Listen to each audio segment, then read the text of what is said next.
What you listening to, son?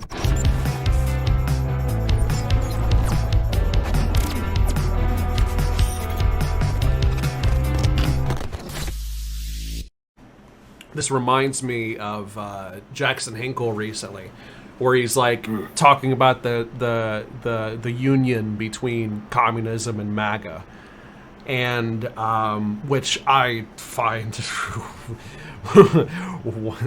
I'd love to hear. That's a good topic right there. I would love to hear how you can marriage those two together. But with that being said, I kind of want to go over Kat's idea as far as like some suggestions on how debates could be better structured. And maybe this is something we could keep in mind tonight, if that's cool with everyone. It's only like 5 suggestions. They're like 2 sentences at most each. It'll be real quick. Awesome. Yeah. So, Catalina wrote down all rule violations will be known as fouls. Fouls are not a system of punishment, but a way of keeping track of the debater's consistency, and fouls will be listed with timestamps. Fouls can only be given by a moderator. 2, all parties shall give all evidence on literature that they're going to use in the debate no less than 3 days from the debate. Oh, this is if it's planned ahead of time. This is so all parties are on the same field and have all the knowledge they need to retort, and using information outside the evidence will result in a foul. At the beginning of the debate, all parties will define their definitions. This is a good one. At the beginning of the debate, all parties will define their definitions of terms and only use that definition of that term during the debate. So only what they believe the term is defined as. Okay, fair enough. All parties will make an opening statement lasting no longer than 2 minutes. What are you doing, step bro? Taking on... don't give me the what are you doing, step bro, right now. Jesus Christ. Lasting no more than 2 minutes. Any longer will result in a foul. Fair enough. Parties can only interrupt other participants if they are asking for clarification. Parties may request a reply to a specific point if they feel it's important, and at the permission of the party that has the floor. Disturbing participants for any other reason result in a foul. Nuclear Cookie, thank you for the follow. Welcome to the cult. I hope you like Cthulhu Cock. You're welcome. Fouls can be given for logical inconsistencies, dirty tactics, or using an argument that has been disproved. This can only be given by the moderator. A party may ask for the moderator to inspect the statement. All rulings are final. I would say with a little bit of tweaking, I would 100% agree with all those. We would have to dig a little deeper to see what revisions I personally would do on those, but I think those are all pretty fair. But especially the terms and definitions, because that kind of goes along with what we're already talking about as is. I mentioned Jackson Hinkle right before reading that. I mean, for fuck's sake, he's talking about MAGA communists here. Like, how...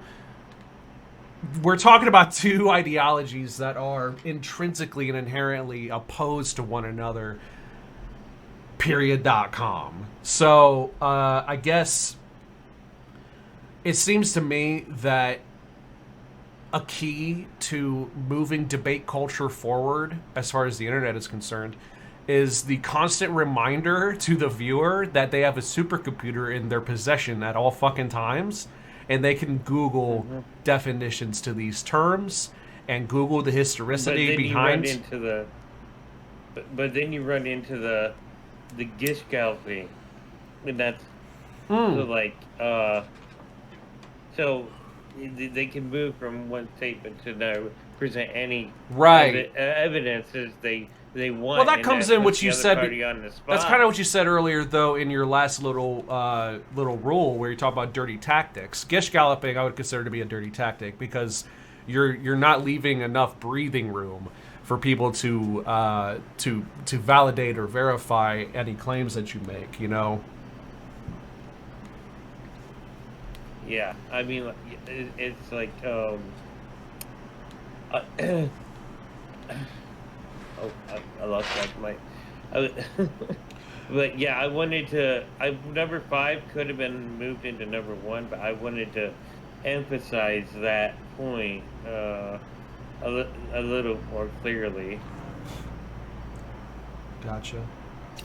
I think there's a debate to be had over the rules themselves. And that's the fun part, the refining, like the trial by fire. Because even with definitions, let's say fascism, for instance. Go ahead and Google fascism. I guarantee the definition is wrong.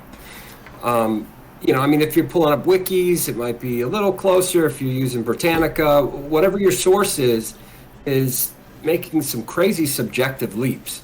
And then you've got the modern, and that's, what's that guy, Chomsky's territory, right? Where you're getting into language and linguistics themselves and what it means to one person versus another. Any which philosopher's got to take on objective reason and defining. So like whom you're debating against and the group that you're with or the school that you're attached to, I think there's some refining that has to happen even in the most simple of calculations. I enjoy that. Well, that number 3 has to do, with my personal experience debating Christian apologists, which is why I don't debate Christian apologists anymore. They would change their definitions so fucking much, I would just get tired of them. Christian apologists. That's a tough line to say. Good faith, bad faith. Do they really think what they're saying? That's a great because yeah. I think lying is inherent in nature of apologia. So sounds fair. Lying isn't about being right. It's about looking. Apology isn't about being right. It's more about looking good. The other, I think the crux of a lot of problems we find in the debate sphere, period, and really in politics, period, is the fact that this is going to sound biased, and I know that, and I'm willing to admit that, but we have a demographic of people who are in full flight from reality, and are unwilling to like. There's no line, okay, where if that line is crossed, that they're willing to change their ideas or change their beliefs on a given subject. They'll just keep on moving the goalposts and moving that line further back, whether consciously or unconsciously, to a point where there's nothing you could possibly say that could change their mind. Which is, I think, why we desperately need rules like this when engaging with people like that. Yeah, but I mean, even then, like, the fact of the matter is that like there's a bit of an epidemic of arrogance in the country, where so hierarchy. That's where I debate you on anarchism and communism, because we need that hierarchy. Even if it's just a couple dudes that have your back, that you're like, right, I'm not crazy here, right? And they're like, you're right, you're not crazy. That's a deference to hierarchy.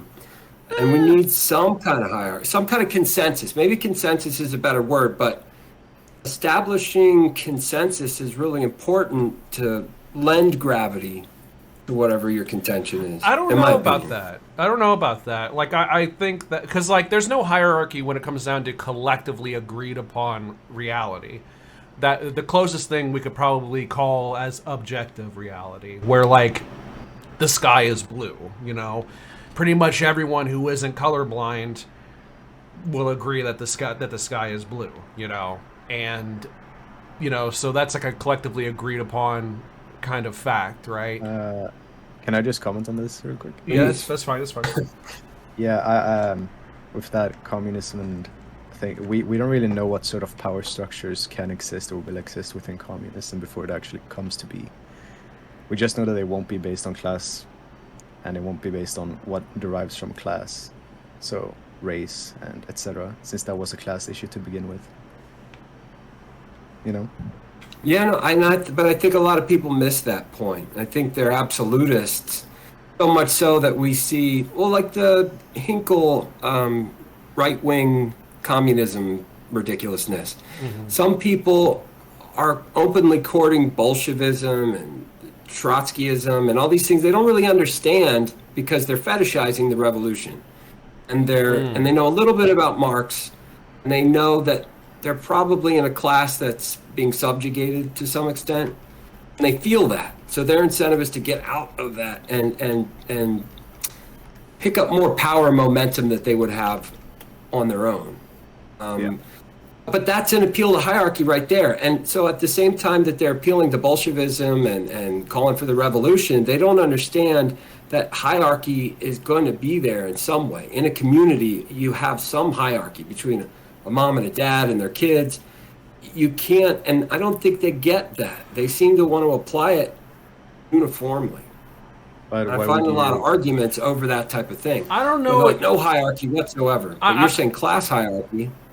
It kind of sounds like though that you might be confusing like how a square is not a rectangle, but a rectangle is a square kind of thing, where like structure could be hierarchical, but like it doesn't necessarily have to. Like, you know what I mean? Like I feel like you might be thinking that like all forms of structure are would you say appeal to hierarchy? But I think I could go a lot of different ways, but that's it just doesn't seem to the definitions. It just doesn't seem to me that like structure necessarily has to be hierarchical, because it sounds like you're describing structure, especially when you mentioned like the parents. Consensus, word consensus gives it a little flexibility in my abstraction here. I think we all have a different idea of what something is when we're pushed on it, even if we have the encyclopedia definition at hand. So you need some kind of in-group consensus to be like, you know what, we don't need to argue about what shade of blue the sky is, or what happens when it's thundering outside, or at nighttime, because the sky has a bunch of different orientations. We can let that go, because for all intents and purposes, we're just trying to make this point that comes after that fact. So the debate gets hung up because, you know, people will take the opportunity to stretch the definition to make their argument work, which is the name of the game. They should do that. But somebody, like a moderator, would be in a position of hierarchy. Say, hey, I'm going to exercise my power and say, we're getting a little off track here. What's the definition we're working on? Well, I wouldn't say that. So I guess my point. But I'm sorry. What's that? You wouldn't say that? Yeah, I would say more so like maybe like a negotiator type of position, like a medium. Wouldn't say a hierarch. But go ahead, keep going. We afford them that position in the hierarchy. It's not that they're imposing. It's not an imposed hierarchy. You know what I mean? It's something that it's part of the community. It's a choice we collectively make, and in that, you know how people are attracted to charismatic individuals, and that's problematic when we look at politics.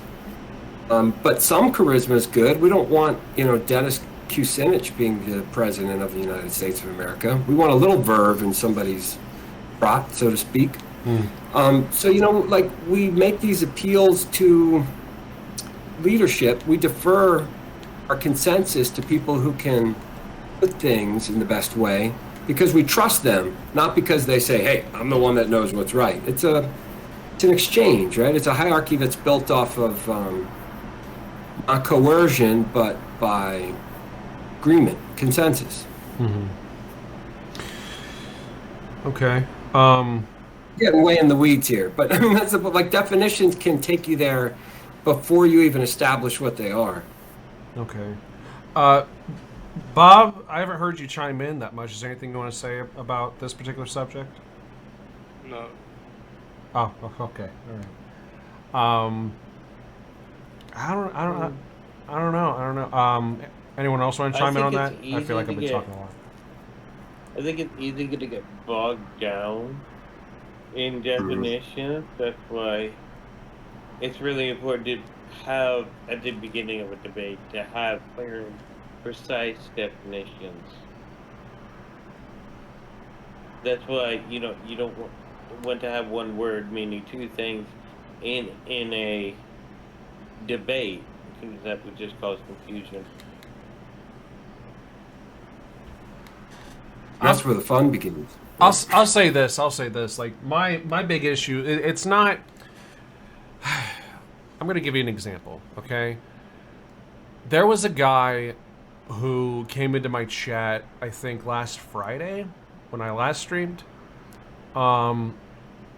and the USSR was brought up.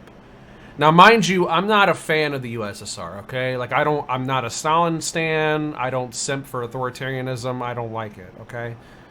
But what I will say is that for the sake of truth, I am going to let everyone know that even though I don't like the USSR, that they did get some things right, and that the CIA admitted to lying about some shit regarding them. I'm not saying that they, didn't kill a lot of people, but it wasn't 100 gajillion. That's not a real number. And it's also not the real number that they killed. The fact is that, like, they didn't have bread lines at first. They fed their people well, and they had a higher nutrition index than those even here in the United States. There were a lot of people killed, but it wasn't really in the millions. And a lot of that number was based upon, and this is the CIA's own admission, was based upon guesses and estimates.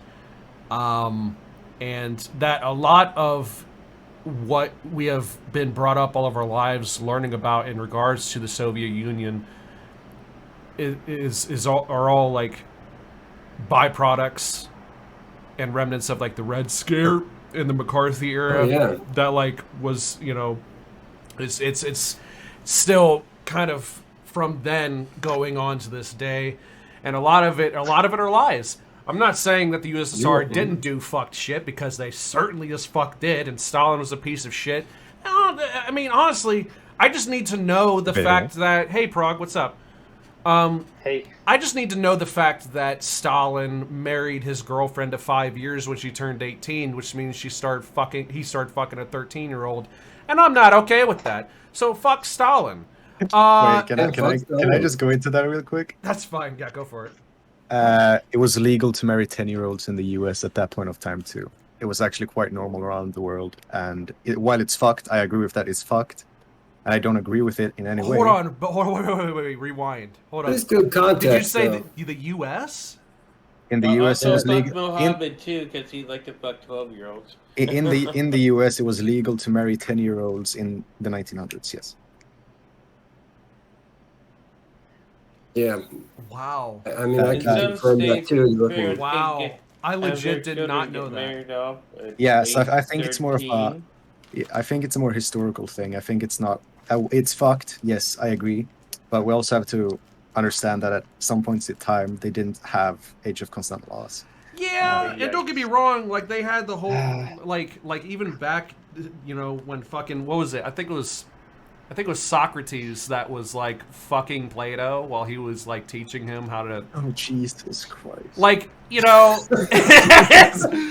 listen, no, it was the culture back then. Yeah, sure, but I'm still judging.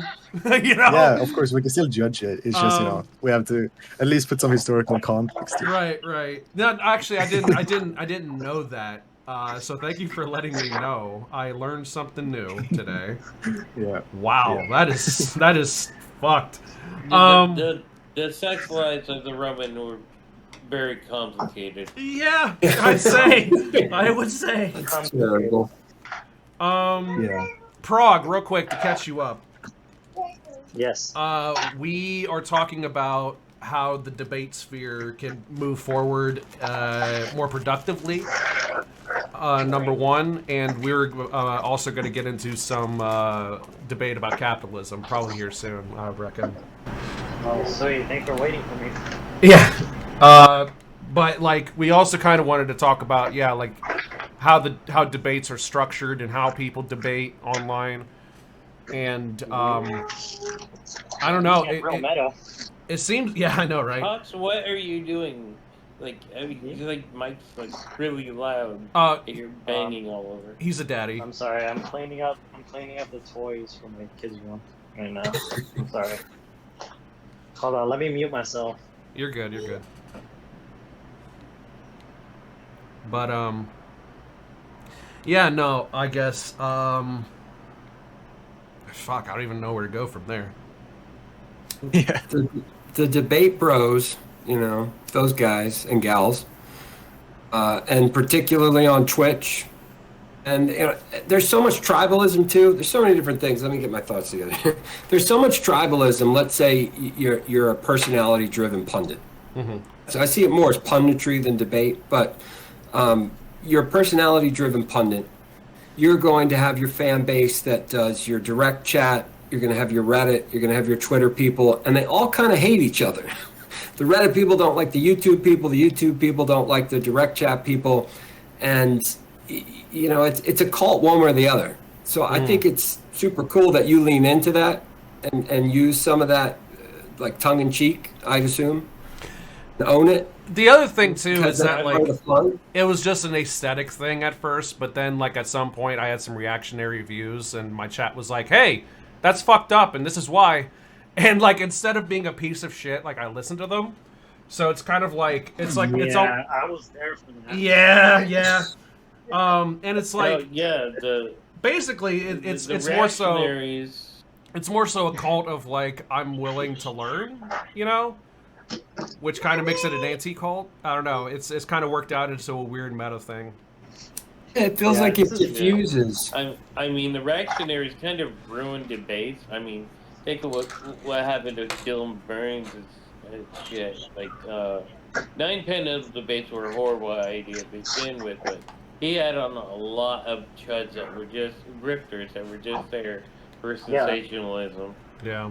Well, they're like, you have to vet the people you're debating, because obviously there are conservative debate people who actually believe their values and will argue in good faith for it, and then there are those people like Nick Fuentes who have ulterior motives and they have the ball. And they are not there to argue in good faith, they are there to recruit. Mm-hmm. Yeah, that's a great distinction.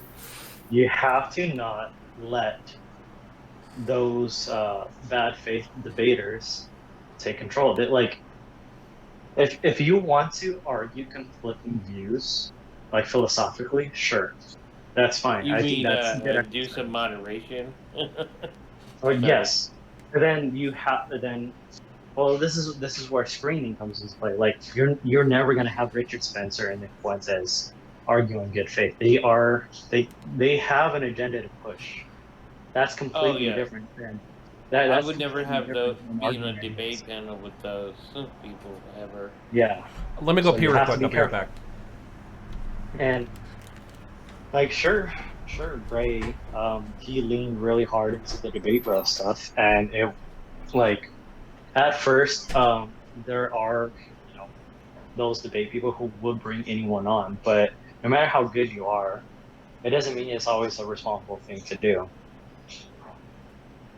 As I've approached this, this, I mean, it's just like I would never be in a debate with William Lane Craig, if you know who William Lane Craig is. You're rolling your eyes right now. Just like, but that's why I don't know why the left got so lax on debating rules, and I think it was the right sort of tedious behavior of sabotaging debates and stuff that got us to this point, and just, people were so apathetic about it. They just said, "Fuck it, do it." I have kind of an appetite, and perhaps it's foolish of me, but I would like to work up to debating some of those guys, some of those bad faith guys, because they still use tactics. You can study them before and know where they're going to slip and squirm to. And, if you've got a decent moderator and you've prepared, I think it's an opportunity to expose them. That's another problem. You have to have a decent moderator. That's going to say, "Oh, hey, honestly, I'm going to, call you out on that and ask you to back shit up." But like moderators, they don't want to do that because it makes their guests feel like they're calling them out which is technically true, but like it makes it feel like they're singling them out, which is like, it's not true. Well, that would be true. They are calling him out, but that's their own fault. It may seem biased in one direction, sure, but that's the difference between people who actually believe in their shit. Who like, I'm sure there are bad faith, left-leaning people. Sure, they exist in every sphere, but in my experience, most of the bad faith shit that needs to be called out come from right-wing grifters. Yeah, but That's their own that's fault. the thing, though. It's like the problem with newscasters not asking the tough questions of politicians and playing softball. Because It's because they because cry bully them. The people who are getting thrown the hard questions, they cry bully. They Yeah. act like victims, and but that's an it's effective also strategy. a thing of the broadcaster broadcasting the debate, because if they're not holding up the rule, they're afraid to hold up rules. So this guy's never gonna come on. I'm not gonna get clicks. I need to get pushed. Get a bigger audience. So it's that kind of popularity game. But in the end, it just ends up being a shit show with no standards at all. You know, did you guys ever? Sorry, Greg. Let me say real quick. Did you do you guys remember Hans of Harkir when he wasn't a piece of shit? Oh no, I never knew him. First time I saw Hans was that debate with Riverboat Jack, and he was a piece of shit to her. So I never watched him again. Yeah. No, he wasn't always that way. He was actually a very good moderator, and I interpreted him as pretty good faith because he posed himself as a debate person for fun because he actually practices his belief and he's above the whole debate bro thing. But he changed like a few things, like a lot of Twitch drama broke him, and he became a piece of shit DGG, like toxic fan guy. And it like some of the stuff breaks people. There's that Nine Inch Nails lyric. You try to tell me how power can corrupt a person. You haven't had enough to know what it's like. Or power corrupts absolutely, and all that good stuff. It's true.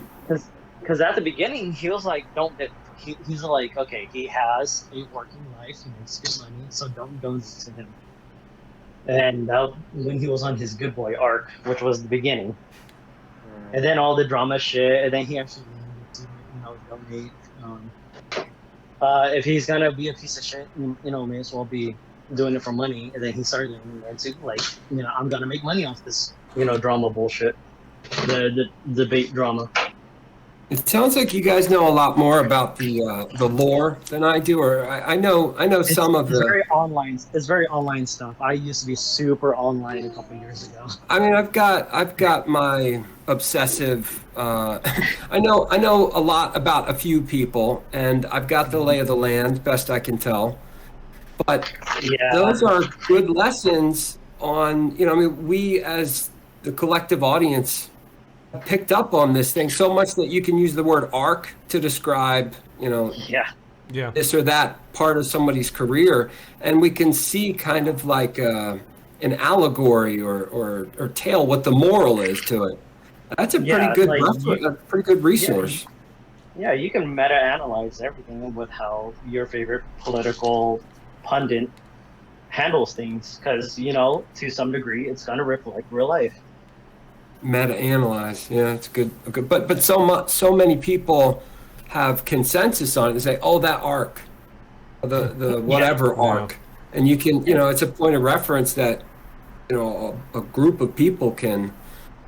I don't know. I mean, it's our relationship with media is a complicated thing. Meta-analysis is like dinner table conversation now, at least in my life. But it's useful. There's utility to that. And I think if you can get the oversight and you can anticipate some of those patterns playing out, then you can be proactive in avoiding them. Yep. I think it has its lessons. It has value, I believe. So you're not wrong there. I see a big conflict. Let's say you guys know Mr. Girl. Oh God. Oh my fucking god, dude. Who's missing Okay, girl? so you know What? what I'm talking about. If you like take some of his information and you consider how people perceive that, well, I don't know, I'm getting into the weeds on this. When you look at somebody's chat versus what they say, there's a huge gulf between them.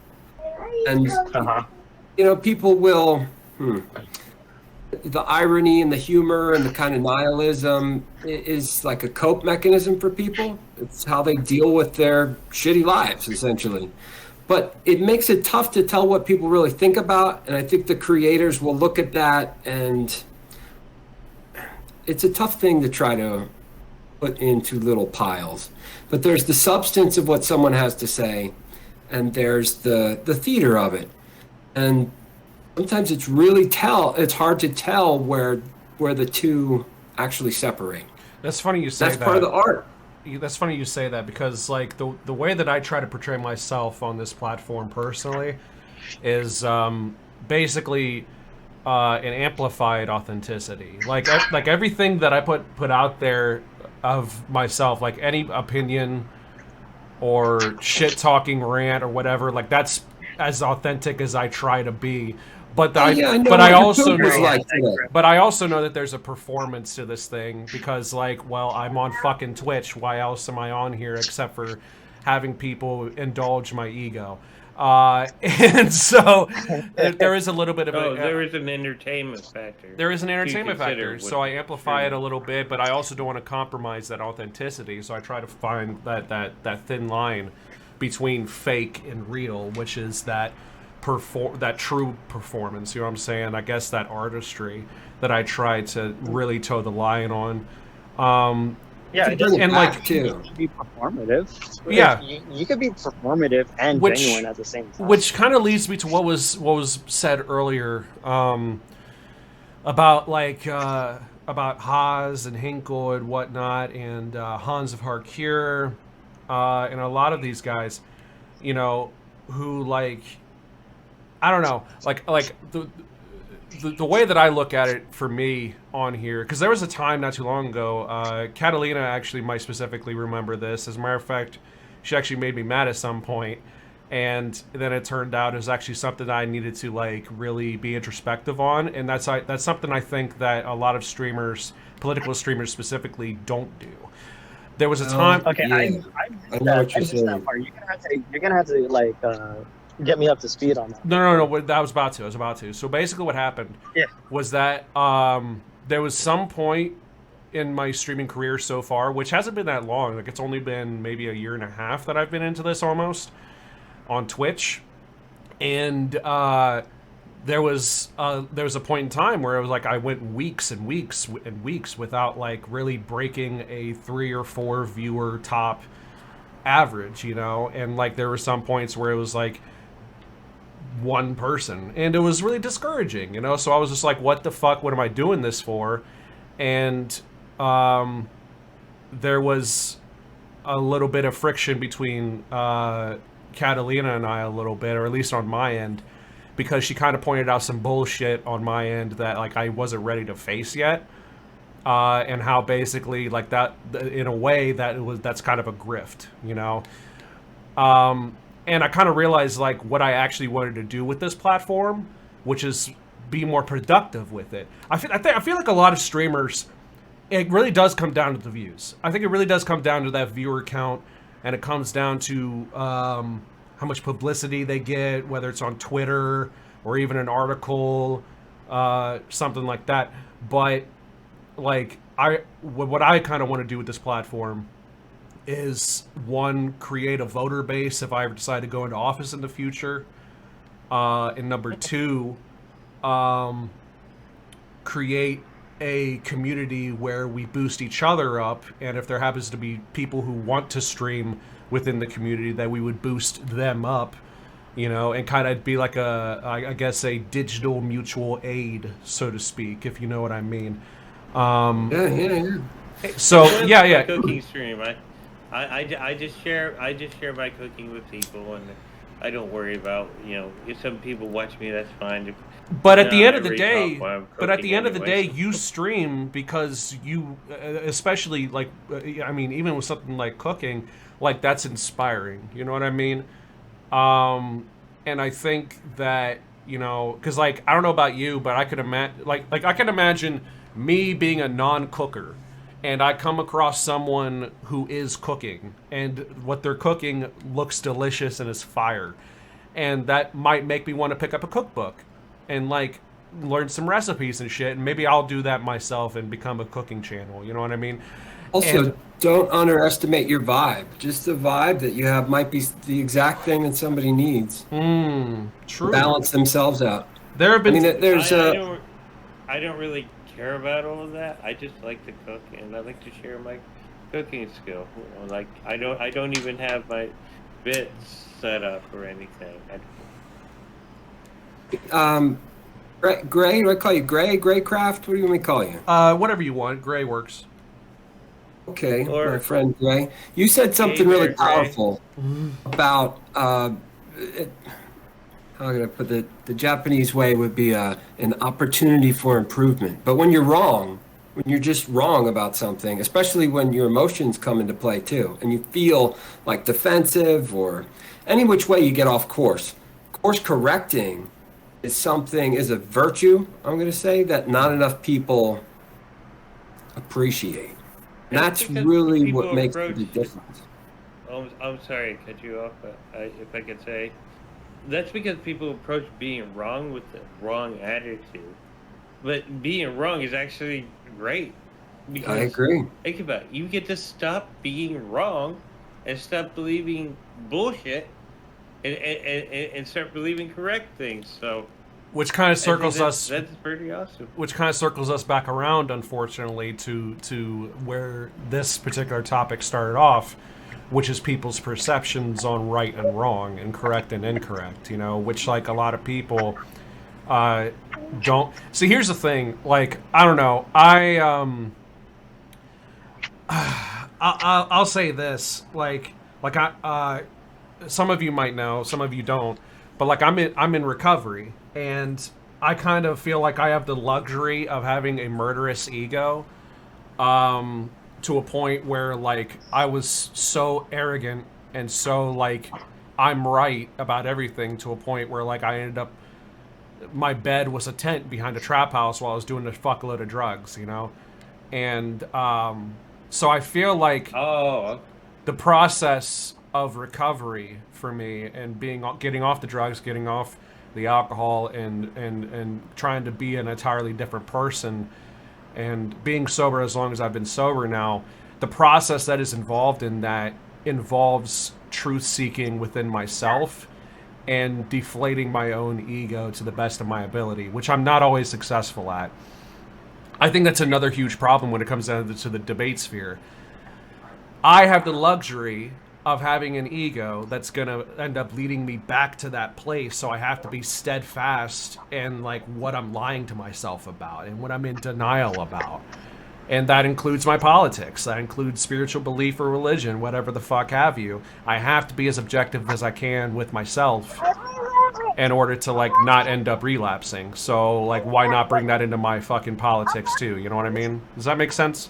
Absolutely, all the sense. Makes all the sense. To me, Yeah. there is nothing better watching like people you see organically grow and learn and kind of like synthesize that kind of like these lessons that people go through. I think that is like a very, very beautiful thing.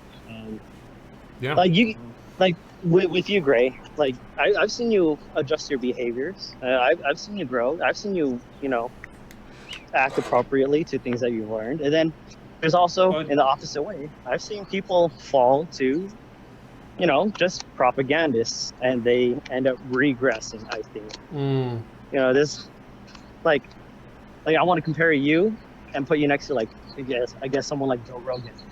Like seeing someone fall for just straight up propaganda, like he has hours and hours and hours sunk into talking to these fucking grifters that have like very, very moneyed interests in convincing audiences. Like I said, they are there to recruit. They are there to brainwash. They are not there to discuss philosophy and learn organically. They are strong arming him into certain positions. Right. Because Well, like, at the early positions of like Joe Rogan, I believe he was just a regular Joe who had some populist views. That's why he was like a Bernie Sanders fan, because he did learn.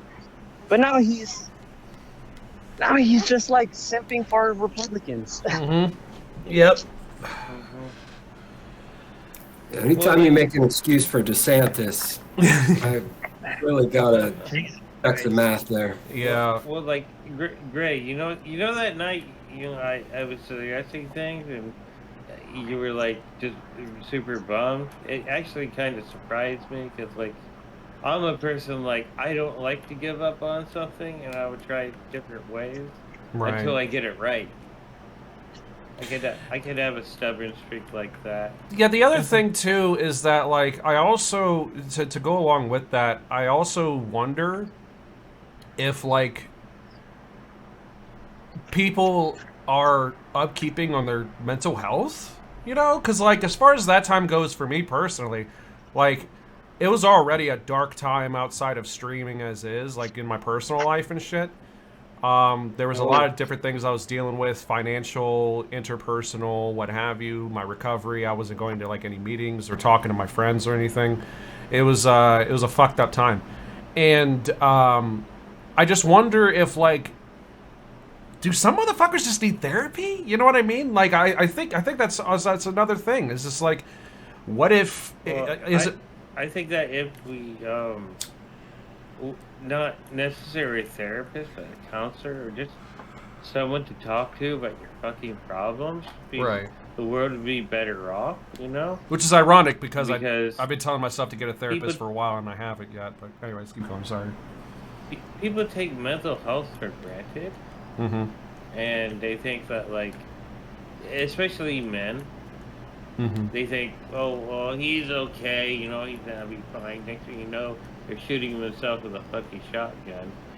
Do you guys want to get into the discussion of mental health, like why it's so fucked up in society? Honestly, I think the topic of mental health would be a great segue to capitalism as well, because I think capitalism is like insanely detrimental to people's mental health. So we could talk about mental health on our way there. Capitalism is anti-human. Capitalism will always devalue human life for the gain of the people at the top.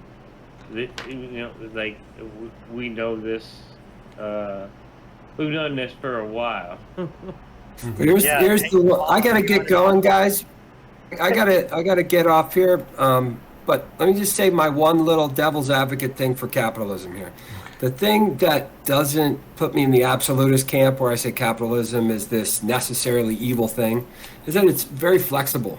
It's very liquid. If we want to assign value on something, say this big stack of lumber, we can assign capital to that. If we want to, fetishize a commodity and make this amazing Spider-Man issue, whatever, first appearance of whomever worth X amount of dollars, we can, it's flexible. It's liquid. There's 100,000 ways for an employer to fuck you over. Well, that's true. That's true. But it's a really complicated thing, and I'd love to stick around for this. Well, one thing I guess I could say in rebuttal to that is that the idea of financial debt is inherently a capitalistic idea. And Gray brought up earlier how women were afforded the opportunity to have their very own credit cards in 1974 or whatever. That's.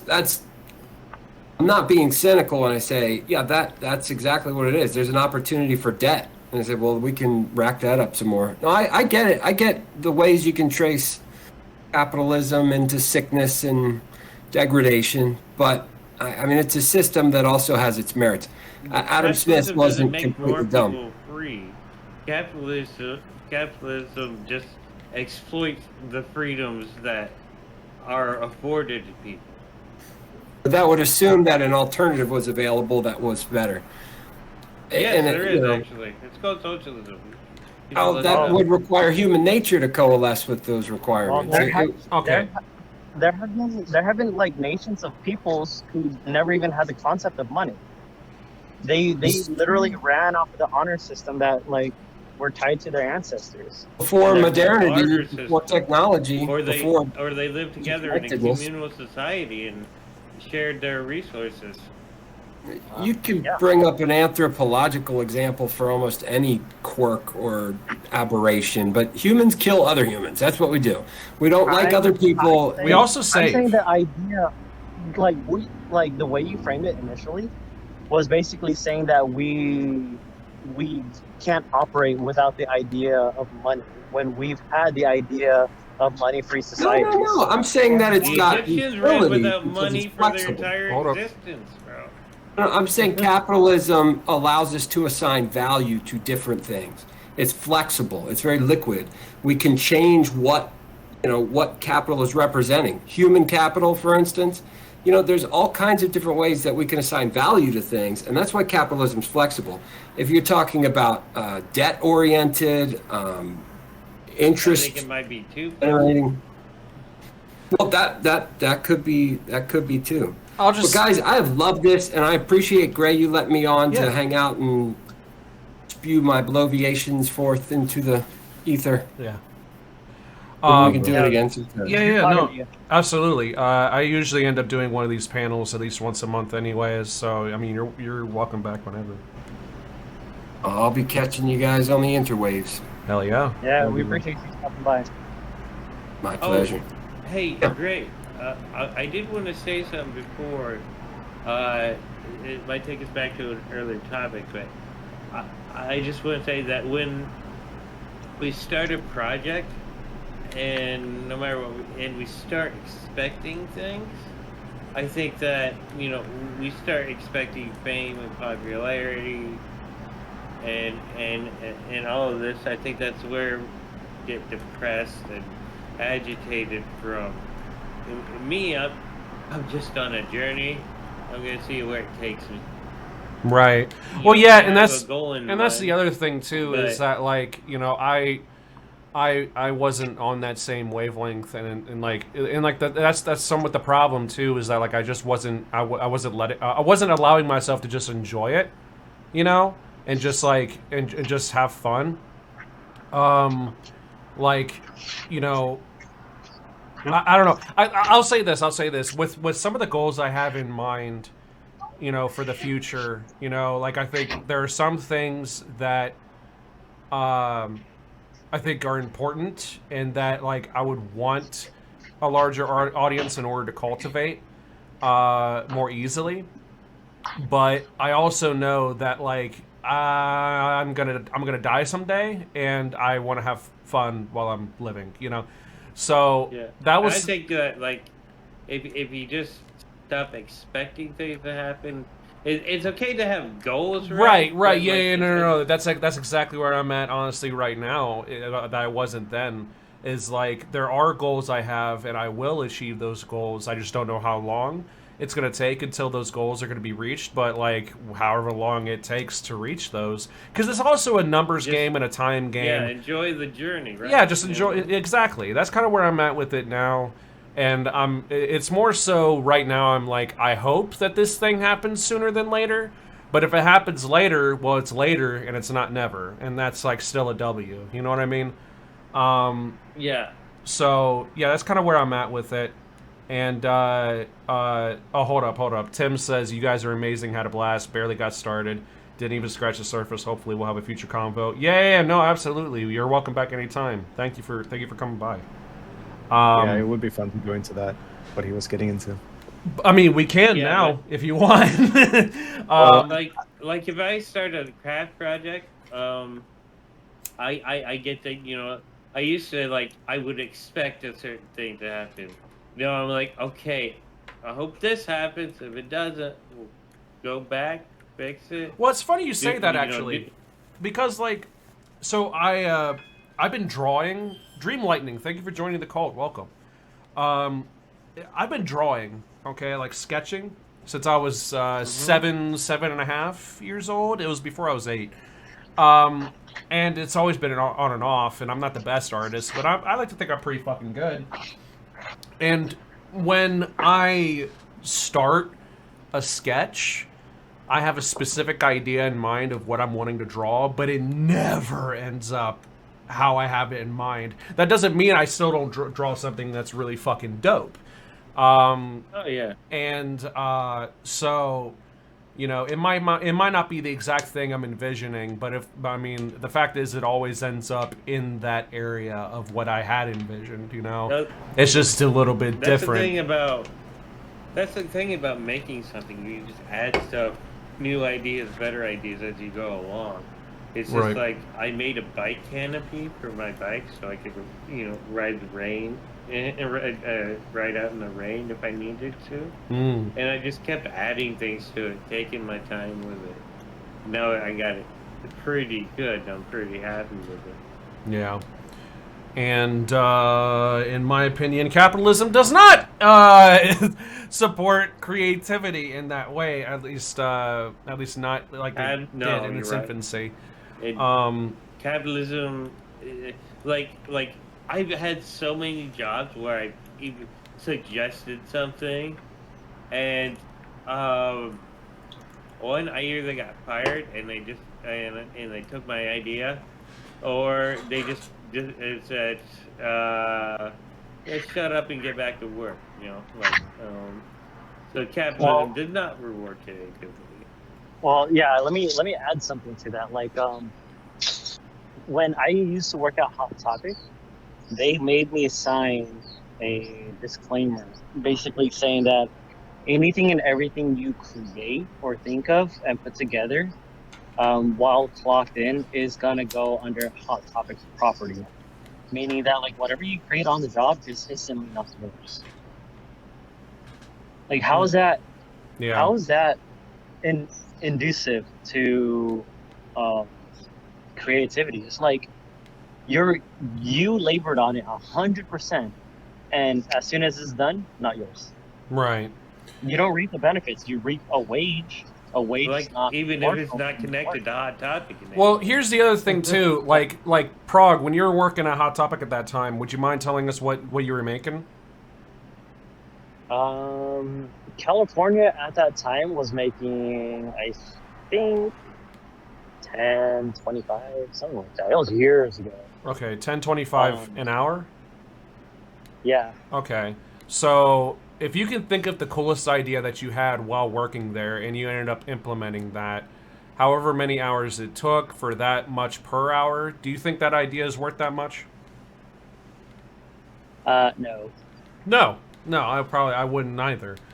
I could probably, like, if I really put in time and effort into, like I was saying before, sketching something that was really cool, and like putting in coloring, shading, and all that shit.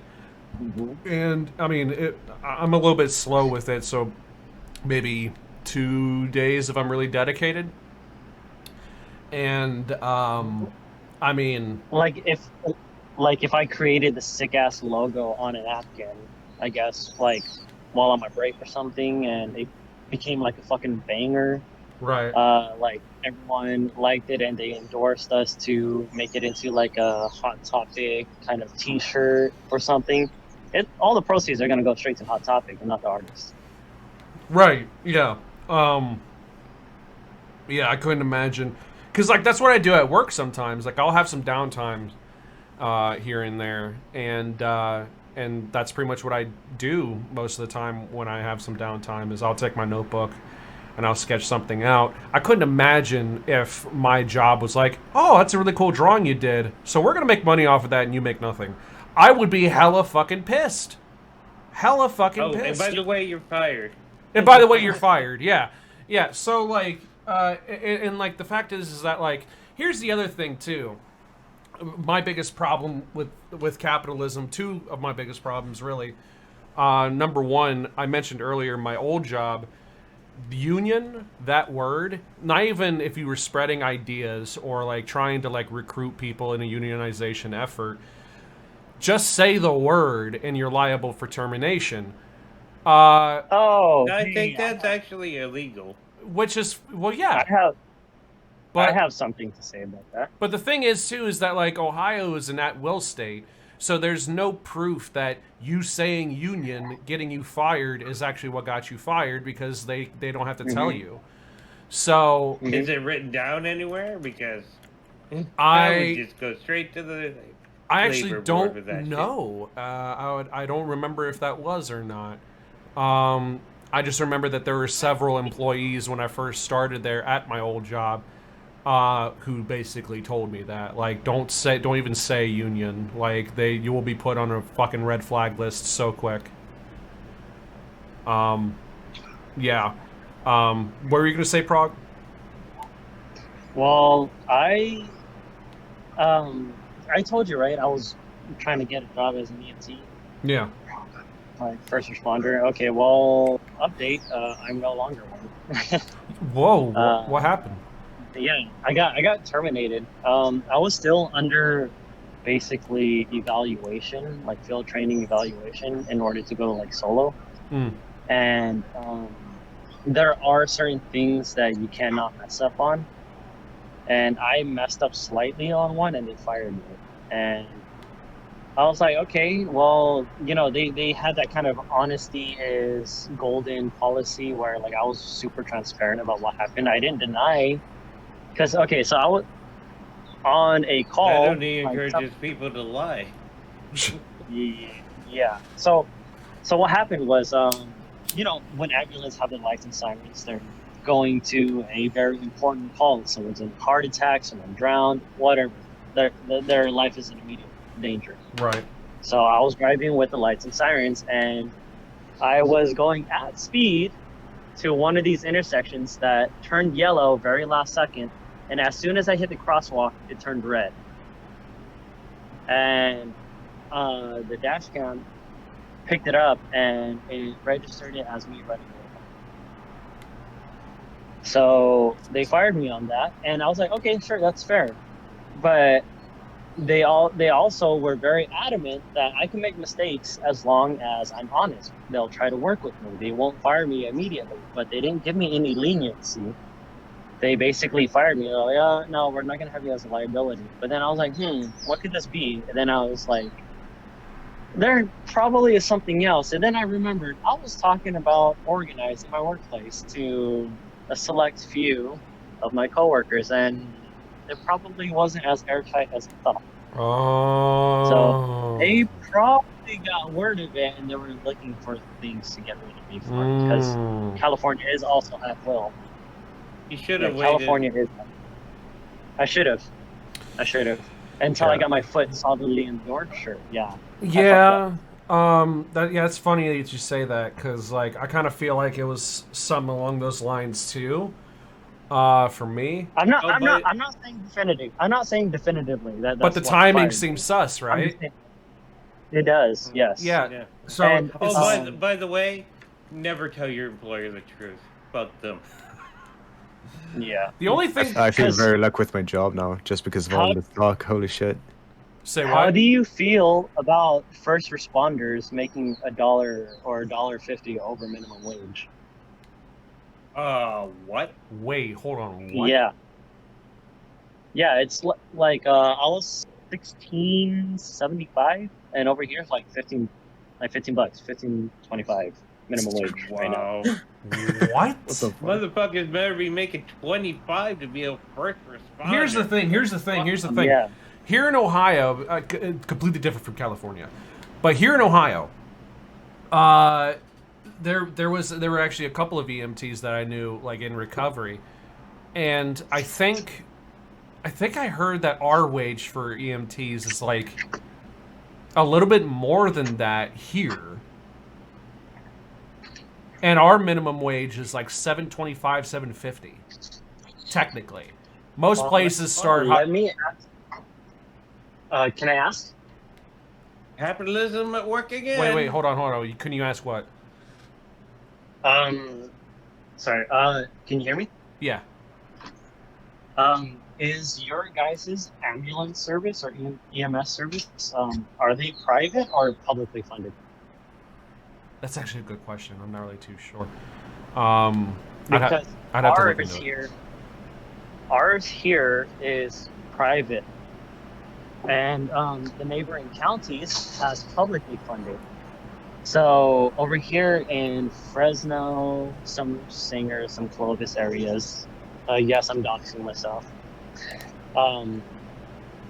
We basically have a monopoly on EMS services and transporting. So they can afford. They don't have competition. Right. And the city. So how it used to be back in the 90s and 80s, there were multiple ambulance services, and how dispatch would do it is they had each ambulance service in rotation through dispatch. They had a list of who responds to what call in an order, so everyone gets the same amount of calls every day, proportionally.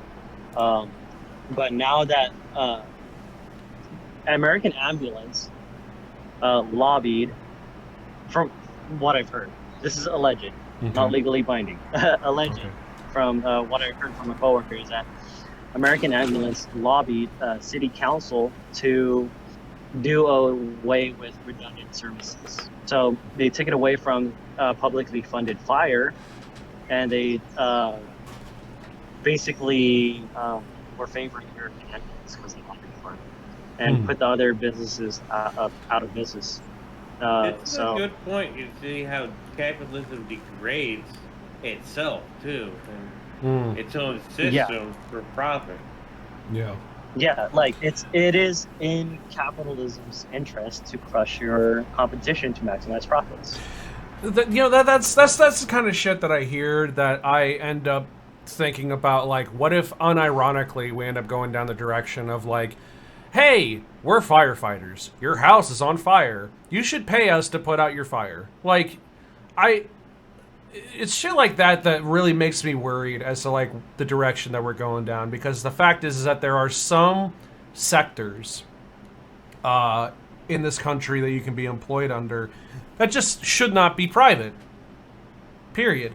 Yep. Because like healthcare. Well, of course, like healthcare, but like even if that's not the case, like just bare minimum, I would say.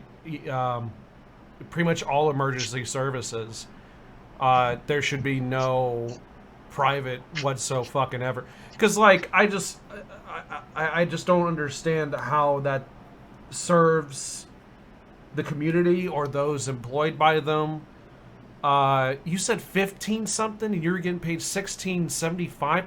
That doesn't make any sense. That's almost like if you were, again, here in Ohio, where most places start you off somewhere between $8 and like $10 an hour, and you're only making 11. You know what I mean? Like, that doesn't make any fucking sense. Oh yes, I'm sorry that you are forced to live in a studio that takes half of your monthly pay every month, but this is what we're paying. Hope you're okay with that. Good luck saving lives out there. Yeah, the only way it's livable is the sheer amount of overtime that we make, because it is policy to be scheduling us 12-hour days. That means 4 hours of guaranteed time and a half. Right. So basically, they so want to move to 12-hour days. All of the places do so badly. Like it's like their gold standard or some bullshit. It's a miserable fucking way to live. Yeah, so 33% of your paycheck is overtime pay. So when you calculate it out, it's about what, $21 an hour? That's overtime. So you cut that in half. It's like a means of like $19. That's the only way it's like livable. You're getting around like $19, $20 average. Right. But that's because they force you to work overtime. Yeah, but it still doesn't change the fact that your base pay is $1.50 over minimum. Right. And like for me here, I'm pretty sure our costs of living are different too on top of it. There's a lot of different variables that go into this. But like for me, I have a 2-bedroom, and with a cat fee every month is $7.25 a month. Okay, and at my job I'm working 12s, but I also have half the week off, so it'll be Sunday, Monday, Tuesday off the rest of the week.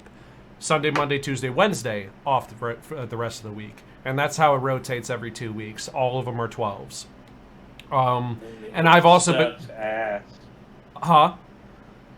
It sucks ass. It can at times. I don't have that demanding of a job. It's just it could just be a little bit stressful at peak times at the day.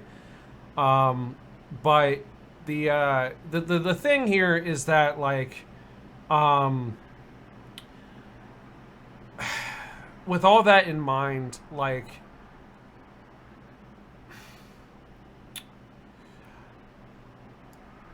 Again, most places around here are not paying more than maybe $10 or $11 an hour.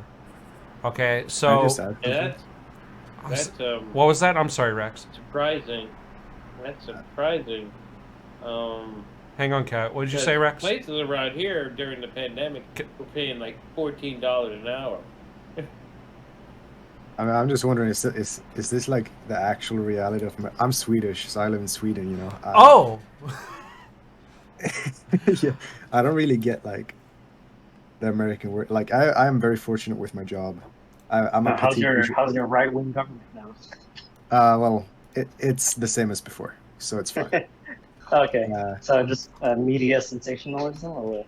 Yeah, the Swedish Democrats is literally just the Social Democrats in the 70s. That's all it is. So, okay, but yeah, but like I'm very lucky with my job. So I'm a petit bourgeois.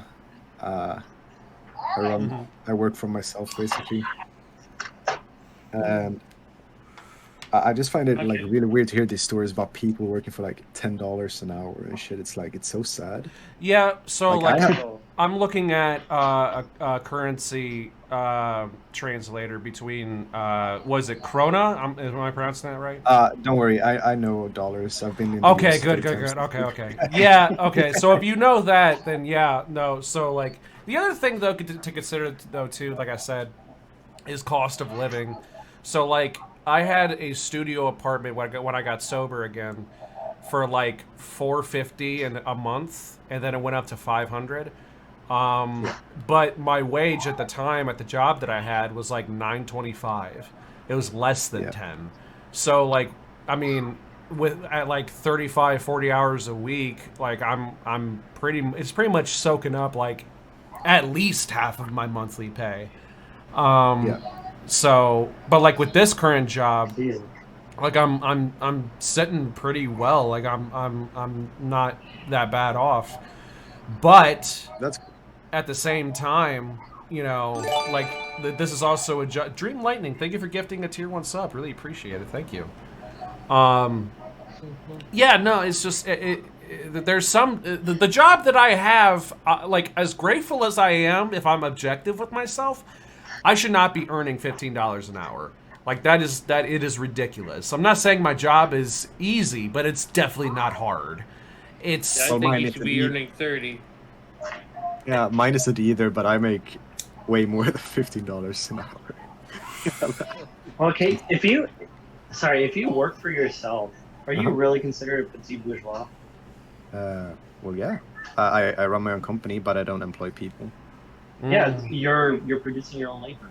Yeah, people call me petit bourgeois all the time on communist servers, but I don't know if I'm actually supposed to be one. You know, I work with my friends. I wouldn't consider that. Yeah. No. Well, just because they're just being larger as fuck, man. Yeah, probably. Just because I own capital and shit, they're like, oh, well, you're you know what? Listen, even as a fucking commie myself, I fucking hate communists so much because I feel like half of us are sensible and understand praxis. And then there's another half of us have the fucking that honestly, I mean, and I really do hate to say this because this is gonna sound really fucking. It's gonna sound a certain way. It seems to me that some of us are just fucking jealous of some people who happen to be in positions of like, kind of like where Rex is at, you know, where it's, man, I'm not gonna say it, but I wish I had my own business, but a petite bourgeois, now he feels bad, and it's like, well, I just think about Engels all the time. You know, Engels. I think What's up, they're bourgeois? just being like. I'm sorry to interrupt, but I think they're just being edgy. They're fucking dumb. I think because that, like, wasn't it the point to merge owning and working class together? You have to earn your keep 100%. right. Isn't that basically the foundations of being a Marxist? What is the basis of being a Marxist? but yeah, Like- I seriously think that minimum wage should be around $30 an hour, because I don't think we should have a minimum wage. Well, I was talking the working and owning class is one and the same. Like you work. I mean, if you're a worker, you're the owner. That is just basically the most basic foundations of being a Marxist. Right. Like how can they call you a petit bourgeois if you are earning your keep 100%? Well, And basically, even then, I still work for capitalists. You know, I get employed through my company to create projects for capitalists. You know, right. But that's also are the you just system. contractor? That's also the Are you a system that contractor? you're choicelessly under, anyways. So it's like, which is why I really fucking hate. Like, because see, here's the thing. I make this comparison all the time on stream. Like, as much as I hate capitalism, at the same time, try mowing your grass without a lawnmower. You know, like, I don't think it's going to work out very well. You could try it with scissors, but it's probably going to be really fucking difficult. Try living 100% authentically and sincerely as a socialist in a capitalist society, and you're probably going to die. Like, it's not going to work out very well, you know? Which is why we need more worker co-ops. I think that would, like, if we had like a lot more worker co-ops, I think that would like even the balance of power in this nation, because like and there are a lot of worker co-ops in America, but like they're really a minority. You just don't hear about them because capitalism crushes anything that's not capitalism. Bob, would you like to say something?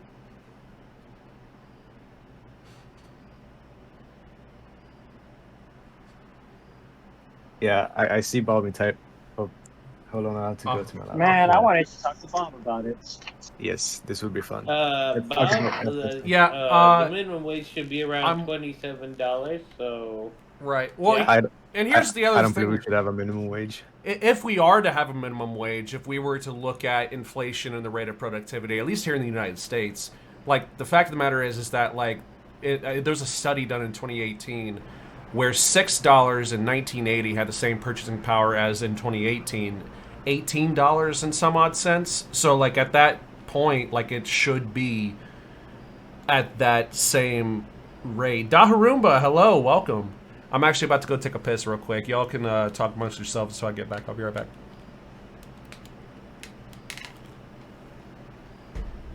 Hello? Oh, yes. Oh, I gotta pee. I gotta pee. Rex, Hello. you were saying you didn't want, you don't believe in minimum wage. I believe in a minimum wage and a $30 one. That's going to kill employment. No, it's not. It is. There's already places with $27 minimum wage in the world, and they're doing just fine. Well, you mean like Australia? I was asking the Swede here why he doesn't believe in minimum wage.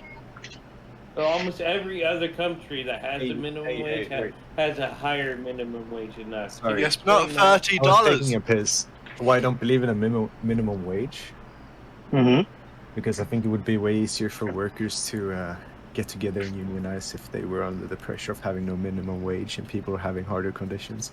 Now, U.S. conditions are getting harder and harder by the day, from what we see, and I wish and I hope that that gets people together more, and people get class conscious. We'll see. Yeah, during the pandemic, they were having to give out sign-on bonuses just to have people to work at McDonald's. Yeah. Okay, Yeah. but justify your $30. Why don't you believe in a $30 wage? Because everyone that isn't worth $30 would lose their job. who isn't worth $30? If you produce something that costs $30, you're obviously worth $30, but you don't get paid Unproductive those people. $30. Who is unproductive? Who has a job? Someone who produces wait, less come on. than $30 an hour. Yeah, but who is that? Yeah, Can that you has give me an nothing to example? do. That has nothing to do with your rate of production.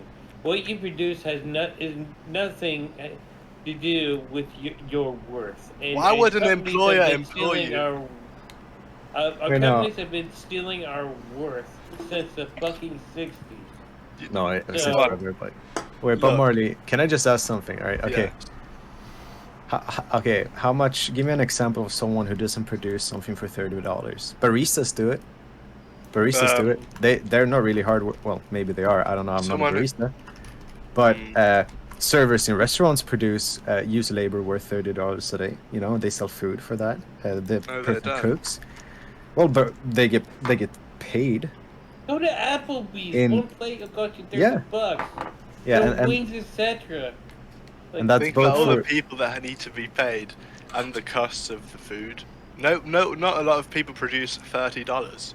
Poor people are going to suffer. Unproductive people. No, What these wait. corporations get paid, profit on, and what the workers get paid is drastically It is. changed. Wait, And there's no, a can I- study on this. Workers Marley- get 70 cents for every $1 they produce. But if you want to, like, what, 5, That's a 4... lie. No, it's Hold not. on, I can send hold you on. a published If they study. were getting No, 70 cents, they hold would on. be getting paid higher. I'm gonna wages. send you a Hold on. study and then just read it because Bob Marley, Let's let Bob can go. I- Let's let Bob go on real quick. Go on, Bob. Catalina's not very good at their Hold own on. rules. We're also not going to do interrupting. that. We're also not going to do that. Yes. Just go ahead. So I can send a study I would- right now that says around workers get paid around 2/3 of what they produce on average. And so obviously if you want to 5x the minimum wage or 4x from what it is now, that's going to price a lot of those people out, right? Because now they'll have to be paid like what, a lot more than $1. But why would you employ them if they're contributing less than $1?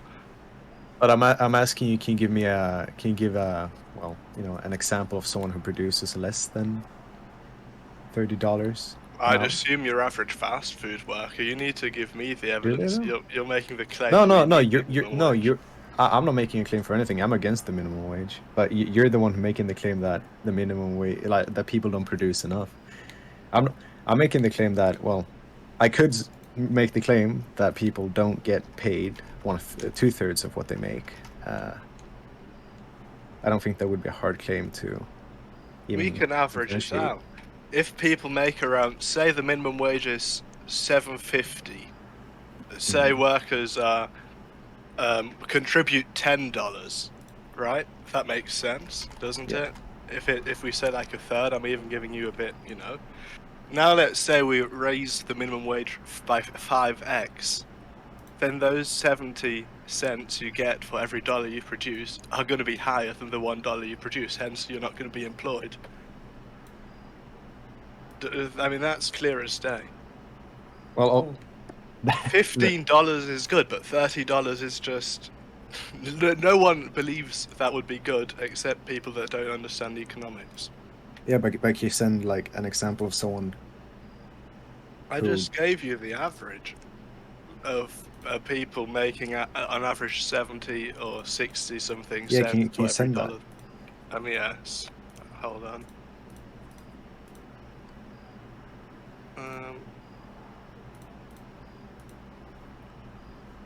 Because, for example, if we look at the computer programmers of the world, even they get exploited for their labor. They don't make as much as they produce, not even 2/3. You know. I sent this study into introductions. Yeah, I can open it. It's a recent study that came out, and based on that you can calculate what a reasonable minimum wage would be, because a minimum wage, you shouldn't be paying your workers more than they give you, right? We shouldn't have a minimum wage. Well, that's that's not what's happening. But what's happening is that people are paying way less than. I the worker. understand.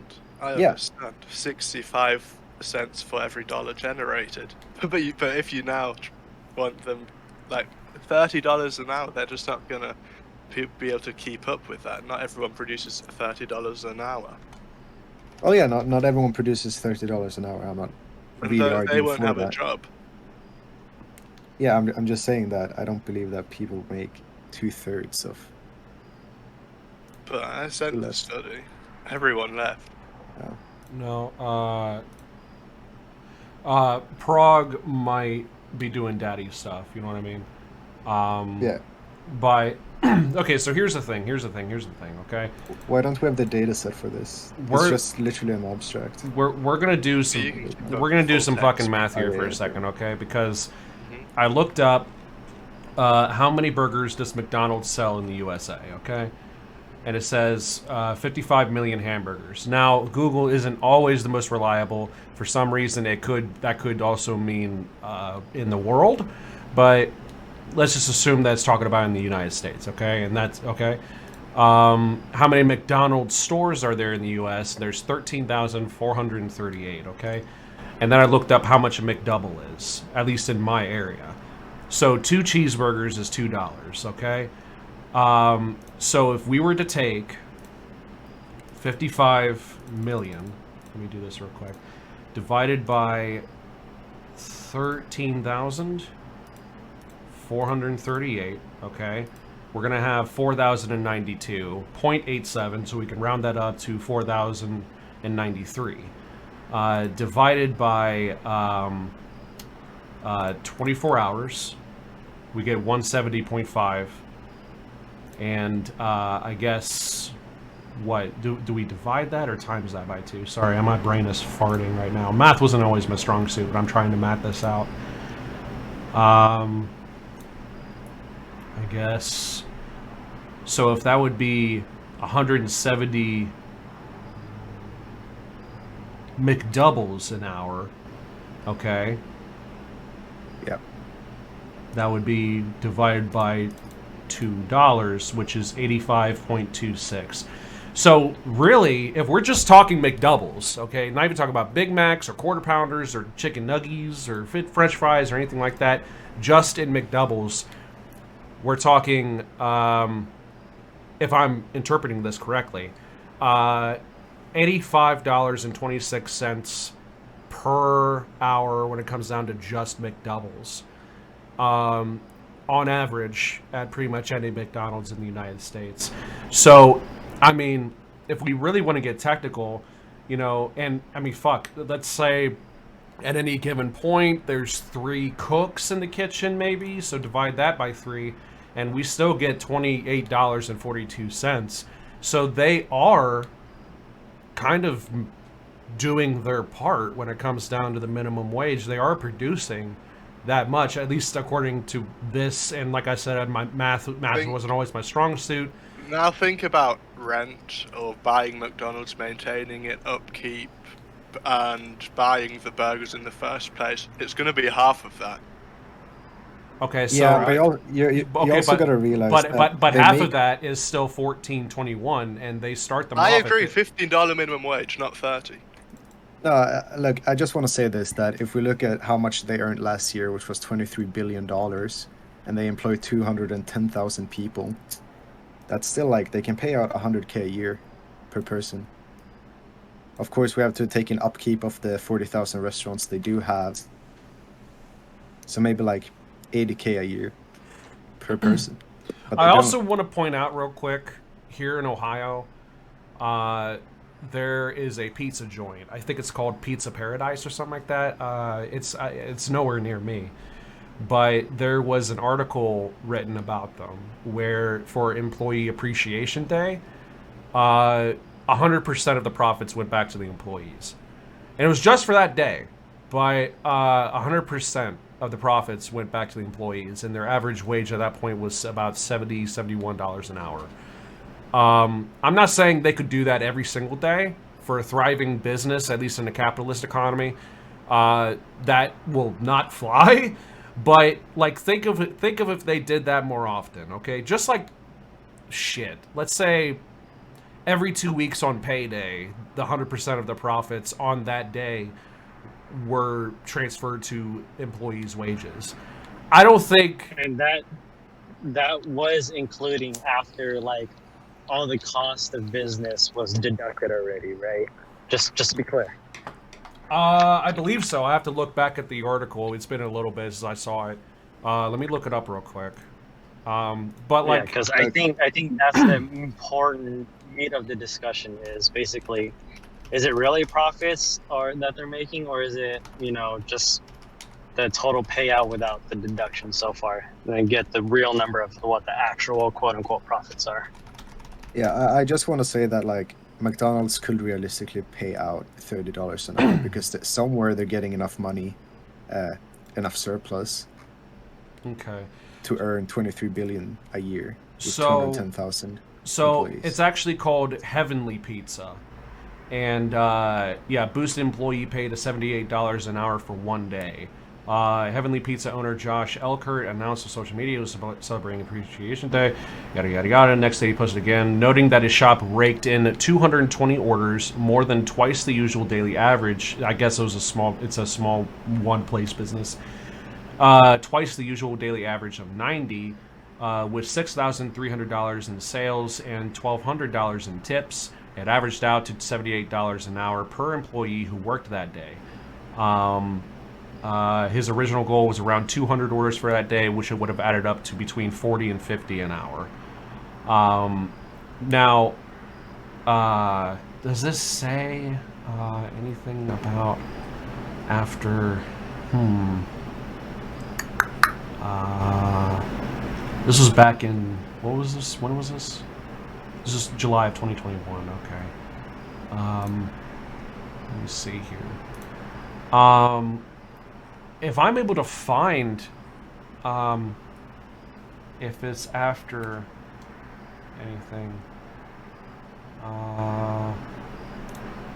that might be without Prague. That might be without.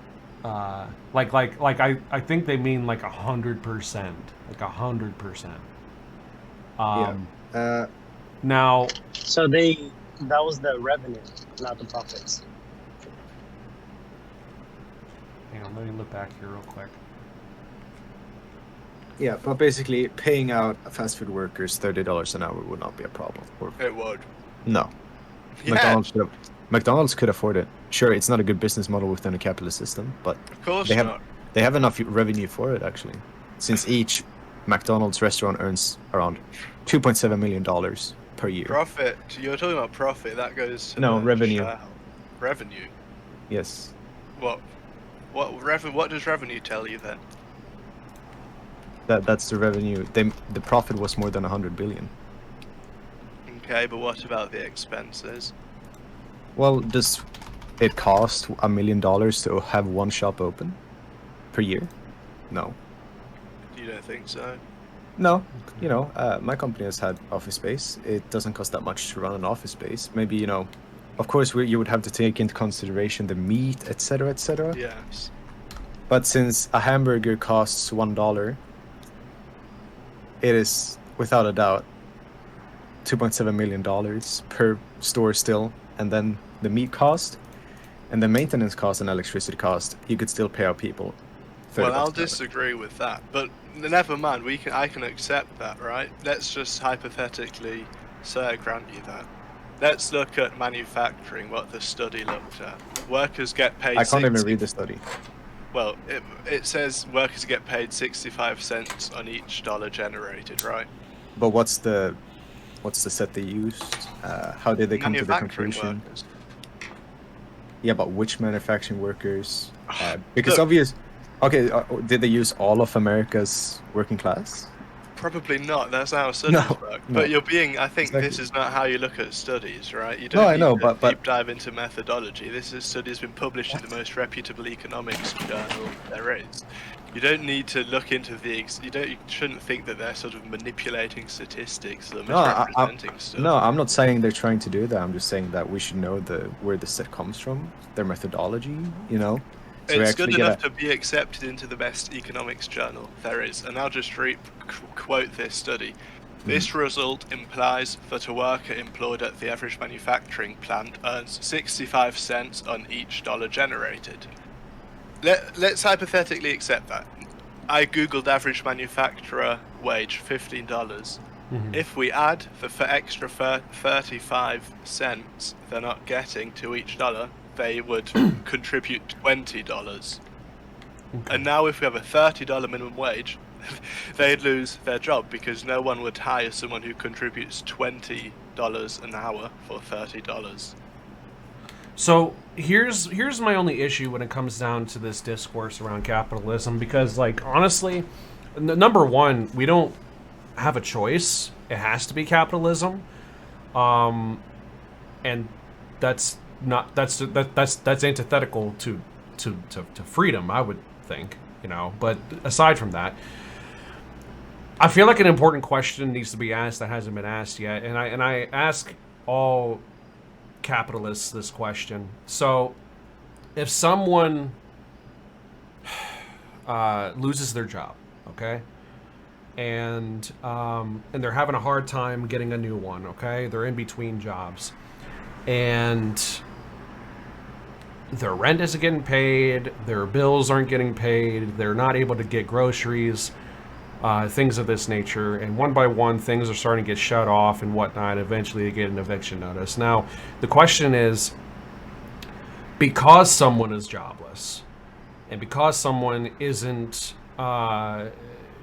being given the opportunity to be productive in society, right, does that mean that they deserve or even earn starving to death in an alleyway somewhere? Or do human beings have intrinsic value? No. But this is more philosophy. I don't care about philosophy. I just want to go back. Well, hold on. I think it's an important question. I mean, you can say it's philosophy if you want, and I mean you're not wrong. But at the same time, like, this is an important facet to a very common consequence in capitalism. I mean, if you're not making money, you will die, and so. No, you won't. Not. I mean, like, with, like, strong safety nets, sure, but, like, that's always argued against as being socialism and whatnot. Well, I want strong safety nets. I'm a social democrat. Okay, fair enough. That's better than just being a full-blown capitalist, like, you know, laissez-faire, sure, but, like, again, like, I also don't think that, like, that solves all the issue, you know? Kind of like how I'm a proponent for UBI, but at the same time, I also know how that could be twisted into making a permanent underclass. So I'm not entirely for it either. There are tweaks that are needed to that as well, or just something better than that. Basically, what I'm getting at here is that with things like that, there are obviously issues with the system that cannot be addressed properly with the system that ends up causing it, or at least ends up contributing to it. And I just wonder, like, at what point do we find these consequences inexcusable? Well, even with strong safety nets. I don't know. I don't really see any massive problems. Of course, there are problems, but I need an alternative system which has been demonstrated to provide those or to solve those problems. Wait, so which problems? Sorry, I went out of. I kind of zoned out. Which problems were we talking about?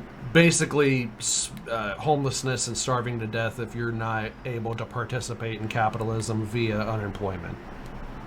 Well, I think that there has been places that have shown unemployment rates with more or less zero unemployment rate and zero homelessness rate. I'm not going to go into those what the names of those nations are, because that might spark some heated debate. But well, I mean, you could though. Yeah, the USSR and Cuba. Like, it's obvious ones. We can also go into, you know, North Korea if we want to go into that territory. But, you know, that's more to get. I've got a response.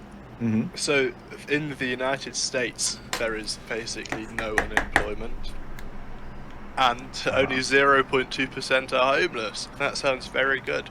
Where's it better? I mean, in other capitalist countries, right? But which communist country has like better homelessness than that?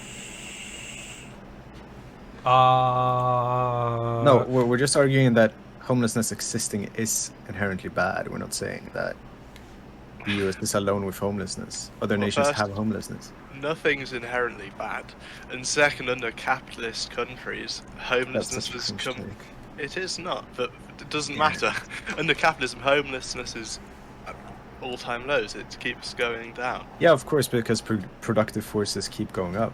Yes. That's obvious. The Marxists agree with this. We don't negate that. But where's the problem? The problem is that 500,000 people in the US are homeless. Okay. Homelessness still exists. Okay. Yes. With 16 million vacant homes, mind you. But it's not profitable.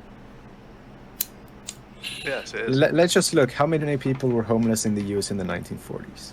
Oh, fuck. Because in the USSR it was 0. Yes, but this was in the 1940s, and they didn't have their priorities straight. They didn't have their priorities straight, yet they had a rapidly growing economy and no homelessness. No.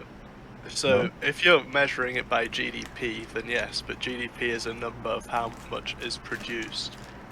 But if you're not producing what people want, it's not going to be very good if you have high GDP. And the USSR had massive problems in basically every aspect. How so? Shortages. They had no consumer choice, very little innovation. Wait, no. Why is consumer choice extremely important? Because that's how innovation starts. But the USSR had innovation, they had rockets. Yes, but that's the thing. They had a massive GDP growth because they put all their money into weird stuff like going to space before sorting out their country. The consumer demands. But your issue, your issue is consumer demand. But travel, you get space travel, but that's not what the people need. No, what the people had food, the people had shelter. Well, yeah, they had school. And that's the other thing what's too. The issue? Like the issue? Kind of going along with what Rex is saying too. Like I don't know if you heard me say this earlier in the stream, but like the fact is that the CIA declassified a lot of documents like that were like about like McCarthy and Red Scare shit that turned out like no, actually they had a higher nutrition index than even U.S. citizens. I'm not saying, by the way, again, not a fan of the USSR, fuck Stalin, but at the same time, dude, I'm sitting next to a Stalin book right now. I'm not a fan. But I will say this: like the USSR, they did feed their people. The breadline thing didn't happen until we economically cornered the USSR because we felt threatened and our hegemony like in jeopardy.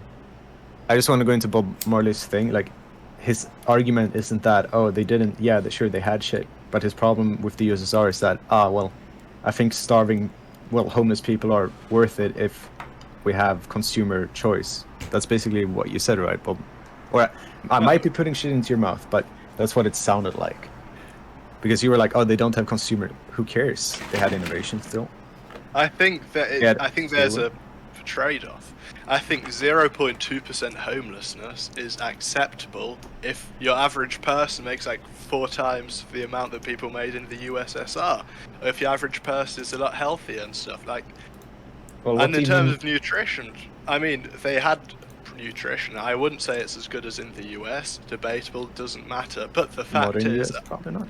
I'm looking at a document here about consumption, and in the US, food expenditure was 1/5 of the people's expenditures. In the USSR, it was around half.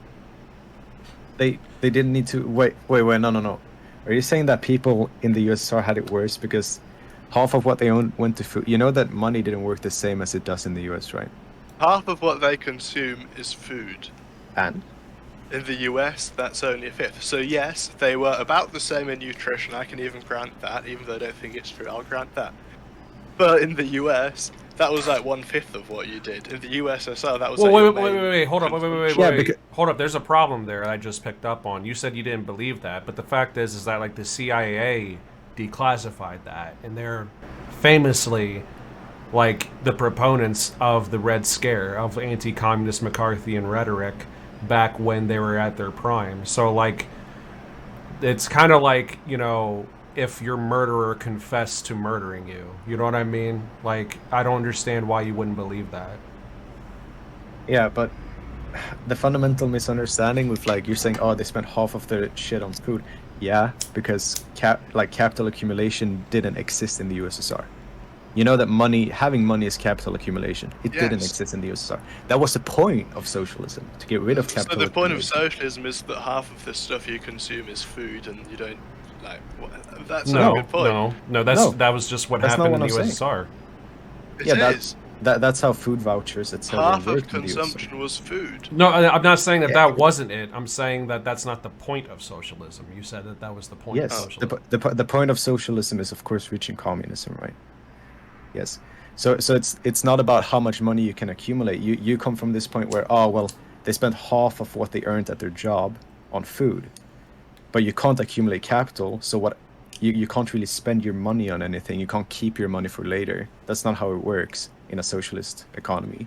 The other thing, real quick, that I'd like to point out, just real quick, you said earlier something along the lines of, what did you say? 0.2% homelessness is acceptable. Yeah. Well, 0.2% of the total U.S. population, being 326 million, is actually 65.2 million homeless people, which is a fuck ton more than what we have. Oh no, that's 20%. Oh fuck, never mind. Hold up, let me try that again. You did 0.2 times 0.0. Yeah, it's 500,000 people, which is a lot of people. 60 million homeless isn't quite right, but the USSR didn't have homelessness like that, so okay, that doesn't matter. The USSR either way, weren't doing doing as as well as people in the US. They weren't what? They weren't doing as well as people in the US. They were doing well though. They got free schooling. Everyone in the US gets free schooling. Do they? Can you go to university and learn whatever you want for free in the US? That's not what I've heard. No, of course not, because my partner has to join the military just to get education. Look, coercive. I can go in my country. I can get free education. That's not a communism thing. That's just a thing the US is doing poorly, and I disagree with. Yeah. But what I'm saying is that the USSR had all of these things, like no homelessness, full employment, and everyone was educated in the 1930s. Those are statistics. We don't even have it now. Wait. We don't even have it now. It's insane. So you can't talk down on the USSR on those. Of course you can. I just explained that those are statistics, right?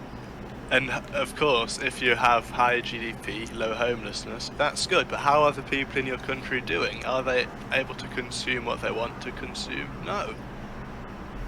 Well, it's because not everything is about what you want to consume or consumption itself. That's a capitalist thing. The USSR didn't have that because it wasn't a capitalist nation.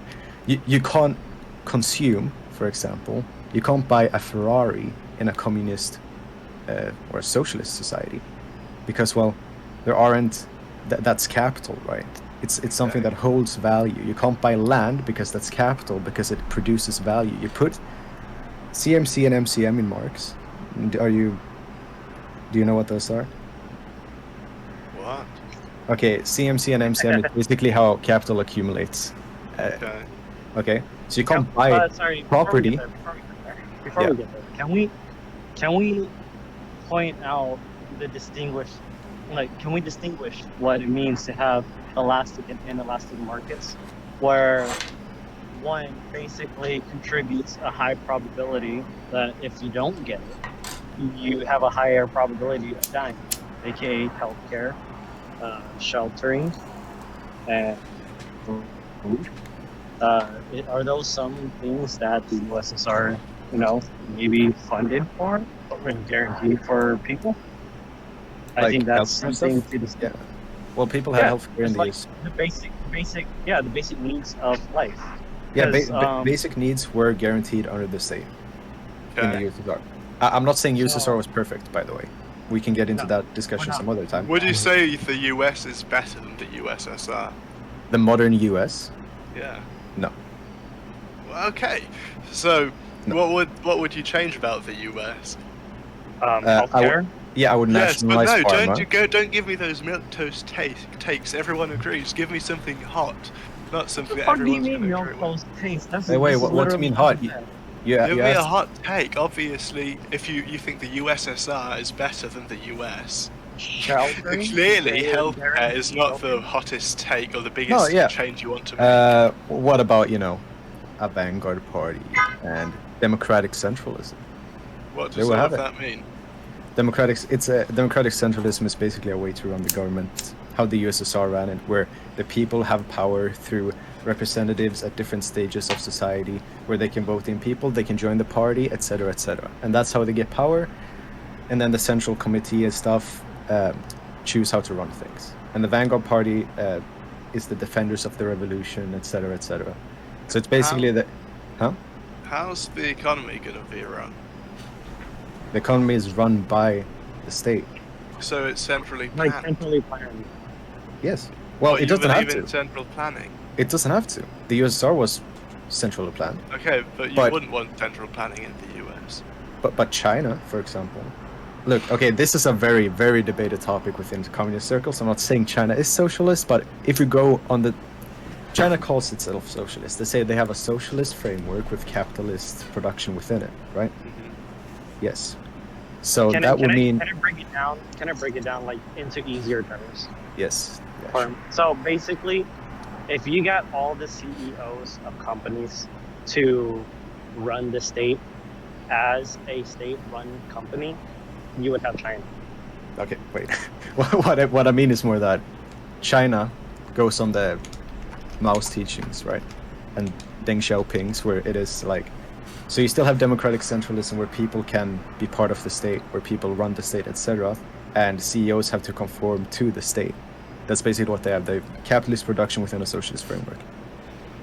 They build productive forces. That's what they say. I'm not saying that is how the reality is. I'm saying that's what they say they have. And you could build something like that in the US. And I even think that central planning could be a thing in the US. Yes. Why wouldn't I? Central planning was proven to work in the USSR. No, it wasn't. That's Wasn't it? the entire thing. No economist took that lesson from the USSR. Well, hold on, It's hold not on. True. There's one thing we need to consider, though, is that, like, I mean, not all of the reason is this, but a contributing factor to the fall of the Soviet Union was pressure from the U.S. So there was an outside force that was kind of forcing the USSR into a bad position that ended up contributing to its fall eventually. So you can't really make that claim because that wasn't their economy that caused it. It was an outside force on their entire system. Yeah. Do you know, Bob, do you know why the USSR fell? Or do you have an opinion on it? Yes, What is your opinion on why the USSR fell? because ultimately they, obviously what happens under central planning is you will have shortages.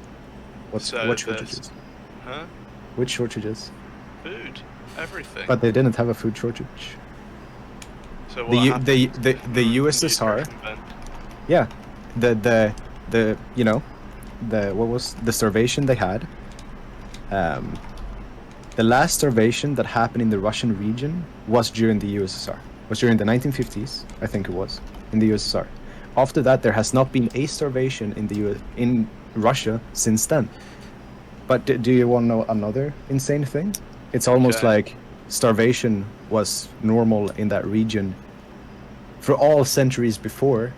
It's not like the USSR put it in there like, oh yeah, we're gonna have starvation now, or oh, our system is inefficient, so there's a starvation.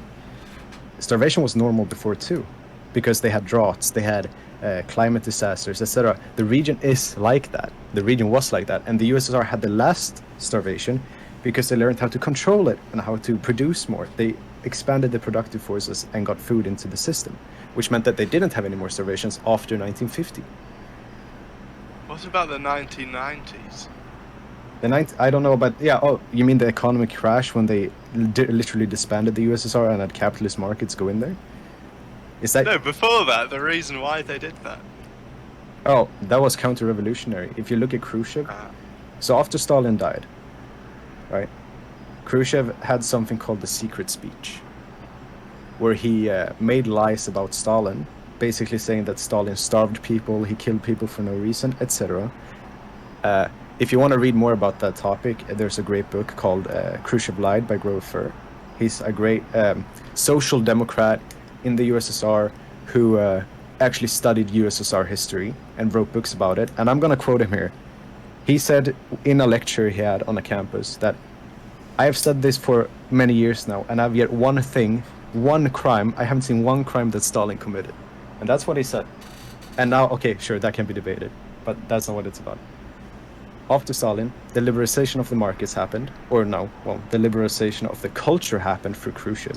And then through Gorbachev and the other leaders after that, they liberalized the markets, and then the economy fell.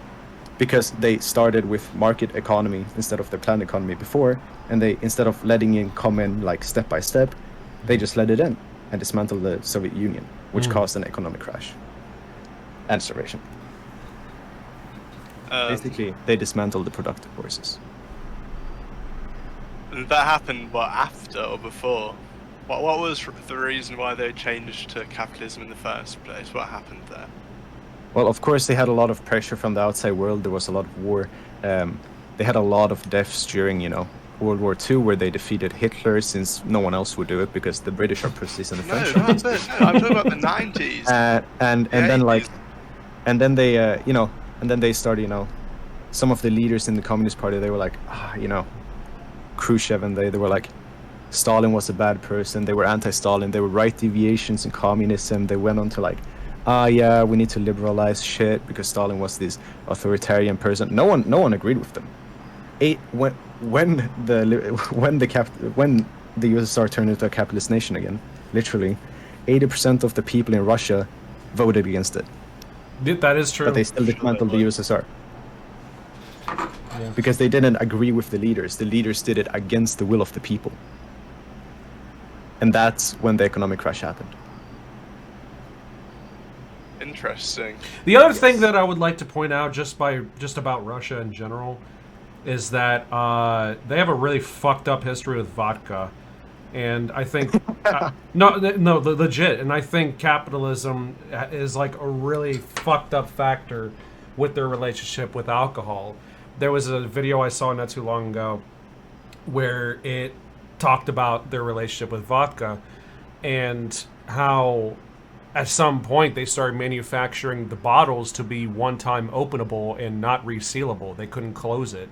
So they had to finish it off in one serving, one setting, or else it'd go bad or something like that.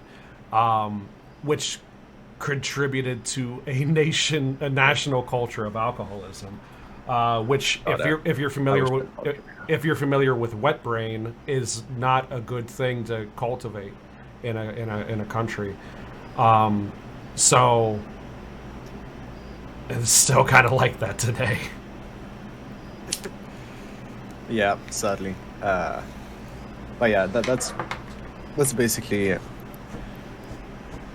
why the USSR fell. It was against the will of the people. It was against the democratic centralism they had. It was done by authoritarian means, and yeah. Well, how would you organize an economy today then? I don't know. I'm not an economist. I just know that we could politically organize an economy way more efficient than it's organized now. I think that intellectually. How? No, hang on. Here's the thing. I feel like, I mean, don't get me wrong. I've liked the discussion so far, but at the same time, I feel like we've kind of gotten off course a little bit because we could talk about the USSR or any other vaguely or majorly socialist or communistic entity throughout history, but the fact of the matter is that there are criticisms of capitalism that we can make and make fairly. So maybe we can boomerang this back to that. I mean, yeah, but it's about the alternative. Well, sure.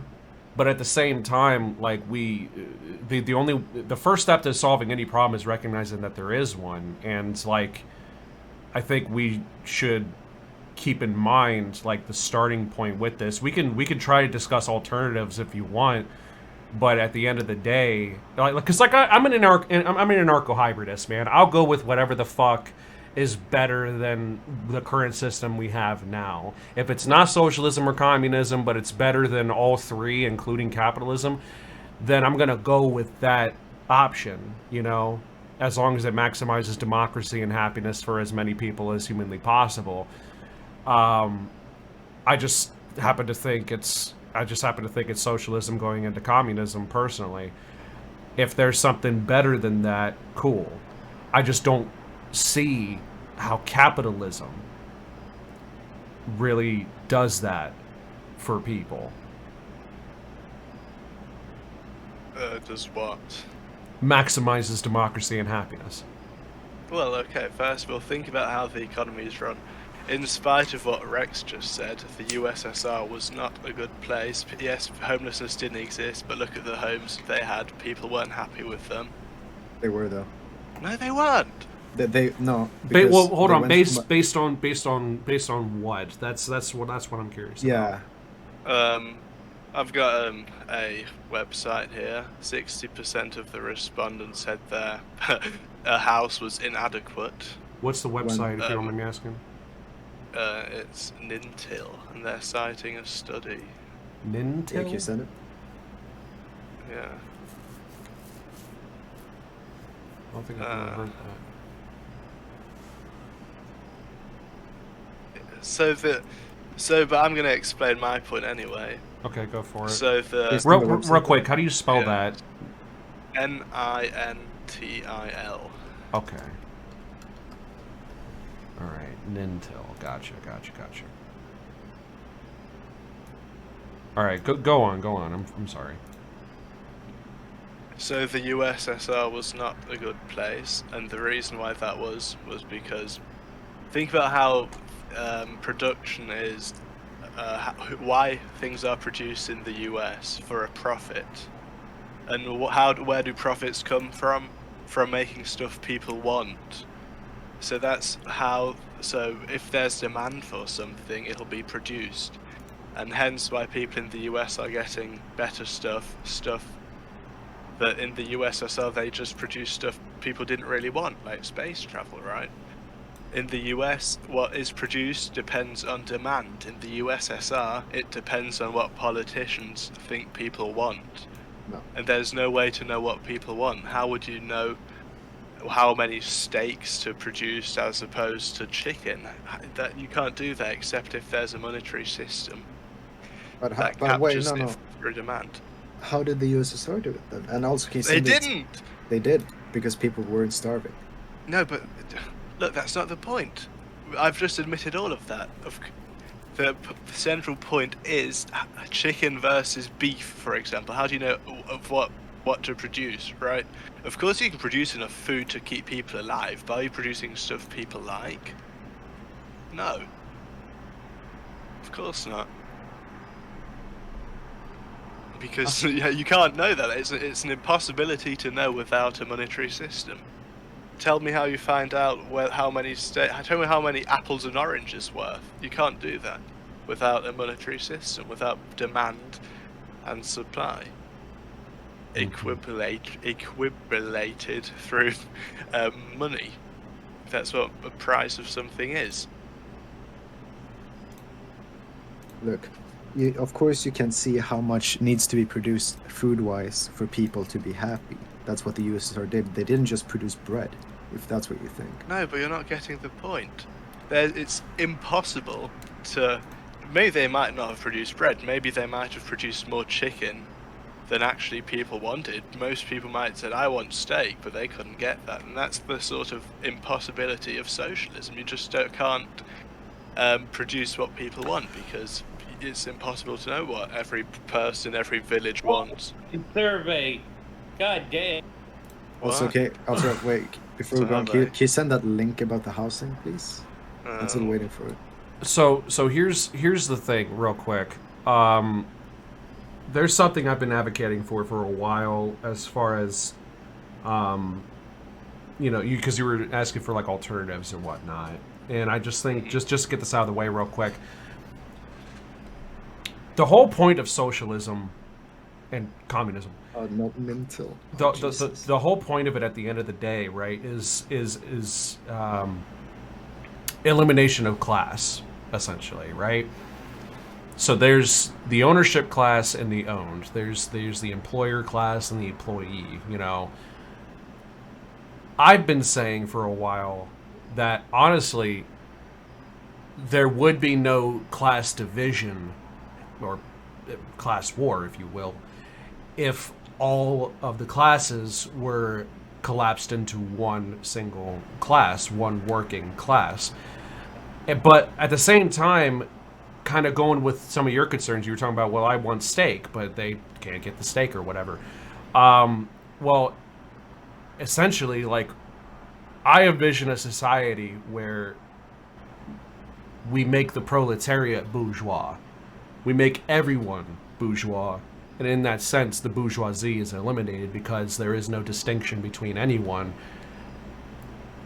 between such a division. Yeah. And so in that sense, like, I just think that there is a way for us to get that alternative where no one's impoverished, no one's deprived, but no one is, like, insanely fucking, like, ridiculously, I guess, gluttonous, you know, in different ways, and overly indulgent, decadent. That's the word I'm looking for, decadent. But at the same time, well off. You can have that choice. We can have a sort of communistic society where you can have steak, where you can have these, I guess, where we can have luxury goods. Not saying steak is a luxury good. It is food. Food is not luxury. It's a necessity, no matter its form. But I think that there are ways that we can, I guess, have a a bourgeois communism, if you will, to where everyone is well off. I'm sorry, Rex, you're going to say something? Yes, I just want to get into that. You brought up the supply and demand theory, but I think you're committing a very grave sin when you think that the LTV and supply and demand are mutually, like, exclusive, like they can't go together. I wasn't even talking about the labour theory of value. I was talking about how you can know where to allocate resources. Well, isn't supply and demand is about the reallocation of labour and resources, right? Yes, and but that doesn't have anything to do with the labour theory of value. No, but you were using it as if it was not something that exists within socialism, which it can, obviously. Well, how do you know how many oranges an apple is worth? Oh, because value is derived from how much we can produce something, etc. No, it's not. Supply and demand is not where value comes from. No, value comes from each individual person. It's subjective. No.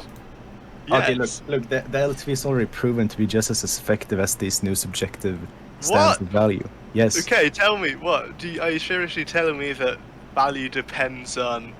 You want me to send you the study? You want me to send you the study? Send me a study. If it's in a good journal, I'll have a look at it. But that's just not true. I can guarantee you, like Greyecraft or however your name is. Where do you think value comes from? Is it just everyone individually decides what stuff is worth to them, or is it somehow related to how much work went into producing it? I mean, I think it's a mixture of both. I mean, the fact of the matter is that, like, we honestly, if we really want to dig deep into this subject, like, everything comes down to perception. You can perceive something as having one value or another. I mean, one thing is more important to one person than another, but I do not find that to be the case when it comes down to necessities, such as food, water, shelter. And nowadays, to be quite honest, the internet is also included in that. I mean, things like knowledge. So we're talking to higher education as well.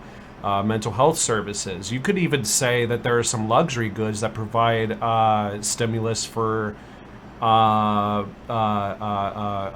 guess, a kind of meditation or a relaxation. So if you really want to, you could say video games or Netflix. I mean, we can go down this rabbit hole and, like, try to be as open-mindedly as possible, charitable to what we could perceive to have quote-unquote value. I mean, if it exists, it has value to someone somewhere. Like, I don't know if we could put a definite value on something necessarily, but as far as necessities are concerned, baseline, bare minimum, bare bones necessity: food, water, shelter, and modern age internet. There you go. I would say that those things are universal. We need those things. Yeah, I agree. But I think the Labour theory of value fails in many instances, whereas subjective theory can't fail. It's always true. How is it always true? Because value depends, it's just, for example, an old necklace your grandma passed down to your family, it's obviously subjectively going to be worth a lot to you. It does, no matter how much production went into it, even if it's not real gold. It's just, you value it a lot subjectively, other people don't. Right. Labour doesn't even come into that equation. But that's for personal trade. That's not for like market prices of commodities per se. Okay. And that's not. And when we talk about economics, that's not what we talk about in economics. You talk about actual trade that happens on the market between commodities and money. It's not just about, oh well, this is an old necklace from 100 years ago. That's not all trade. Trade is like, oh, this apple was produced here and there. You know, the labor theory of value was found to be just as good as predicting prices as the theory of production prices. So what about, well, first of all, I can't really access that study, so you should probably send a better link to it. Yeah. Because I can't see the journal it was published in. Here's a PDF of it, I think, yeah. Yeah, but where's the journal? Because I've not seen a journal yet. Like, as in, where is it published? It's from Stockholm's University. Yeah, but that's a publisher of research. That's where a researcher is. I could ask my professor to write down something. He doesn't publish it, and I could tell, look, this is from a university, but that doesn't mean it's a good source. It needs to be peer-reviewed. I'm not saying it isn't, but I've not seen where it's going from. And on the other hand, let's talk about the market. Some food Gordon Ramsay cooks is going to be worth a lot more than food someone else cooks, even though the same amount of labour went into it. I disagree. I disagree with that. Really? So whose food is going to sell for more money, Gordon Ramsay's or my food? I think there's a couple different factors that fall into that. Number one, I'm pretty sure. So I'm assuming, by the way, because of Gordon Ramsay's reputation, that he probably went to Le Cordon Bleu. And you can't be some schmuck and get accepted to Le Cordon Bleu. That's the best fucking cooking institution on the planet. And so I imagine that it took a lot of studying, it took a lot of dedication, and it took a lot of just rigorous cooking and learning techniques and what have you. You could probably imagine it.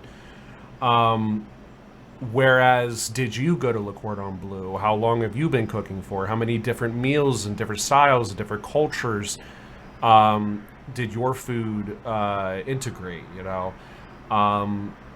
there's a whole. God, I couldn't imagine how many different aspects you can attack this or go at this now from. You're talking about human capital. That's not labour. But, huh? You're talking about human capital, how education makes you worth more. I mean, that's obviously going to be... Those are still factors, though, because, like, you could go onto Google and try to look up a recipe for something and make the same thing that Gordon Ramsay is cooking right next to you. Like, if you two were right next to each other cooking the same thing, and you learned the recipe through a cookbook or Google or something, like, 2 weeks ago, where Gordon Ramsay has been cooking this dish for 2 decades, you know. Okay, let's say hypothetically Gordon Ramsay puts a toast in a toaster, I put a toast in a toaster, we've all done it thousands of times, which is going to sell for more? I mean... It's obvious. Take a piss, give me a second. You know what? Actually, hold on. No. How hard was it to put the toast in the toaster? We stood right next to each other, moved like in synchrony, exactly the same movements and everything. We coordinated it perfectly to do the exact same action, which is going to be sell for more. And it's the same type of Obviously bread is. and everything, huh? Yeah. Okay. Exactly the same. Let me think on that for a second. Let me think on that. I mean, As far as the mechanics of the process, I mean, I guess they would both have the same value. The other thing, though, is like, you know, what you did with the toast once it came out of the like, if it was literally just toast, okay? If it was literally just toast, and you both put it on the same plate, same mechanics are involved, just like you described, and everything. There's nothing too elaborate about it. You just put toast in a toaster at the same exact time, put it on the plate at the exact same time. No further effort on either of your ends were put on the plate, okay? Here's where I would draw the distinction, honestly. And it's not even reputation.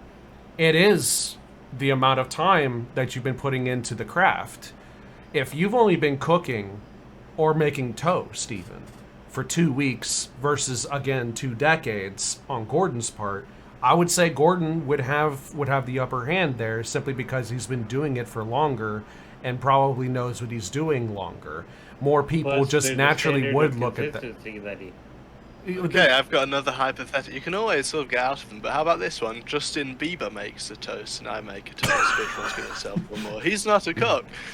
Right. If he does it with his dick, it's gonna sell for more. Well, well, so the point is, obviously, value is always going to be subjective. It always depends. Like it's, I don't think you can argue against it. Value. You know is what? just No. subjective. Wait. This is interesting, though. This is interesting because here's the thing: if you and Justin Bieber and Gordon Ramsay were all on the line and you all made toast the exact same way at the exact same time on the exact same plates for the exact same people, but they didn't know where the toast came from. Okay? It came from the kitchen, but they don't know who made them. And they probably all taste different or they all taste the same, but either way, you don't know who made them. Now the value on the toast is just the toast itself. Yeah. So at that point, I wouldn't say it's subjective. It's, well, maybe it is because there's taste buds involved and people have different tastes for different foods. But at that point, it's less subjective and would be more just based on the toast itself and not who made it or the reputation or how much work was put in. What, do the people buying it not know that Gordon Ramsay made it? One of the toasts? Nobody knows who made what. It doesn't change the fact that all 3 of you were back there. You, Justin Bieber, and Gordon Food is Ramsay. very subjective. That's kind of a bad point to try and win on. I think the point is, saying value is subjective just has no purpose, and you can always find examples where it's not true. It's always going to be subjective. It just always is. Oh, no, because value and price isn't actually the same thing. Of course not. Right. But prices represent value, but they aren't value. Yes. Basically, well, price is the actuality, like it's the actual thing of value. When we're talking about value, what we're actually talking about is worth. What Yeah, is something worth? What were you talking about while I was gone? I was thinking this. So if we're saying that, like something is worth something, we're obviously saying that it's worth more than something else, no matter what worth you place on that. It's always worth more than something else, and the thing is that something that worth more than a human being. That's the crux of the argument we're trying to get at here.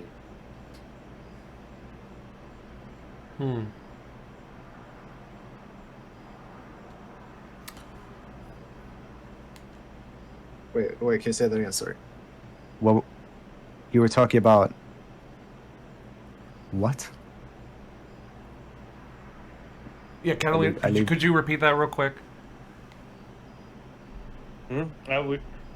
I think that the crux of the argument is that, like, is the value of a thing ever worth the value or the worth of a human being?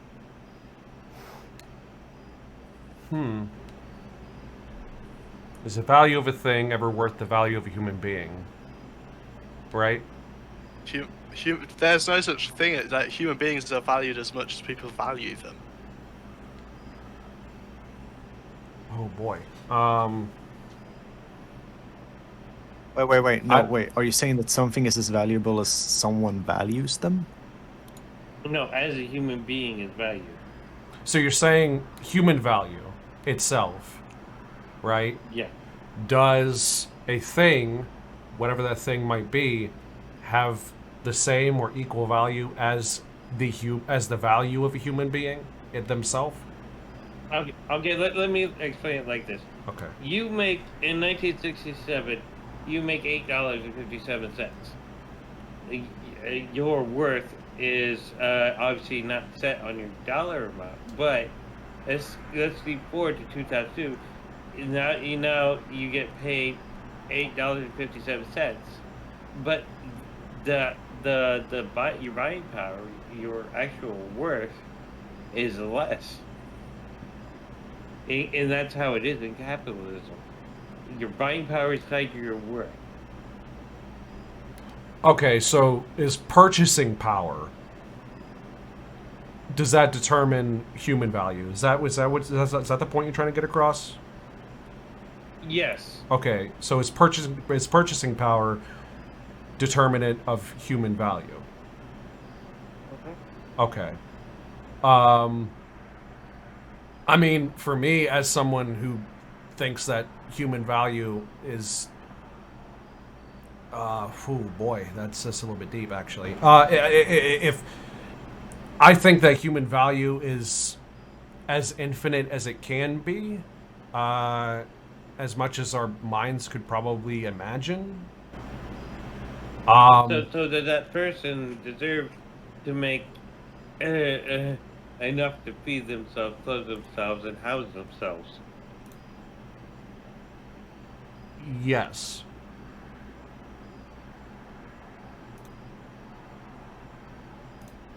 Does anyone else want to chip in on this? Okay, wait. I'm just thinking because I got back from piss. Okay, so Bob, you think that value is purely subjective? Yes. And our take is basically the value is based on what you put into the product and the labor time, right? Socially necessary labor time, right? But you also conflate value, because in the argument you made with the Grandma's watch, for example, you conflate value with price. You use them interchangeably, basically. You call it value when you say that, oh, I'm going to sell this for like 10 quid. That's price, that's not value. Yeah, I know. Yeah, so the price doesn't have to be as much as the value. Yes, it necessarily has to be less or equal to the value. No, the price can be more than the value too. Well, then no one's gonna buy it if we talk Well, about exchange. That's Have not you ever true. heard of price? That's not Yeah. true. Have you heard of Gucci? Yeah, Yes. I mean, like the Yes. the materials needed to make a thing, whatever that thing is, could be like, I don't know, component A, component B, component C, are each like 25 cents. So essentially, you can make with all three components with 75 cents in total of like, I guess, the value of those things, I guess. Maybe the price. Maybe I'm conflating those two a little bit myself a bit too much. But if you take three components that are each 25 cents, accumulating to 75 cents, and that makes the product for 75 cents per product, and then you hike it up to $4, that's more in price than in value. You know what I mean? No. Okay, explain to me where I'm getting this wrong. Well, so I think that's actually a good point against objective value theories. So, why is a Gucci sweater that is made in a factory or something worth more than a sweater your grandma knits with a lot more work and labor? Brand Because name. people subjectively value Gucci more. I mean, brand name, I would say. Yeah, but because they subjectively value it, it doesn't have anything to do with the labor they put into the material. It has some sort of social use, and value is also derived from use value.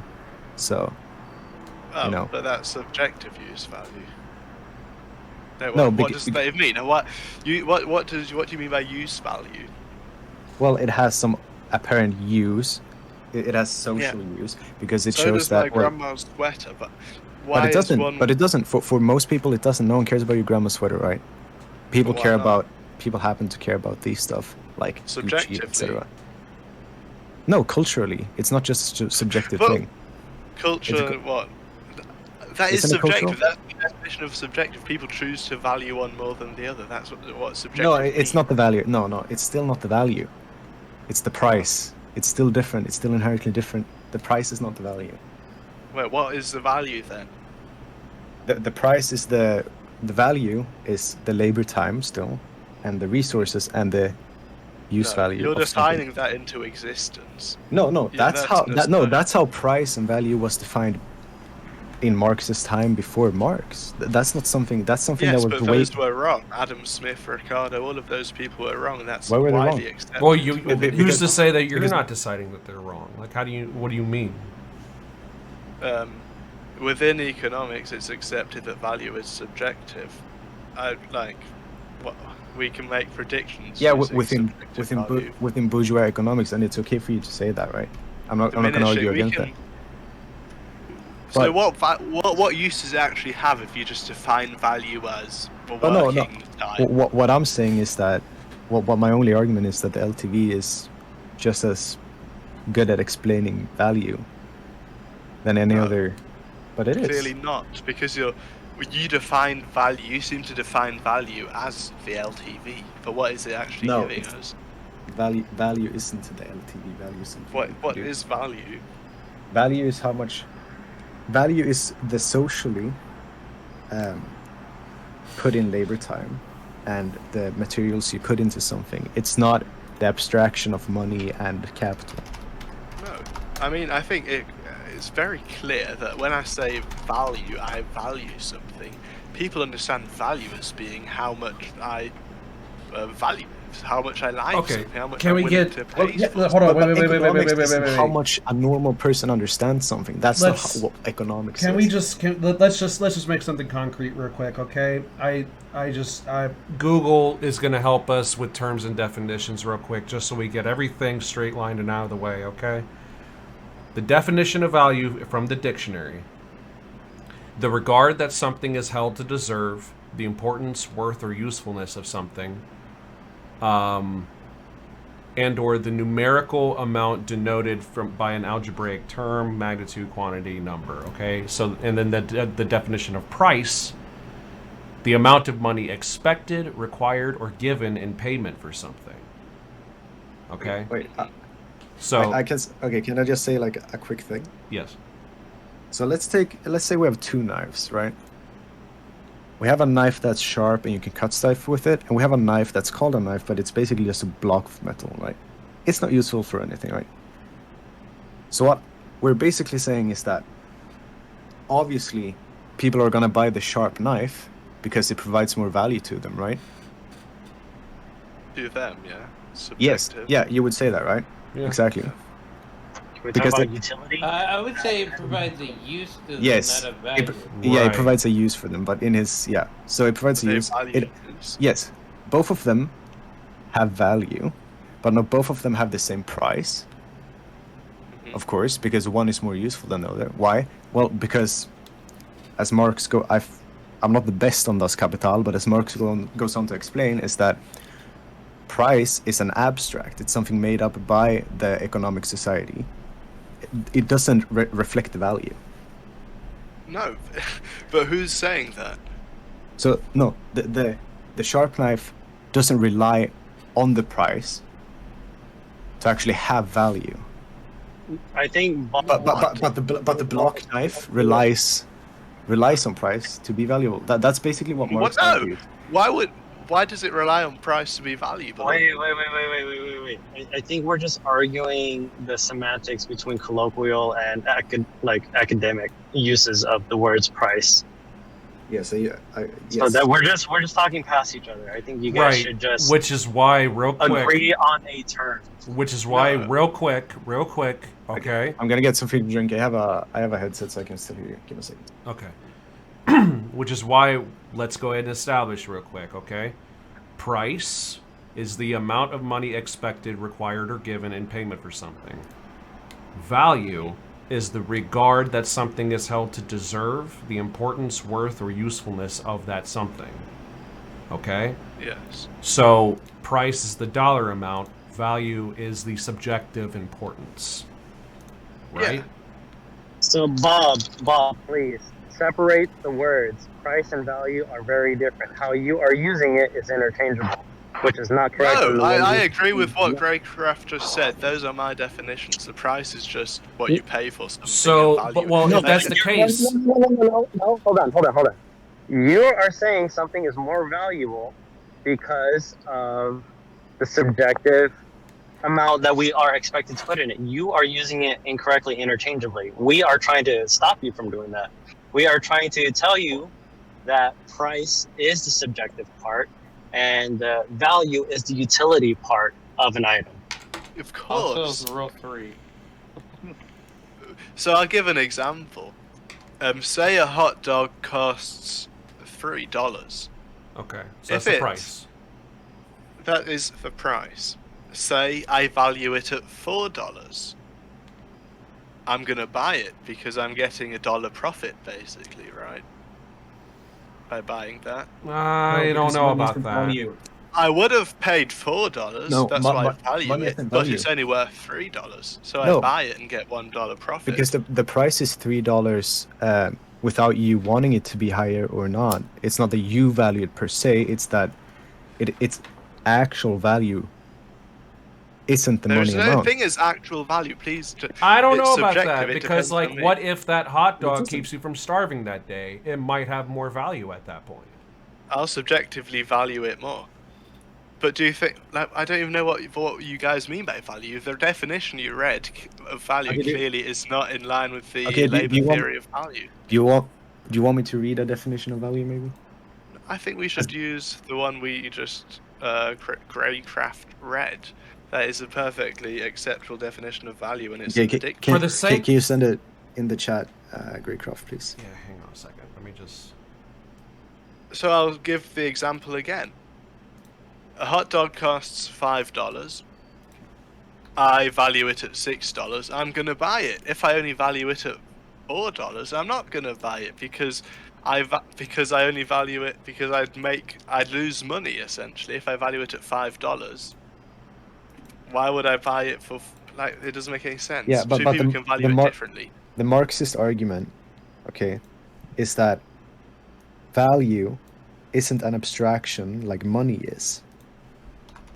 Value is a concrete existing thing of how something can be traded, but by how it was produced and what is put into it.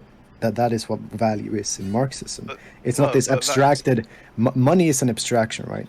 We can agree on that. Money is an abstraction to make trading easier. And price is basically just an abstraction.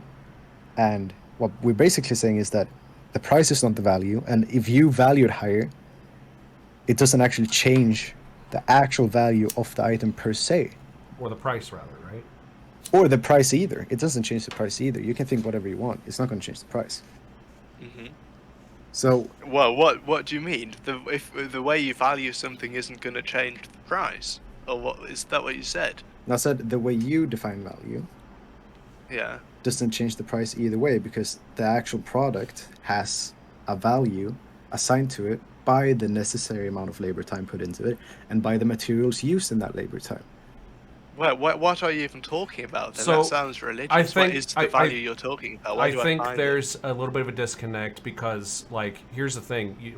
I think Rex was going to say that there was another definition of value, right? What is your definition of the term? Just real quick, just get this out of the way. Okay, what you want me to read? It's very long, so I'm only going to read a part of it. Okay, that's fine. A commodity is, in the first place, a thing that satisfies a human want. In the second place, it is a thing that can be exchanged for another thing. The utility of a thing makes is a use value. Exchange value, or simply value, is first of all the ratio, the proportion in which a certain number of use values of one kind can be exchanged for a certain number of use values of another kind. Daily experience shows us that millions upon millions of such exchanges are constantly equating with one another in every kind of use value, even the most diverse and incomparable. Now, what is there in common between these various things which are constantly equated with one another in a definite system of social relations? Their common feature is that they are products of labor. In exchanging products, people equate with one another the most diverse kinds of labor. The production of commodities is a system of social relations in which individual producers create diverse products, the social division of labor, and in which all these products are equated with one another in the process of exchange. Consequently, what is common to all commodities is not the concrete labor of a definite branch of production, not labor of one particular kind, but abstract human labor in general.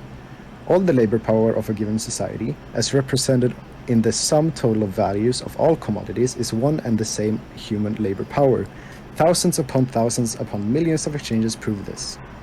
As a result, each particular commodity represents only a certain share of the social necessary labor time. The magnitude of value is determined by the amount of social necessary labor, or by the labor time that is socially necessary for the production of a given commodity, of a given use value. And then there's a quote to Marx which says, "Whenever by an exchange we equate as values or different products, by that very act we also equate as human labor the different kind of labor expanded upon them. We are not aware of this, nevertheless we do it." Are you talking about use value and not value? Well, we're talking about exchange value, I which is think value. that Okay, definition. well that's not the same as the word value. No, but exchange value is value in Marx. That's what he talks about when he But talks why? about Why value. does it? Why would you do it? Call it that way, even though no one else would. Like everyone No, that but they just do. listened to that clearly thinks that value is more in line with what Greyecraft read than with whatever you just read. Yes, People because don't of think course, of value when they think about what you just read. of course, that in doesn't modern make it- society, we're not taught Marxist or Right. other economic theories except Why the would ones that are you? Why commonly would we used within take his bourgeois definition? society. Well, Why no, would no, we no, take his wait. definition? No. Hold on, wait, because everyone, it's- hang on. That's the other issue, though, and that's kind of what I said earlier, that we are choiceless under capitalism. It's either capitalism or nothing, okay? So, of course, when it comes down to potentially learning about other economic systems, that's suppressed. You ask why do we have to take his definition or learn his whatever, but like, to be quite frank, the same question could be applied to capitalism. No matter how you feel about it, whether you're in support of it or against it, we have no choice but to learn the economics of capitalism. Yes, but I'll tell you that's what's why. thrust It upon serves us. It serves as utility to define value as subjective, but what value does it give you, or what utility does it serve if you define And not only value as that, just... hold up real quick. There's another thing I just thought of, though, is that here's the other thing. If value, as defined here, is the regard that something is held to deserve the importance, worth, or usefulness of something, right? And if that something, to me, is important based upon the labor that was put into it before it became the thing that I am about to purchase, then that is the value that I subjectively put on it because of the labor that was put into it. So Yeah, but subjectively, it's always going to be the subjective. There are no objective things almost in reality. That just doesn't exist. But that's also the other issue with it is that in capitalist economics, at least seemingly, the labor put into the thing, whatever the thing is, isn't considered. It's what you put the value on it. Yes, because can we- how else does value work? which completely disconnects and severs the work put into the thing from the thing being bought by the person buying the thing, which it does not encapsulate the entire picture. I think it's worth noting about what drives the Marxian sense of the relationship between value, labor, price, whatever. Because I don't think that Marxism really sees what Bob Marley sees, like quote unquote, calls value. When it comes to like things that are considered a luxury type of utility item, like let's say, because he keeps talking about the hot dog. Let me just point one real, I guess a better depiction. Like a white hoodie, probably like what, $10. And then you slap a Supreme logo sticker on there, and it happens to be like one of five ever in existence, and all of a sudden it's $500 because there's an artificial shortage on it. Because whatever, I don't think Marxism really cares about.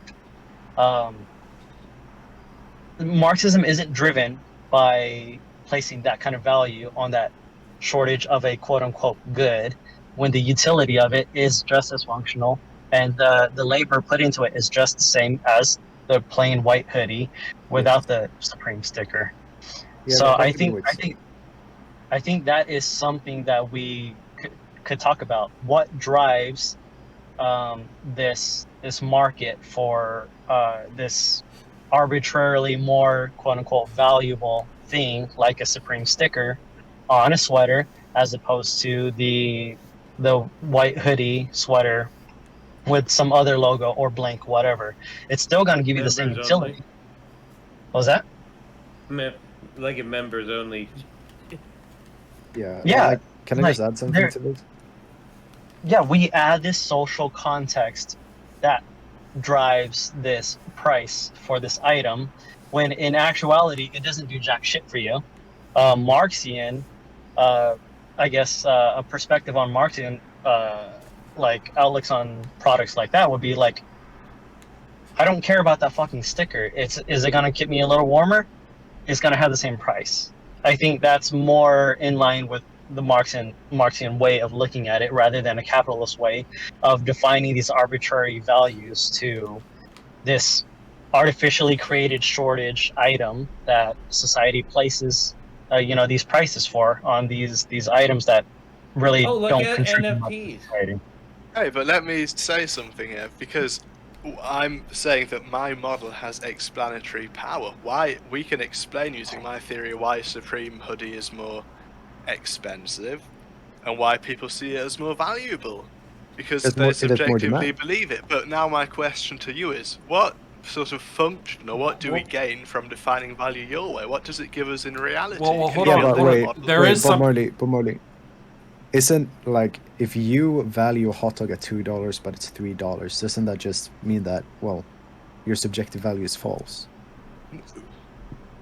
Like- It's subjective. How can a subjective value be false? Well, and what, like, You're still paying $3 for the hot dog, even if you value if I it. may say, there are items that people value that are worth more than all the money in the world and would never give up, like Okay, the cool. kids or Yeah, that's a that's family. sentimental You value. Yeah, that subjectively exists. value your kids. That's my point. I really don't understand what you're talking about. And I want an Yeah, answer. Why? we're- What does your definition serve? Why would I use it? We're not really arguing against, like, people having, for example, subjective value of, like, oh, this is memorabilia, my mom owned this for 1,000. I would never sell it for. I would only sell it for like $500. You know, what we're arguing is that. So what Marx did was that he analyzed how labor was, exploited, and how people bought labor and basically stole money from the proletariat and workers during the time. That's what he did, and we actually got way off point because we started this discussion on how different theories would work in. We talked about, like, USSR and how the USSR allocated shit, allocated food, and you were like, well, it has to be subjective market, value. It can't be anything else. And I'm like, why? Because if the state tells someone to produce X amount of steaks because there's a demand for steaks, how is that not as efficient as, well, I have a subjective value on steaks? Because we can make models out of subjectivism. We can make models of diminishing marginal utility. Well, that's Again, why surveys exist that we can just ask people what they want. That's Which not is what how they the did. market works. You can right. survey people. Yeah, but it wasn't a market. It wasn't a I market. know, but that's the problem. How are they gonna answer the survey if they don't even know what there is to have? Well, The market Martin, offers you stuff. Like Bob, what? How would are you they know- gonna? What? How are you gonna demand a car without cars existing? How's that let gonna me- work? let How me- are you gonna let innovate? me ask. Well, you Let want to me know ask. something? Hold on, Cars hold on, hold on. existed in the USSR. Prague, go ahead. Yes, but far less than in the US, first of all. But that was a hypothetical. Hold on. How are you going to innovate? How are they Hold- going to put something that doesn't exist on a survey? Wait, Greyecraft wanted to say something. Greyecraft- Prague wanted to speak. Go ahead, Prague. Oh, Prague wanted to say something first, yeah. Well, let me ask. Is it Bob? Have you heard of this? I guess philosophy of the what is it called? The illusion of choice. Is that the proper term for it? Mm-hmm. Because I guess the way we look at it, we look at utility and material conditions being met rather than these subjective values that you create models over. Like, of course you can create models over a bunch of subjective shit, but at the end of the day, is your needs being met by your material conditions like that these goods provide? Like I'm saying, I'll go back to the spring sweater thing. Like, does that meet your basic needs any better than any other sweater? No. Okay, so you're making these extra charts for whatever value goods, whatever the fuck, over an arbitrary value that we don't fucking care about. We I care care about it. Why don't you care about extra value? Like, shit, we care about living, we care about housing, we care about food, and we care about healthcare. so Look. do I. Yeah, but look. But you're not very good at giving that with But your the system. USSR was that. The USSR The had all that. USSR people, they didn't live for as long. There was more disease. Oh, You no. spent- Wait. No. I don't even know what Okay, your point is. how many years did they live on average compared to the US? Oh, I think like 5 years less. Okay, so if it was 5 years less, do you know before the USSR existed, do you know how long they lived compared to that then? No. Because they had they and China had the most rapid life length increase than any other country because of their socialization and because, well, they got actual healthcare, they got cleanliness programs, they got education at homes in such a fast pace that they actually got that shit, you know? Their life expectancy shot through the roof when they had when their economy got centralized. Yes, of course it did. But because the system before wasn't necessarily better, but compare that to capitalist countries like Japan. So I The just want to USSR started from a low and then plateaued after it reached some certain point. I just want to point out real quick. It's still going up, I think. It's I they're just- doing It really actually bad. declined Well, no, When? hang on. after the 60s I just want to point and out. went back up when capitalism was adopted. No, not in China. I just I want don't know to. about China, but actually, let's talk about that. Hold on. China, talking about- Okay. I just want to point out real quick, okay? I looked up the duration of the Soviet Union, okay? And I'm seeing 1922 to 1991, okay? I looked up USA life expectancy in 1950 because I kind of thought that's probably the closest to the mean that I could on demand think of between those two time periods. I'm seeing USA life expectancy in 1950 is 65 years. And the average life expectancy in the USSR was 67.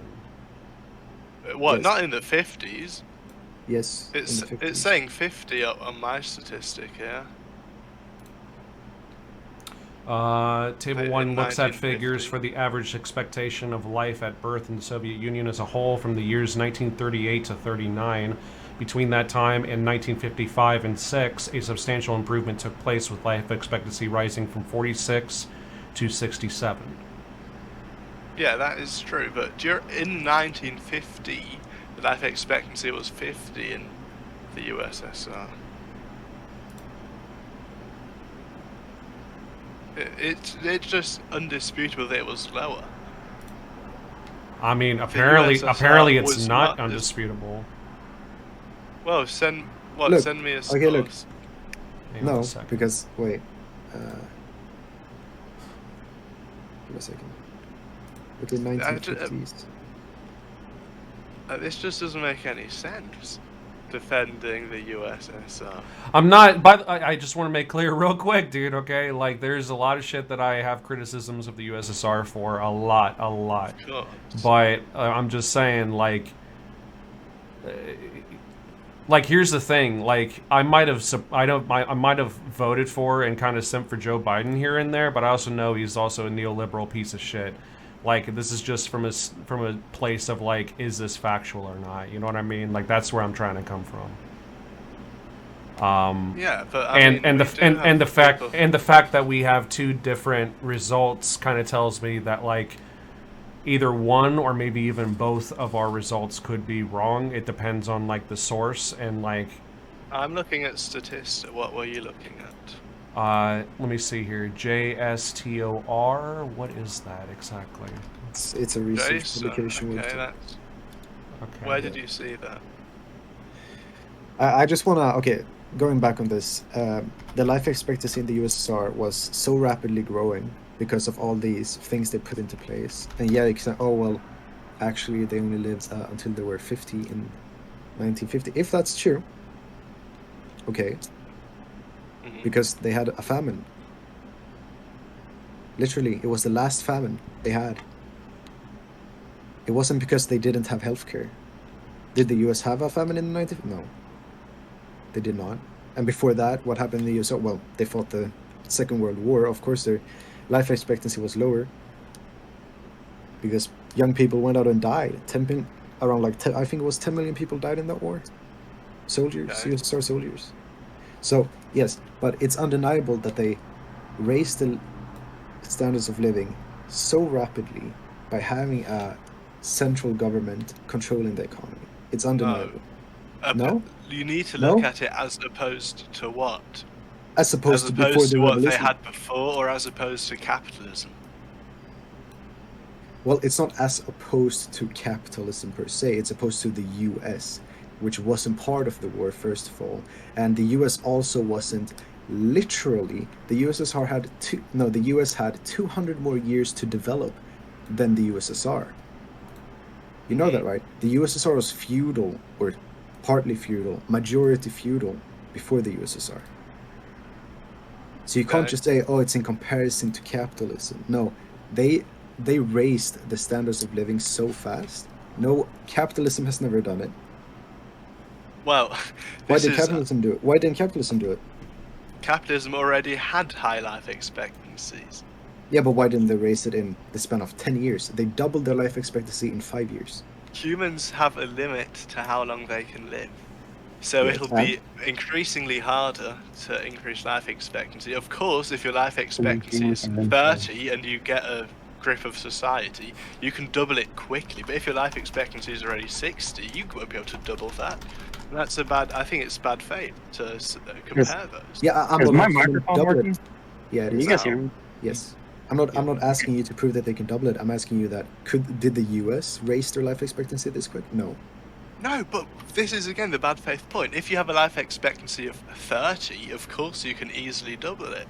Wait. But that's not my argument. My argument isn't, oh, why isn't the US... It's not bad faith to point out increase, the rate of increase in the life expectancy, but it's also pretty bad faith for you to say that us pointing out programs that worked in a particular society is the same as defending USSR. You can pick certain things that some place does right. It doesn't mean we're defending that nation as a whole. I think that was bad for you.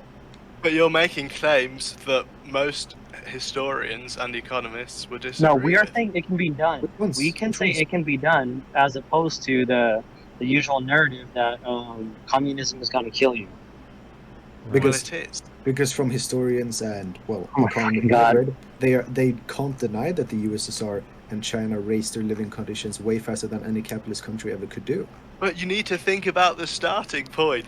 Think about. I'll give you an example. Feudalism? Feudalism, bro? That's not a starting point. They were I know, feudal. it's a bad They didn't starting point. But they still they literally still was the most fastest one. I know, they have a bad starting point, so if they get a system that half works, they can double their life expectancy, whereas the US... No.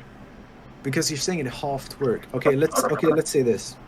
Was the US more than half working? Well, did the US work better in 1940 than the USSR? Yes. Okay, let's just look. 1940, US literacy rate.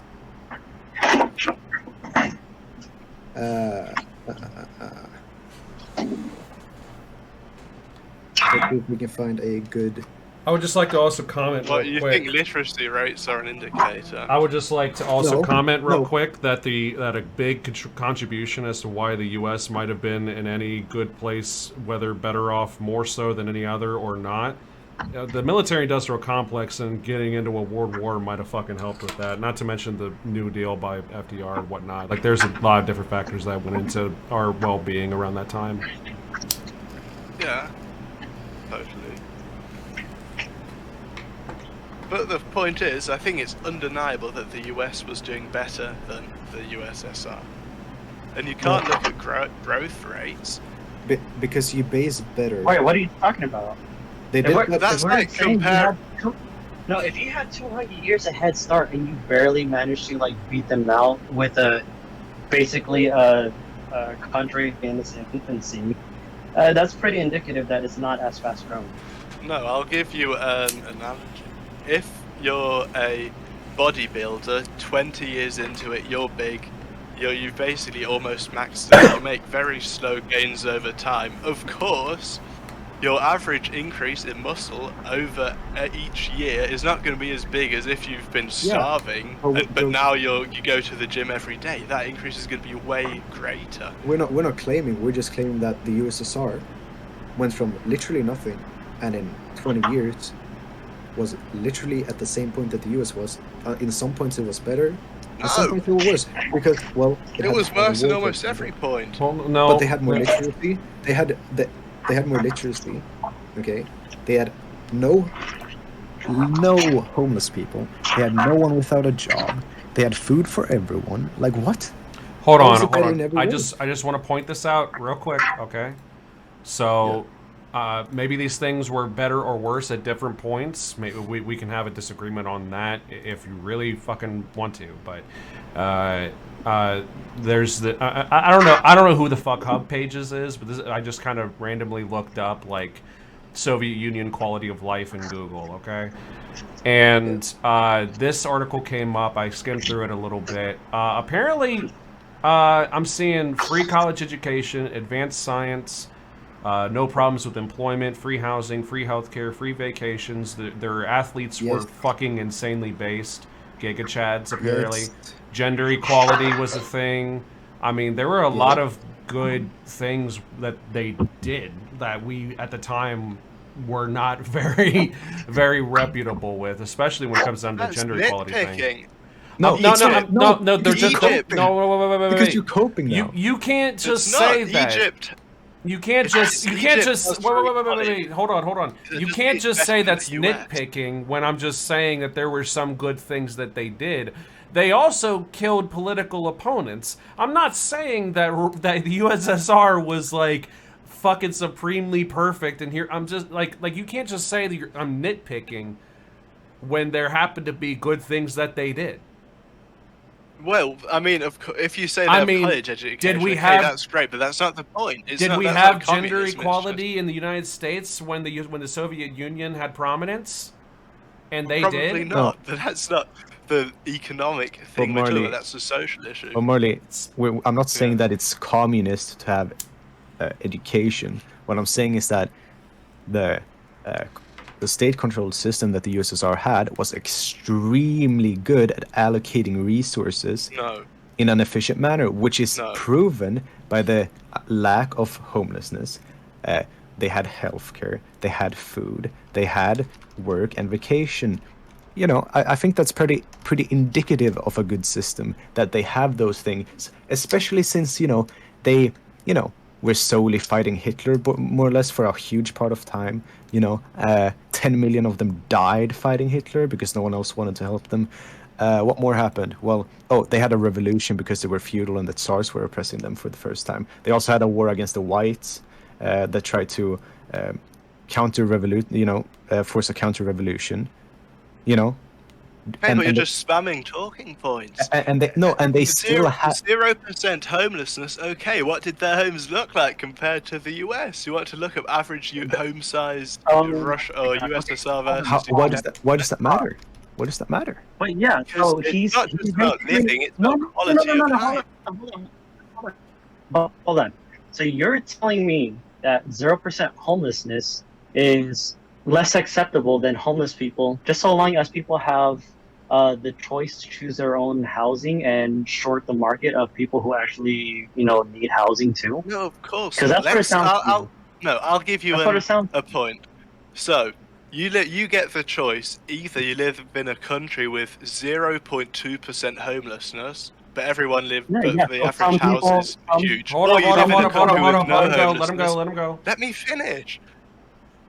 Would you rather live in a country with 0.2% homelessness, but every house is quite big, or would you live in a country with 0% homelessness, but the houses are all like 10% of the size as the houses in the country with 0.2% homeless rate? Of course, you'd probably prefer the country that has bigger houses but a few homeless people.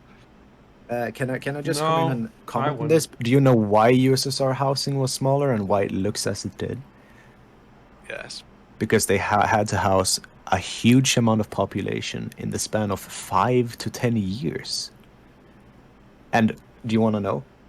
They did it by controlling the market, or, well, not a market, they controlled the economy for a state, and they did it in 5 years. They did it in 10 years. The NEPs were massively successful in placing people in homes. It's not about how they look, it's about utility. That's what it was about. If you want to look at home size and how homes look at East Germany. They had beautiful homes. They had beautiful communal homes. My ancestors I'm in Germany right now. My grandma used to live in East Germany. I can tell you they lived in a little shitty flat, fled from East Germany because it sucked. Wait, flats are bad, but you want to know most Europeans live in flats. Okay, yes, but have you ever seen an East German flat? Have you been to East Berlin? I cannot believe that you're making this point. They're 100 years old. So are the other houses. My house is 100 years old. Yes, but that's not what I'm arguing. I'm arguing that, they're 100 years old, so you can't say, they're shitty and stuff now. Well, you need to renovate them and take care of them. At the time, housing didn't look at it as it did today. At the time, it was utilitarian, It had to have direct usage, and it had to be cheap to put up and fast to create. And that's what they did, and that's how they reached 0% homelessness. I think the bigger picture, it's the same argument with privatizing healthcare. It's like, okay, I need to piss. Because the Americans who love private healthcare, they love boasting about the quality of healthcare, but it comes at the cost of how many people getting barred access to healthcare just because they can't afford it. So what they're doing is putting a price, a paywall to healthcare, and they're creating an artificial shortage on how many people can receive healthcare. So that means less people getting healthcare. That means more less people to focus on. They get to concentrate resources. But even then, in the name of profits, they're cutting doctors and healthcare workers to maximize profits. So they're shorting labor as well. Okay. And that's just the nature of it. And even with all that money, it absolutely is. You're talking about a sector that suffers from market failures. I agree to have a public healthcare system because there are market failures. Those market failures don't exist in all other sectors. Okay, the nature of capital is profit. In order to gain profit, maximize profit, you are going to cut corners. You are going to us on the receiving end, we're gonna have to fight against, maximizing profit so that it doesn't completely collapse. No, The maximizing healthcare- profit's good. What? Profit maximization is a good thing. Are you kidding me? No, No. he's a social limiter. Okay, Bob Marley, look. So back to. Can I just go back to? Dude, the I genuinely think you guys just don't understand this topic. I Yeah, don't know no. what you're saying. No. How does Cuba almost have the same healthcare quality at zero profit? As we do? Because they overinvest in it. It's a misallocation of resources.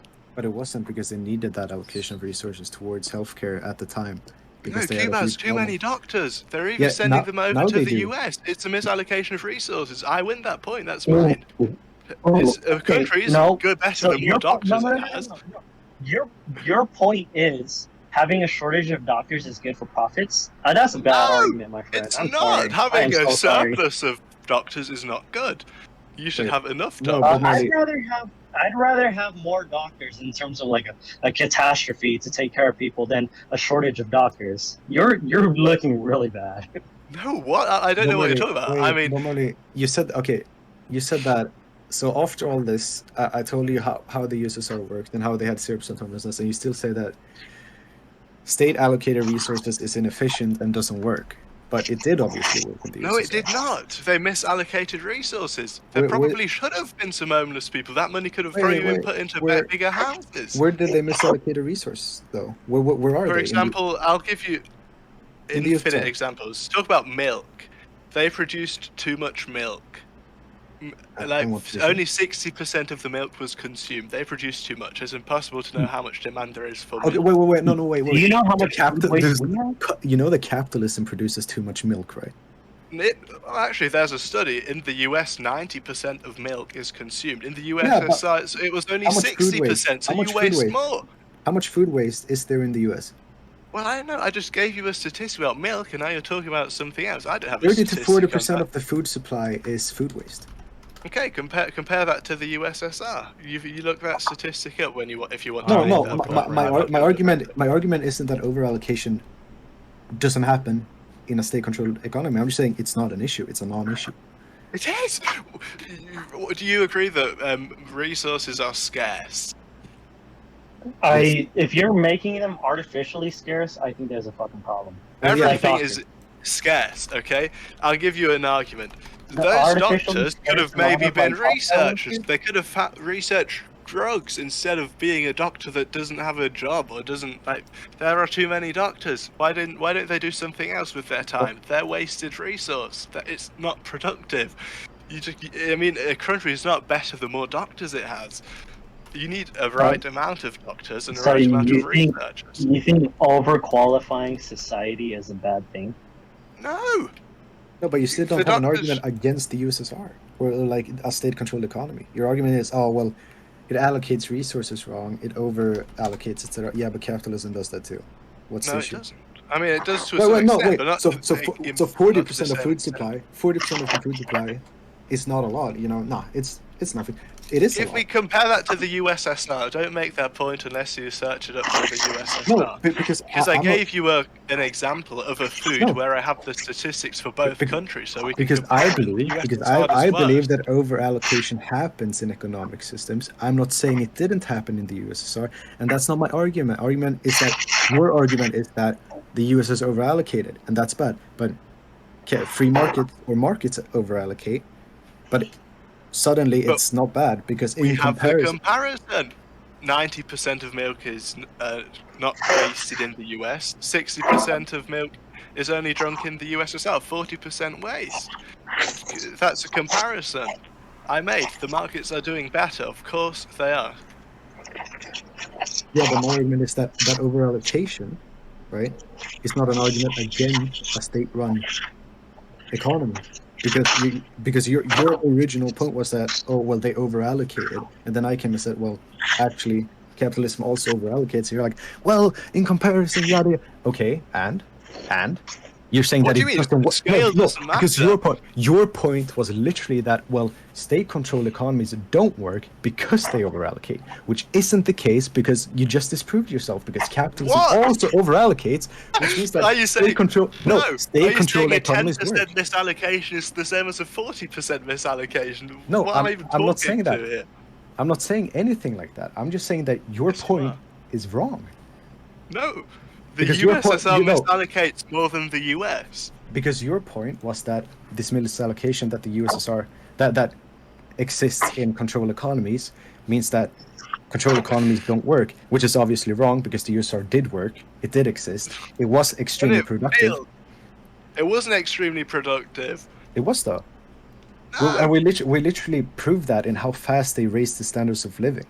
Again, compared to what? I gave you the bodybuilder analogy. You need to disprove that before making the same assertion Well, again. I gave a counter to As that. we said, how long did it take for the US to develop to the point where it is now?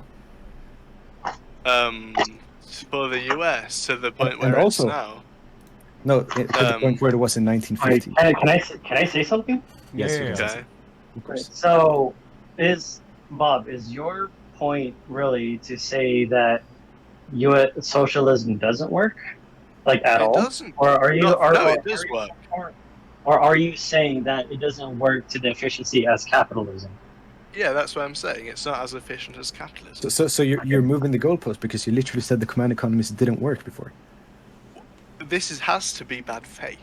No, When I'm I say that it works, I no. obviously mean as compared No, to that capitalism. it's not Oh. obvious because you literally said the command economies don't work, and now you're moving the goalpost and then calling me bad faith. I think every child understands that I mean relative to. Obviously, it worked. The USSR existed. You need to be Then quite what- literal with words. We're not talking. You should interpret it this way. Be literal, please. It'll make it so much easier on us. Because what the I say, USSR didn't work as well as the US, is what I kept saying. okay, because for example, if I say that, well, capitalism, it's impossible for capitalism to exist for the eternity of time, I mean that. I don't mean that, oh, well, in relation to this length of time as feudal. No, I mean that capitalism can't exist forever. Like, Of course not. you need to be literal. The sun will destroy the earth. No, but as long as history exists, which means as long as humans exist. There we go. Is Well, that that's. I mean, okay, maybe. I don't know about that. Probably. All right, Bob. Do you believe the idea that growth is sustainable into eternity until the sun burns out? I don't know. Maybe, maybe not. Probably not. You cannot believe that it is sustainable forever because everything on this world is finite. Of course. better? But we can travel to other planets. So we're We proving that can the US think of surface did work. technology. So we can come to the conclusion the conclusion, both you and me, Bob, that the USSR did work and they were efficient in some stuff, and we're No. over allocating in some other stuff. Well, hold on, but you just said that weren't they you- efficient in housing? Huh? Weren't they efficient in housing? No, that's an over misallocation of resources. I think the main issue is that we're okay with some stifled growth in comparison to capitalism because we care about the people who are shunned out of a system that capitalism would produce. We're talking about the You struggles. care about the 0.2% that don't have a home, Yes, as yes, opposed to we the do. 90% that have a home the size of my bathroom. We care It about wasn't the every size of the single bathroom, dude. person. Jesus Christ. We care about every single person. Is that a terrible quality? Here's to the have? thing. Here's the thing. I really do need to pose a philosophical fucking ultimatum now, okay? Because now I'm starting to get a little bit concerned. So, as far as the housing thing is concerned, okay, I really need to know: would you personally rather have, let's say, out of 1 million people, 9 million of them to have a home, and 1 million of those that are left over to just die? And, like, I'm talking like excruciating, torturous pain of starvation and exposure. So that those 9 million people that do have homes to have comfort and luxury, or all 1 million people to have a home, but like they live in 1-bedroom apartments with some luxury, Yeah, but of not course not. but not decadent. No. Okay, so I mean, It seems like to me, with the way you've been arguing your points this whole no, time. but there's obviously a trade-off. Just because 0.2% of the population are homeless doesn't mean we should adopt a system that makes 0% homeless but makes everyone more poor. Why would we do that? Right. How many stories do you read of people dying from preventable diseases and weather exposure, when they could have easily just been living inside a house with healthcare? How many stories do you have to read Well, in maybe, order but I'm to in not favour of giving everyone healthcare. But What that about doesn't mean housing? we throw Well, out what the about entire housing? system. Yes, of course. Okay, so we have 16 million houses in the U.S. that are vacant, as far as we know right now, as we're speaking. And give or take around 600,000 homeless people, including war veterans, by the way. Let's just keep that in mind. And children. And we could just, I don't know, give them all a house and still have over 15 million vacant homes. But we don't do that. Why do you think we don't do that? Because it's a misallocation of resources. Sorry, I didn't listen to that last part. So, there's 16 million vacant homes, 600,000 homeless people. We give each one house. That means there are 1,600,000 or 600,000 less vacant homes, but there's still a lot of vacant homes, right? A little bit over 15. That would, huh? no, that would decrease utility. What?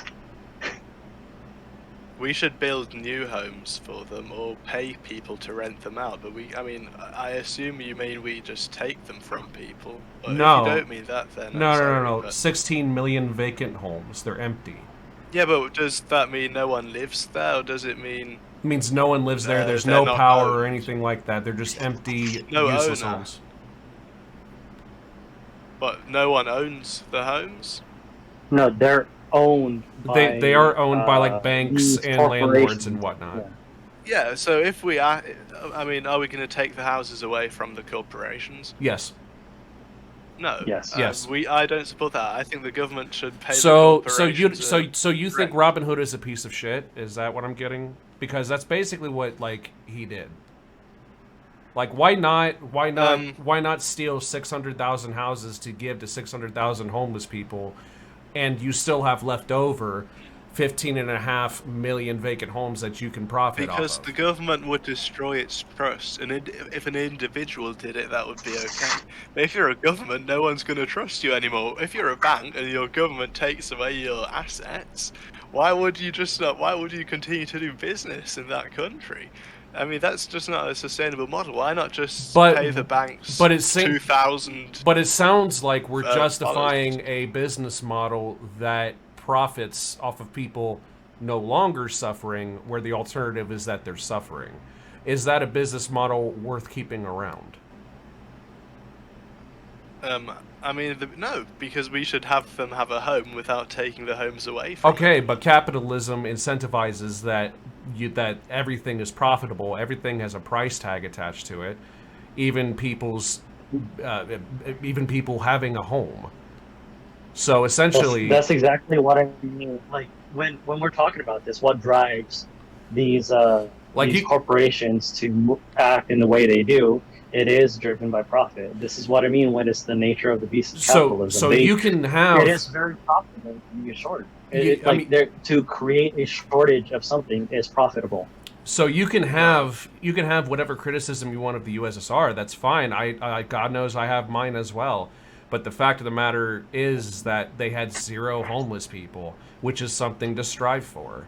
We don't. Here's the thing. On top of that, again, I have to reiterate this. We have 16 million vacant houses now, which means that they're not the flats that you see in the USSR or in East Germany. They are the houses that we have currently, which could be shit in the suburbs, or with like 2 stories and a basement and 3 bathrooms or some shit. Okay, there are a lot of places that aren't just shitty little shacks somewhere. that we could just give homeless people and develop a plan with them and say, hey, six months from now, we're going to come knocking on your door and you guys start paying a portion of rent.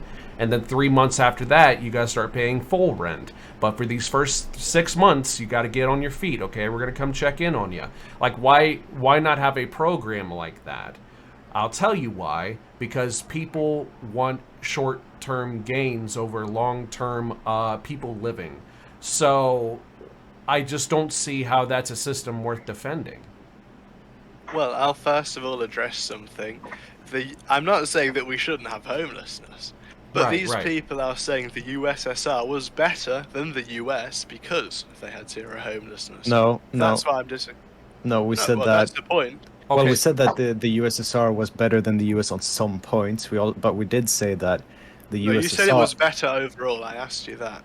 Well, I believe that, but then I don't you think, also said that God it was believed that. worse at all points, which I find to be really uncharitable. No, and just not. no. You it said wasn't that worse at all though. points. It was... You did. I don't think I did, but if I did, that was wrong. It's worse for the general person, for the average person living there. But it was Of better course, for the average. you can have individual successes. Egypt has free college, but that doesn't mean it's better than the US. You can have zero homelessness. That doesn't mean you're better than the US. That means you're better in one aspect.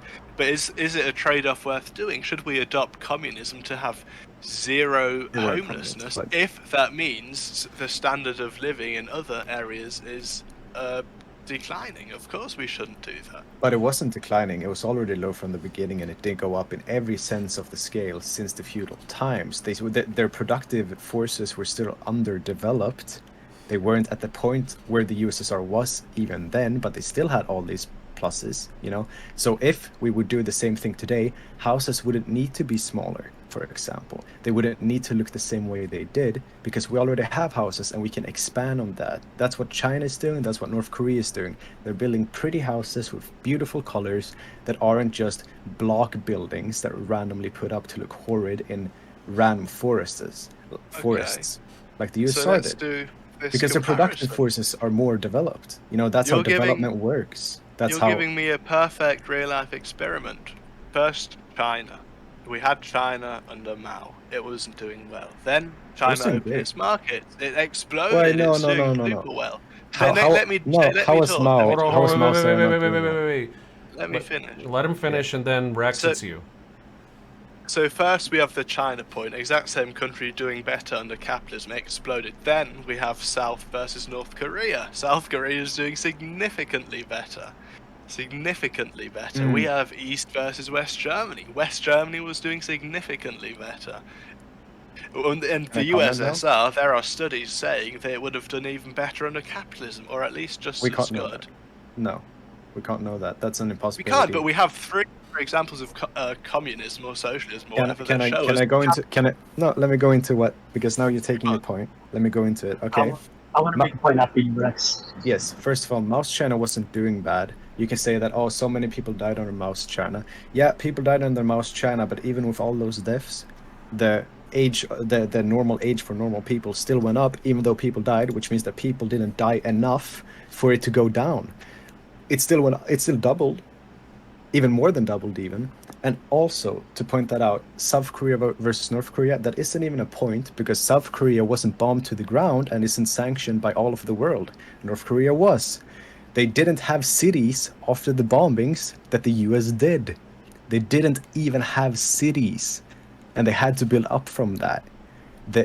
While South Korea has had free trade with all of the Western world. All of the Western world and all of Africa, while North Korea hasn't. The only partner North Korea has had in trade since after the USSR's collapse was China, and China refuses to trade with them because China doesn't want to go into foreign policies. On top of that, we can go into West versus East Germany. This is also a war problem. It was war-torn. There was a lot of political issues at the time. We had fascism as a threat, etc., etc. We can also take China. You said that, oh, China did so much better under capitalism. But even then, when they freed the markets, is it really capitalism? You can argue that it's more capitalist than before. It's more capital. Yes, because they still had, well, before they still had commodity production, etc. So I would say that it was still capitalist. I argue that it's capitalist production within a socialist framework. in Marx, that means basically that when capitalism production can't, like, it's the productive forces can't expand more, we have to go into a new stage of history, which will be socialism, and that's what China is working for. So it's fundamentally a socialist system because the state is socialist, the state is run by the people, they have democratic centralism. If a CEO tries to offshore his money and do whatever he wants, he disappears. Isn't that funny? If a CEO tries to abuse his workers, he disappears. Isn't that even more funny? Isn't it funny how China has better working conditions than Australia? Funny. I doubt that. But I can the send you point it. I can is, send you it. you first said South Korea versus North Korea. North Korea doesn't trade as much, but trading is a capitalist thing. No. Real quick. No. Hold on. Wait. Prague, I'm going to let you go, but there is one thing I want to remark. Okay. The fact I don't know about you, but like knowing the realities of like the way that my government is set up politically might also affect my participation in it. And so, I mean, you look at North Korea, you look at certain eras of the USSR and certain eras of China, not all the way through, but certain eras, being authoritarian, hands down. And that might, like, persuade me to, like, either live there or not live there, you know what I mean? And so that kind of takes a little bit of my economic participation in that. There's different factors to look at here as well, as far as, like, politically. Anyways, Prague, go ahead. That wasn't a fully formed. Yeah, I wanted to bring up when Bob was naming, in comparison, North Korea versus South Korea and like comparative countries being underdeveloped. We should also mention the very important facts that the CIA, it's been very well documented. You can look up the book by William Bloom. It goes into detail about how very thorough the CIA was in excising socialist movements in all these countries that were budding. They kneecapped the fuck out of these socialist countries. They meddled in elections. They assassinated many socialist revolutionaries, participants. And they also, the U.S. and the Western trading bloc really sanctioned the fuck out of any country that was unwilling to come to terms with the capitalist system, the capitalist versions of trade. Like North Korea was sanctioned to hell. Cuba was also embargoed and sanctioned for a very long time. The U.S. military had a monopoly on all these trade routes that because we spend a ton of money on our military, that we monopolize trade routes. So I think it's very unfair to be using these lesser successful socialist or communist countries as an example, because capitalism kneecapped the fuck out of it. They sabotage a lot of their shit. So I don't think it's a very honest way to say, look at these countries, they weren't successful, when you fail to mention that those countries were also very sabotaged from the get-go. Well, you're just making my point. If they're sabotaged by not having free trade is one of my policies. It's capitalism. Another point is... Free trade isn't capitalism.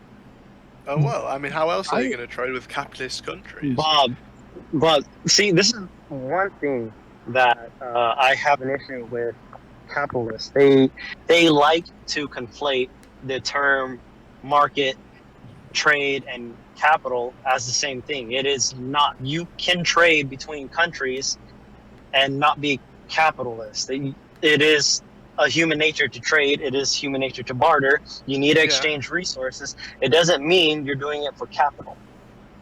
Well, but how are you going to exchange with Western countries if you're not capitalists? How are you going to do that? If you're embargoing resources to develop, that is like embargoing is kneecapping.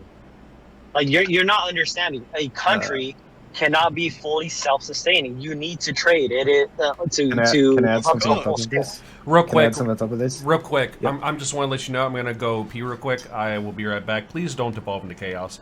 I will be right back. Yeah. So one more thing about that, like socialist nations still have trade and they have commodity Be right production. back. They still have some sort of capital. You know, the tool that is a socialist society is to get rid of these things through a transitionary state, and that is what socialism is. They still have trade. Cuba has traded with countries. China trades with countries. Even it can be debated whether they are socialist or not. But for example, North Korea did trade with countries. It does still trade with China. It's not that they can't. It's not that they can't trade with Western countries because they're not capitalist. It's because they're socialist, and they have these capitalist nations, well, actually just the United States, banning everyone from trading with them. Like, people aren't allowed to trade with them. That's the issue. It's not that they don't want to trade or that they can't trade because they're socialists, right? Yeah, I understand. So you can't put you can't say socialism fails because X when it's obviously the material conditions that fail. You're relying on Western nations. The GDR, Germany, East Germany, they could trade with the Soviet countries, but they obviously didn't have as good trading partners as the West because Soviet countries didn't produce things as good as the West. But they it produce further bolsters my point. enough. The GDR was a pretty good place to live in at the time. I don't get what you're saying. Is it really fair to say that they didn't produce or they weren't as successful when they were literally sabotaged? Like, the premise from the start is already inherently dishonest. The way you're framing it, like you're saying, oh, the material conditions aren't as good as capitalist nations, but you have to take into account that all of these were ruled by force from capitalist nations. They weren't given the opportunity to catch up. They weren't given the opportunity to do the same things. Well, but they lost to capitalism, and that's the entire point. They did have a Ruling trading by- bloc, but their trading bloc wasn't as good. But Ruling by might is not inherent to communism. That is.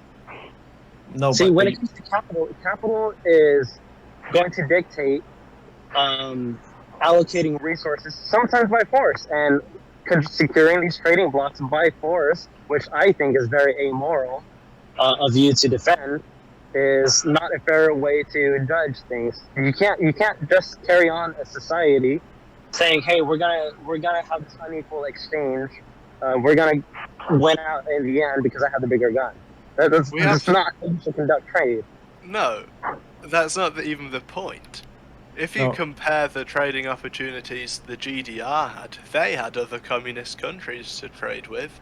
The US had other Western countries to trade with. Which of them won? Of course, the West, because they're better.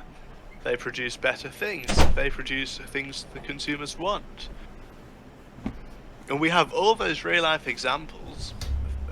Country next to country, capitalism always does better.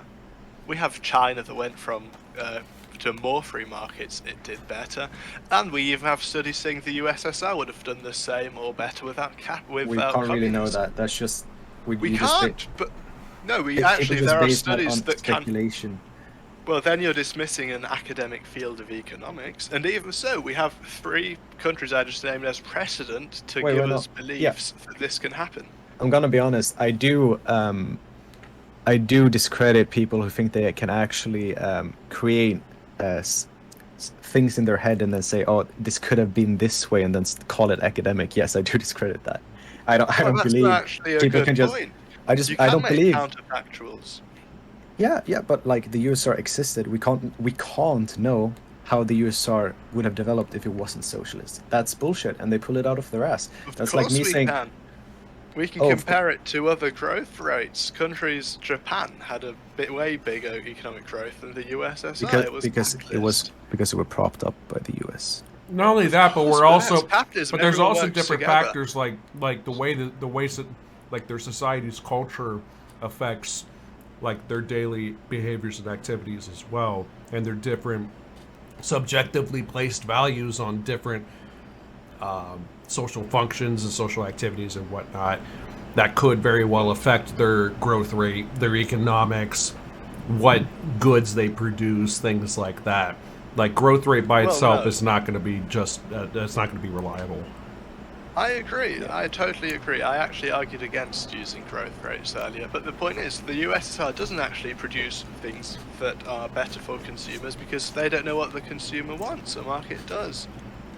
But it did. You're just going in circles at this point. That's not what we're arguing. We're arguing over like you're saying that socialism doesn't work because North Korea has it worse without taking into account the material conditions of North Korea.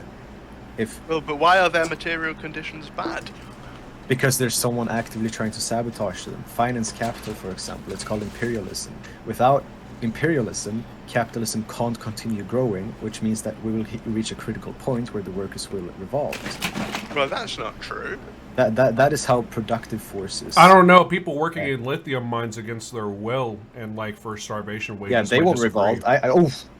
They will just continue to work in the lithium mines for no money. No, because if production costs keep rising but profit don't rise, that leads to crisis. That's what capitalism doesn't depend on that. Look, I mean, it does. It does. It does. It's maybe not in every single sector, but it does. There's this Have great you read the research? It was quite big in political circles. A bunch of studies going over this. Economists said this. Exploited workers from poor countries, or whatever it's called, unequal exchange or whatever, it only accounts for a fraction of GDP of the US. It's not huge at all. Okay, where's most plastic or wait. Without imperialism, right now, would we have cell phones? Probably. No, because chip production right now is made in countries where imperialism is used. We wouldn't have lithium batteries. Huh? But we could. It's not like if people in bad working conditions weren't making them, we'd have people in good working conditions making them. Yeah, and the economy doesn't depend on that. And the rate of profit would rapidly fall because we wouldn't get those cheap resources anymore. It would, which means that if profit falls, right, it leads to crisis within the capitalist economic system.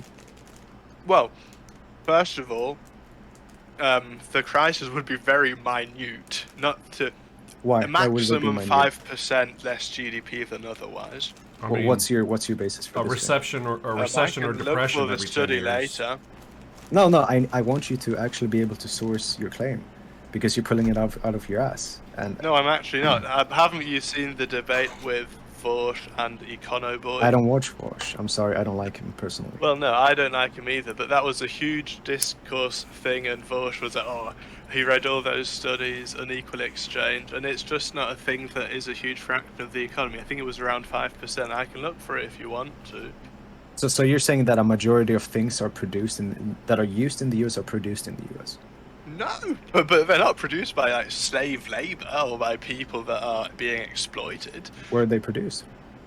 Mostly in places like actually China. So there's no sweatshops? Of course. Well, I mean, but that is not a huge fraction of the production. Most people in China nowadays aren't actually being exploited. Yeah, because China is about the global south. Yeah, China. Global South isn't being exploited, only to a small extent. Okay, Jesus Christ. Yes, bro, it's literally false. Have you seen the lithium Send mines? me evidence. Exploitation in lithium mines? What? Of course, that happens, but as I said, it's not more than 5% of US GDP. That depends. Man, I'm sorry, man. I'm really going to need a source for that. I'm looking up for it. But first of all, if you're making the claim that there is a huge problem, so you would need a source on that too. I'm not the only person that needs to back up their points, right? You're making the positive claim. My claim is that, without this what do you base your point on that capitalism depends on, can't exist without exploitation? Where do you give me proof of that? First of all, exploitation is, a CEO sucking out the labor or the money.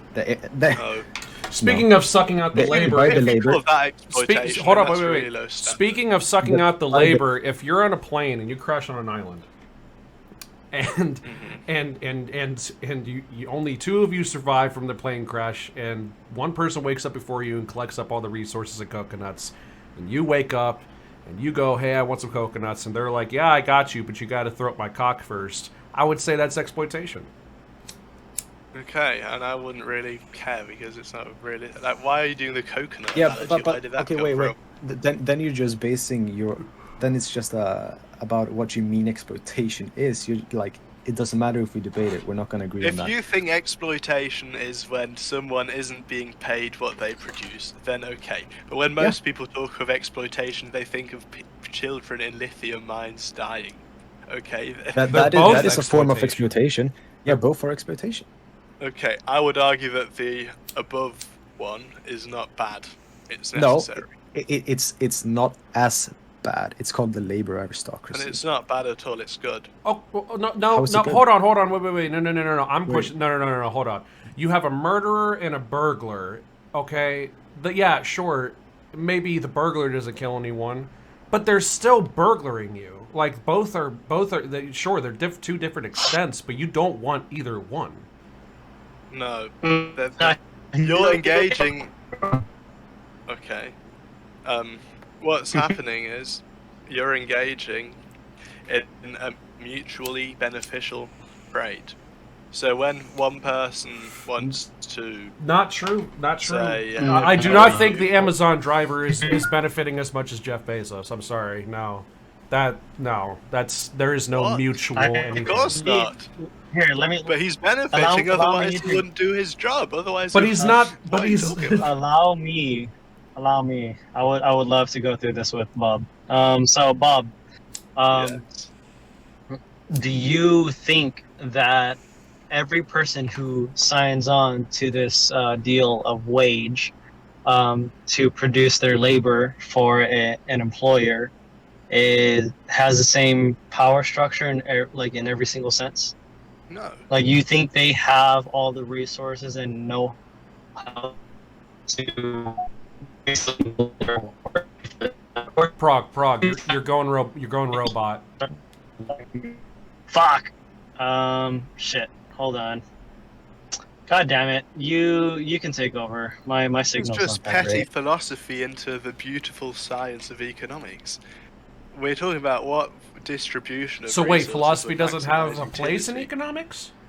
I don't think morality is a thing. I think it's very useless to talk about. Well, you already have a very bad Oh, philosophical man. standpoint to begin with. But No, I'm not going to You're talk a- about. I you're a mean, we great- can. But I would You would bet. exploit the fuck out of your workers. I would bet that you don't have a coherent epistemology, but that we don't talk about that. This is economics here.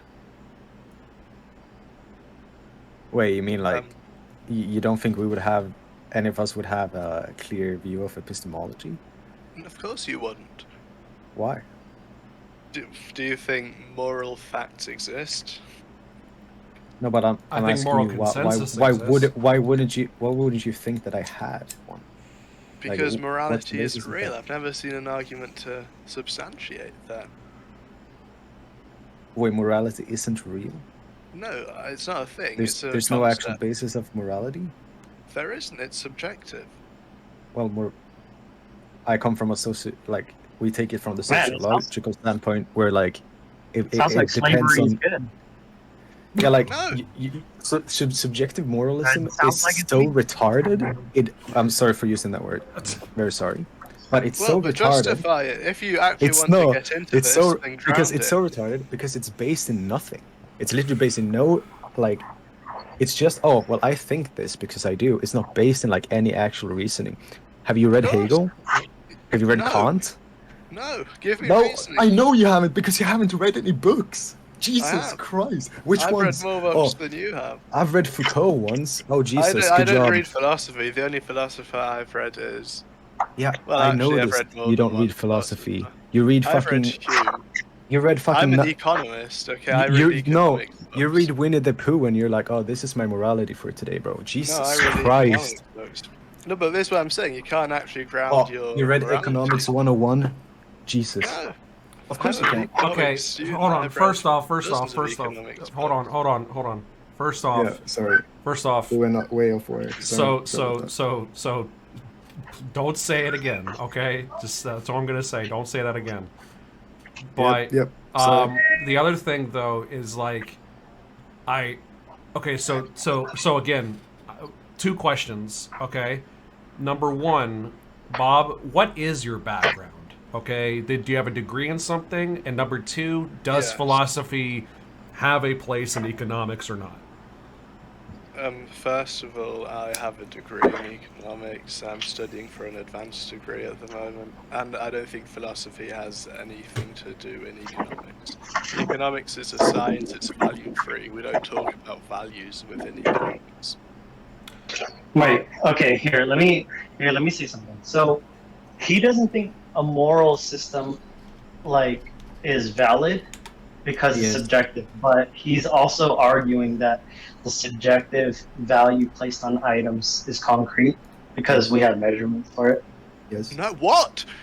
Subjective means is that the opposite of concrete. It's subjective. It depends on you. You value stuff however you like. So you believe nothing in actual society is real. So you're just like some weird, I don't know some if kind of it's weird true. idealist. You have no real basis in reality. If you actually want to do this, then ground me your epistemology. Or just don't talk about philosophy. I don't want to go through all of my epistemology and all of epistemology.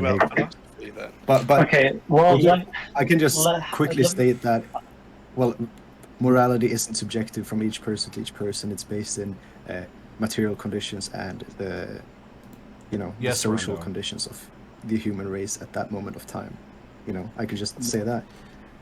Is that wrong? Because okay, so if Bob agrees that slavery is wrong because it's not moral, at what point do you start thinking that your material conditions are so reduced that you just start sliding into slave-like states of living? Like, does that philosophy not extend into material conditions that economic outcomes produce?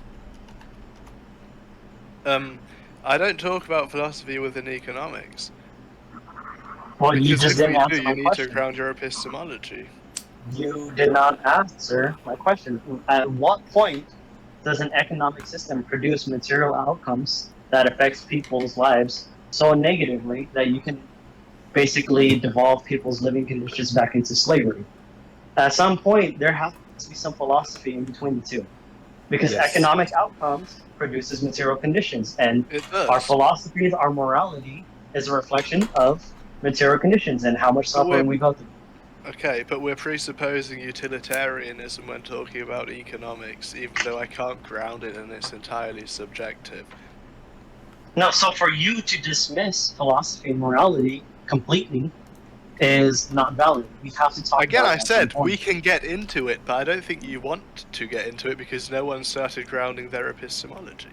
We don't care about grounding epistemology. We care about material conditions. Well, how do you know? Why do you care about material conditions? You need to ground that too. Because we don't want to slide into feudalism and slavery-like conditions. Why not? You need to ground that if you my actually want to talk philosophy. What do you mean, why not? Oh, you're such a logic nerd. I swear to fucking God. Well, in Marx we can't because our productive forces are at a point and our cultural development is at a point where it can't actually go back to another stage that was pre our stage in history. That's just how it is. How do you know the history happened? Because we have obvious records of what happened in the past. What if some person faked them? That can totally happen. It can. That's why it's all subjective. You need to ground your epistemology, and if you rely on sense data to justify your epistemology, it's circular. You're just. I think that might be you. I'm good on my end. You can't do that in philosophy, and that's why I don't want to talk about it because it's useless. Philosophy gets you nowhere.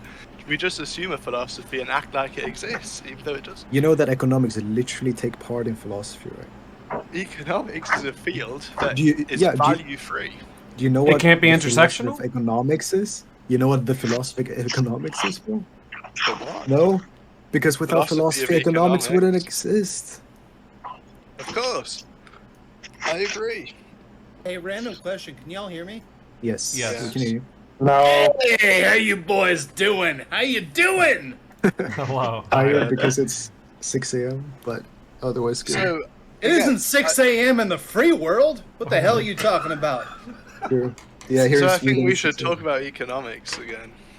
Yeah, while You we're said talking something about the 6 pretty a.m. good You shit. live where the queen died? No. You started talking about unequal exchange and stuff like that, and exploitation, and I said I don't really care about that. Well, that sounds Well, fucking stupid. You don't have to care about Yeah, it without. very. It can still be true, even though you personally don't care about it. I know, but I mean, Because- it's true. Because if you're. you say exploitation is when people aren't being paid what they produce, I'll admit that that's what's happening, but why is it bad? But no, but you're okay. Why? What I've gotten from this conversation is that your general take on shit is nothing, basically, except that I don't agree with this because, well, I can't prove why I don't agree with it. But that's What? literally. No. Which we were talking about economics. I can give No, you a no, perfect because economic argument why exploitation can be good. No, because you're a radical subjectivist. Your take on the USSR and all of this, the economic shit, was literally just, I just don't agree with it, so it's bad. No. You're such a radically a subjectivist. No, I gave you reasons and data to believe that resources are being misallocated. I could literally see you drinking coffee with Sartre and signing the fucking papers they signed. If you know about it, you know about it. If you don't, you don't. It's a hard paper, but still. Okay. Because you're a radical subjectivist, and so what? Your view of the world is so like unnecessary. It's not going to It's change. sociopathic. It's very sociopathic. It well then, basically is. ground your thoughts. I'd love to have an objective morality, but no one's given it to me. Why don't you give it to me? I Tell don't me believe what in is it? morality. Okay, hold up a minute here. Yeah. I'm really confused. I don't know what the hell are y'all talking about, Bob. What's going on? Like, what is it you believe here? Do you believe anything? Yes. Like I what? believe in capitalism. Okay, why? Because resources are going to be allocated in a way that I and other people prefer. How do you know? How do I know that? Because that's what the historical evidence shows. Does it? It does. You sure? I mean, I know you said you had like some kind of economics degree or something. I mean, I do too, actually. That's the funny part about this. Like And you're a it does allocate resources efficiently among people who have the money to purchase them, but everybody else is kind of out of that loop. No, that's not true. Well, Maybe, it kind of is. Like it's they're just, if you look at that whole supply demand curve, the people who can't afford it are just out of that loop. They're not in you there. studied economics after what you just said. What if I look at a supply demand curve? Some people are out of the loop. What? They are. They can't afford it. Therefore, they're not a person who's going to get supplied. They can't. What? They have enough money. For whatever good that you're talking about. Like if they cannot afford it, they're not a person who's going to get supplied. They're not really a part of that supply and demand curve anymore, are they? They are. They're just priced out of it. The thing you need to think about: why can't they afford Oh, sure, it? they're priced out of it. Like, okay, very Why good. can't they afford it? They have not contributed to society in a way that. Wait. Right? Can you quantify that little bit right there? The whole contributed to society thing. We measure it using money. Uh-huh. And if we just give them stuff, even though they haven't contributed anything, then they're stealing someone else's. Well, we're not talking about giving them stuff. We're talking about them being able to afford things that are like, you know, their base needs, things like that. That is generally what the people here are talking about. How are they? No, they're not. Well, generally through work. However, the problem is that wages are pretty low in a lot of places, they're not going to be able to keep up with the prices of goods in a lot of places. That's the not problem. True. Every No, it is person true. could go and get a job and That's live. what I've been saying. Like, Wait. Every person can just go get a job. Yeah. Really? If they're Impressive. not disabled, yeah. Okay. Wait. What do you do? Wait, I'm confused. What do you do with disabled people? I just said, I mean, they get a government support. Why? because they can't sustain themselves otherwise. So? I mean, I want to help them. Why? Because I If want they're not to. productive to society, right? They're not productive to society. But why do you want to No. help them? Like, give me a reason. I can't give you a reason. It's subjective. I just want to help them. I can't ground it any deeper than that. But It doesn't again, matter. why? You want to help It doesn't them, matter. therefore you have a reason to want to help them. Why do you want to help them? Because I feel like it. Like, what am I supposed to say? Why do you feel like it? I feel like helping people because it makes me like happy. I suppose. I don't like when people suffer. Why does it make you happy? I can't explain my emotions. That's just what my Why brain not? does to me. You should be able to explain your emotions. Factory to suffer I because I'm they a live radical. on minimum wage, but you don't like disabled people to suffer. What? So you like people working minimum wage in a factory to suffer and live on like the extreme edge of being able to survive and provide housing for themselves, but you don't want disabled people to suffer. Oh, I actually said I think everyone should have a house, and if they can't afford what they need, the government should give them money. But that's Welcome not to capitalism. socialism, brother. It's not. It's a social democracy. Wait, did we just convert you to socialism? Holy shit! I've always been a social democrat. But you said you believed in capitalism. That is not what you were fucking saying crap. earlier. That is not what I heard earlier. That's Well, all then I'm we saying. can ask Greyecraft. When Yeah. I came in here, what did I say I was? You said you were a social democrat.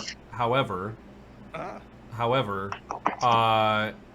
that doesn't mean that that doesn't mean that throughout this whole conversation you haven't been championing the very thing that we could both concede on has some blind spots and much deserved criticism. No, I'm advocating for everyone to have a house, everyone to have adequate money. I just think generally the economy should be run by the market mechanisms, not by central planning or anything else. That's all I'm saying. You realize that capitalism and social democracy are like the antithesis of each other. Well, I mean, if you say so, I don't care what you say. I don't think so. I think a country like Germany, it's No, literally, capitalist. there are two like opposing views. One is more Okay, if you say authoritarian, so. and one is more. I don't care. All right, I'm gonna Well, go ahead and military. I'm gonna tune out the theory for a little bit here, and just mute myself. Okay. Yeah. I mean, I don't understand this. Now it's so he is a social democrat. Who would have thought? I've said that the entire time. No, it's basically just that, like, you don't have any coherent worldview except that you believe, well, the markets are good because, well, you believe that they are good, better than social planning. Why? Because you believe so. That's No, literally, because like, I have empirical evidence of it. Okay, so no, let me get this straight. you don't. Let You know, me it- get it does this straight in my it does head. very much depend on the good we're talking about here. This is the Okay. angle of Maximizing empiricism. utility. That's I what I don't presuppose. give a rat's ass if yachts are like, you know, purely on like market shit or anything, but when it comes to housing and food and healthcare, that's a bit of a different thing, right? Would you Everyone should agree have there, housing, Bob? food, and health. Yeah, everyone should have that. So Every- you the believe government people gives it to working everyone. 40 hours a week that can't afford a place to live don't deserve a place to live, but disabled people deserve a place to live. I don't think you're actually listening at this point.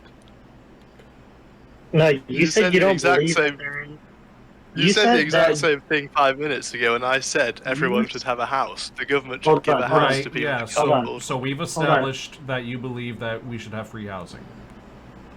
No. People that don't, homeless people should be given shelter. That doesn't Okay. mean everyone should get a house for free. Now that's the difference we can establish right now, okay? Yes. Cool. Well, there's also this thing that you said also, you don't believe unequal exchange is a thing. So Yes. by your logic, you can exploit someone's wage so low that they can't afford any of those things because the market forces demand it. No, I don't know where you're getting all of that from. I want a minimum wage. You can't. Everyone should be able to have a bare minimum. Isn't that kind of antithetical to market forces? No. How? Because the market forces would dictate lower cost of goods and production. What? You know, Market And it forces cap- always dictate a reduction of costs. No matter Market what the forces cost. can be inadequate, of course. If there is a high power of concentration in the labour market, then a minimum wage could be good, as it is at the moment. I don't get your point. okay. What established the minimum wage is basically socialist theory or socialist, forces that kind of vote that shit in. Because Okay, cool. if you relied socially on the market forces, inherently is going to dictate that companies drive wages down to maximize profits and No, cost of goods. So, if in a market, if it would work as in theory, which it doesn't always, they could just pay you as little as a very little. That you just work at another person who's willing to pay you more.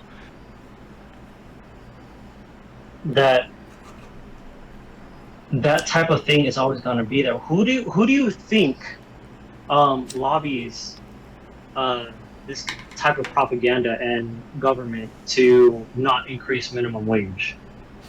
Not increase minimum wage. I don't know. Big, rich people, I guess. That are those big rich people are products of capitalism. Okay. They are living on they're living off the philosophy it's the nature of the beast. It's going to produce those people who are going to lobby to drive down wages, to keep wages down. Okay. I don't get the point. The point is that it's diametrically opposed. The Wait. product of capitalism, the nature of capitalism, is to keep wages down. Okay. And Wait. it's you're always going to be fighting with a beast that wants to pay people into an unlivable wage. Okay, but we're the government, and we're going to say no. You've got to pay them a higher wage. But the government. And why do we need to bourgeois. keep why do we need to keep capitalism around if the nature of it is always going to try to bite the workers? Because the nature of your system is going to have people even worse off, as it's Wait, every time it's been Based, shown. hold I on. would like to. Based Because upon people- based I would upon like to point out. I would like to point out that capitalists always manipulate the government into getting what they want, as is That's the case in the conspiracy. United That States doesn't right happen. now. What do you mean it's conspiracy? There's always lobbyists from big There have been corporations. empirical studies done.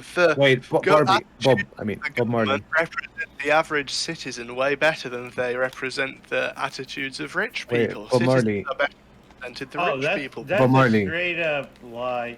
Bob That's Marley. not- You are either misinformed or you are lying. I can look up the study. Wait, Bob Marley. Can I Yeah. just ask you a question? How did you think the state developed? The state developed by, I don't actually know. Like, why did the state come to be? So my theory would be so people can collectively keep power in check. Yeah, because, well, there were classes developing, and someone had to keep one of the other classes down using their power. Yeah, but that's Right. a wrong analysis of history, I think. Is it? Yes. Then I how- think the governments are there to protect the poor, not the rich. so the slave societies were protecting the slaves. Oh, I'm not oh talking my about God. that. I'm talking about the United States today, or Yeah, but Germany today. that state is directly a descendant of the material conditions of that time. We develop through history. Yes. Yes. Also, you talk about so in the end, the state is bourgeois, and you also talk about like, economy this and economy that. But is your view of economy the one that you learn and the one that you know right now? Is that the one true economy that exists? I don't know what that means. The one Okay. true economy that Is exists. it the one true economic theory that exists that is true? I don't know. It's the most accurate I've seen. Yeah, but do economies develop? What do economies develop? Like, Can I do they jump in change here nature? for like Yeah, you one can jump in. second? Yeah. One thing I'd say is that like a lot of economic systems don't work. Like a lot of the economic theories that I've seen, they don't work in a lot of places, and a lot of the times that's due to things like corruption, things like that. Like one of my last professors right before I graduated and everything, like he was from Lebanon, and he said he'd go through all this crap about like, hey, this is what it looks like.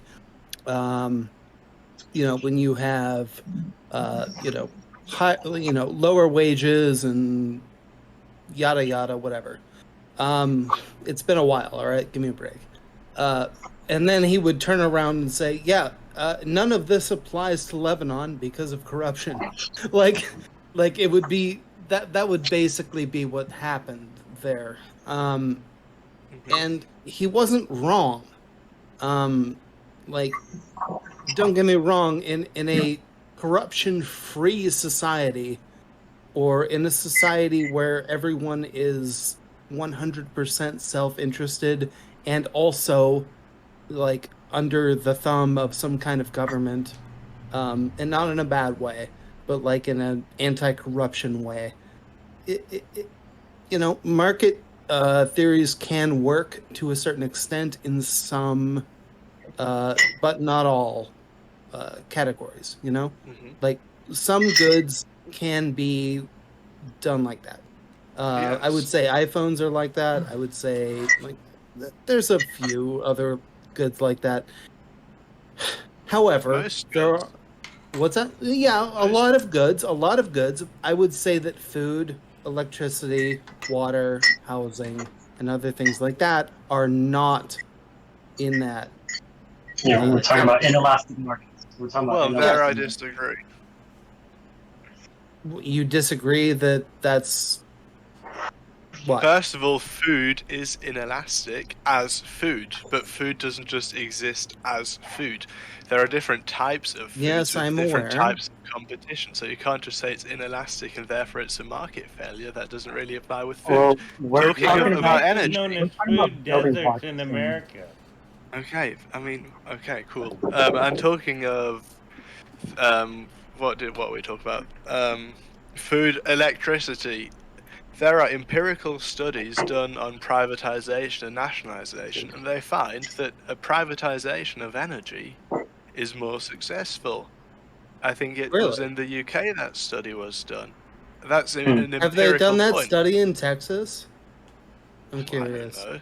Or California. I've not looked at it. They have a completely private electrical grid there. Or Michigan. Yeah. Texas does have an entirely private electric grid. Listen, It's I would pretty also like to remark that the term privatization was originally coined by the Nazis. So, are we saying that a fascistic invention is legitimate? That's the genetic fallacy. Just because something has bad origins doesn't mean it's bad. The minimum wage used to be advocated for by racists, so black people can't get a job. So that's fair enough. Fair that enough. doesn't mean the minimum wage is bad. Yeah, you said you also said. I unfortunately have to agree with Bob on that one a little bit. That's fair. Bob, on the other hand, Bob, I will say privatization is bad. Bob, I will say one thing, Yes. and this is just like to help you out a little bit. You sound like a cunt, and you keep sounding like that the entire time.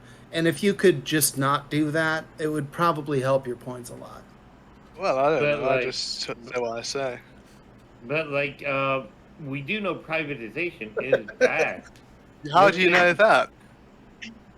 The entire college system, student debt, people going like their entire lives trying to pay back a debt they can never repay.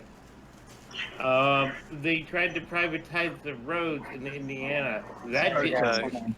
Look, you're doing another fun fallacy. It's called the fallacy of composition. You're saying just because something does or doesn't work in one instance, you're implying that it won't work in all instances.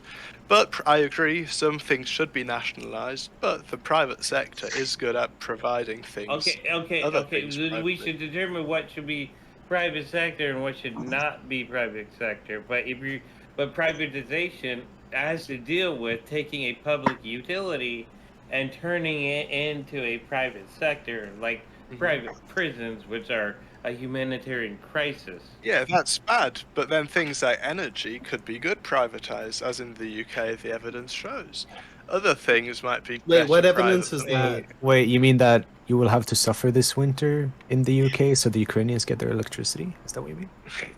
I don't think they're really connected to that grid, unfortunately. But The go fact ahead. is that a privatized business is not interested in providing service everywhere. They're interested in providing service where they can make the most money. Take the Right. internet example. Maximizing profit. In the rural areas, you can barely get internet, but in the cities, you can get internet. Why? Because there's more people and concentrated. Even In though cities. the price would still be the same, they don't care about the rural areas because they want to maximize profits. Yeah. And if they had to go out for every person to do a service call, that wouldn't be maximizing profit. So But people yes. in rural areas have less access to the internet than people in the cities and towns. To jump on what she's saying, that would sound a lot like what the rural electrification plan was under like FDR. You know, where you need to provide various things that are, you know, sort of a modern thing to everyone in the country, not just those who are in cities or anything else. And you could even extend that all the way to the post office, where, you know, you need to get the mail fucking delivered. I don't give a shit where it is. If it's in the United States, that shit needs to get delivered. We can't privatize the post office. That's stupid. Okay, but I'll counter that if I can. Sure. Shit. So defending the market in this case. So I think we all agree that things like climate change are bad. Yeah. And what this essentially is a way of the market saying rural places aren't really something that are economically viable. People should live in urban areas, and that means less pollution driving cars. If we didn't have rural areas, we wouldn't have food. No, of course rural areas should exist, but not to the extent that they do now. That's the way of the market telling you that. Of course farms should exist. But if you listen to the market forces, rural areas would be a lot smaller than they are now, and I would argue that's better. You need to do less driving. They're not economically viable. What do you mean smaller? Food. Wait, what do you mean smaller than they are now? Can you explain that?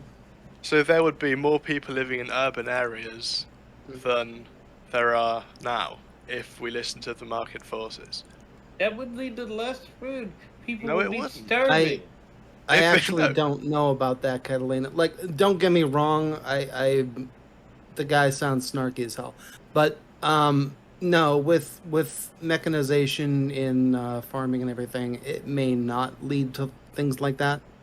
Well, no. Like, if you don't know, totally would. If you had more bigger towns, bigger cities everywhere, that would be more usage of electricity, food, water. It would mean massive shortages everywhere. No. I'm just gonna stay out of this one, I guess. Sorry. Like I really do. I work with people who work in the agricultural industry, and look, there's problems in that area. I'm not gonna deny that at all.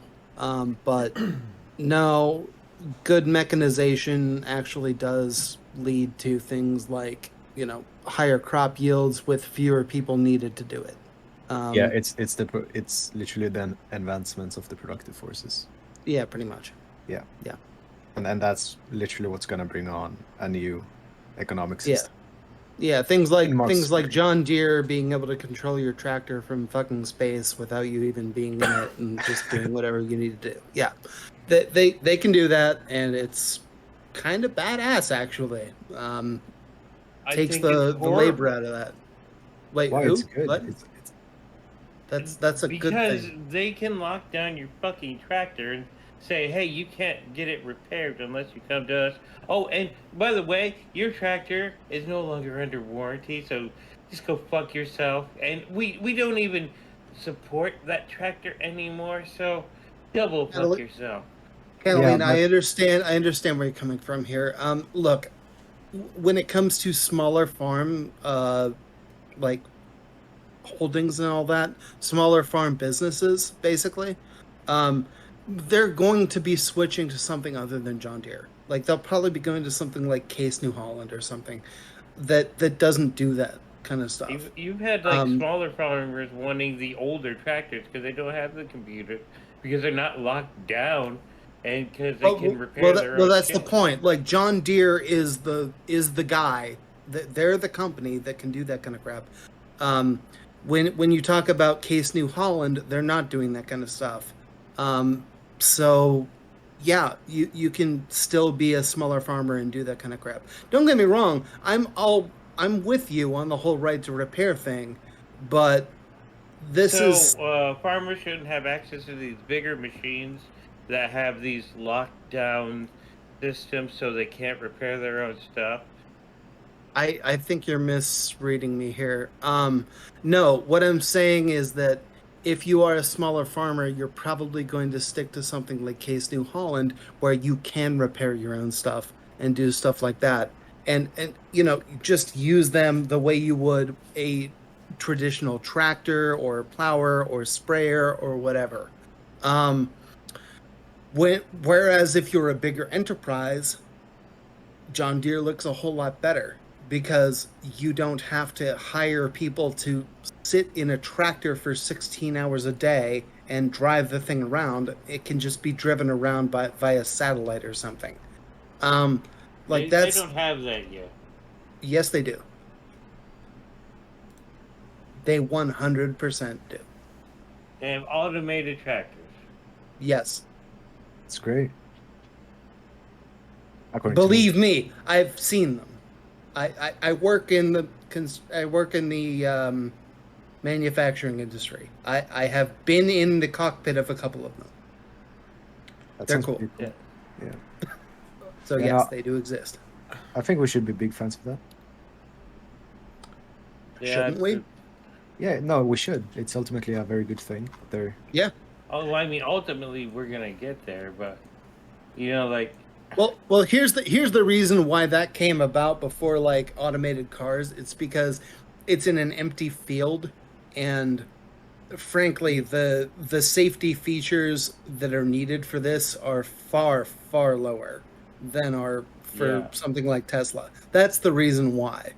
You can drive a tractor by satellite and have it go and do like 1,000 little loop-de-loops or whatever around a field and spray it or plow it or plant seeds or whatever the hell, and nobody cares. And basically nothing's going to be in your way except for the occasional coyote or something. And nobody cares about that. So that's why this is now and not like, I don't know, self-driving truckers or whatever. Yeah. They are heavy into automation and shit. Yeah. That just leaves another problem of who's gonna work at these places once they're all automated. I mean, well, they can't automate everything. Okay, so there will be people working those fields. There and will even be then, people doing. And even stuff then, like they literally can automate everything. Every mechanical No, problem. they cannot. Even if okay. Even if everything was automated, yes. Even if everything was automated, you're probably still going to need human hands to repair or upgrade those automated machines. Which, like, wait, what? Oh yeah, of course. You would need that, but those are going to be few apart between. And yeah. Kelly, what I'm saying here is like not everything can in fact be automated. Okay, like I work in factories all day, every day. There are not. I have not been in a single factory yet where it's been like machines going from A to B and then like a dude just throws it into a truck. That's never happened. You need human beings. Because no one's ever tried before. Well, but sure, yeah, we're not catching up. We're not there yet. Rex, you wanted to say something though. Yeah, I was saying, wait, Greyecraft, are you going to Grundrisse territory? Am I what? Have you read Marx's prediction of AI and the rise of machines in Grundrisse? Is that what you have done? No, actually, I don't know about anything like that. Are we just doing Matrix stuff here, or is this Terminator stuff? Are you memeing, or are you serious? No, Marx actually predicted, well, it wasn't really a prediction of AI, but he philosophized that someday human will have reached the productive forces to a point where we'll have stuff automatically created by artificial intelligence, and that. Oh, by the way, there's a fully automated McDonald's, and those are coming. Yeah, Jesus. And honestly, yeah, like, I believe that. The transhumanist in me kind of feels conflicted because I don't know whether or not to say that that's based or not. It's based. It could be based, but it won't be based. It really depends on the execution. Capitalism demands productivity. It's kind of my same position on things like globalism or internationalism. I think it's based only if the proletariat leads that charge, but if anyone else does, it's liable to be corrupted and only beneficiary for a few rather than the all. Yeah, that is the big far problem. Into the future, we're going to need a universal basic income because everything will be automated to such a point that honestly, no one will have a job.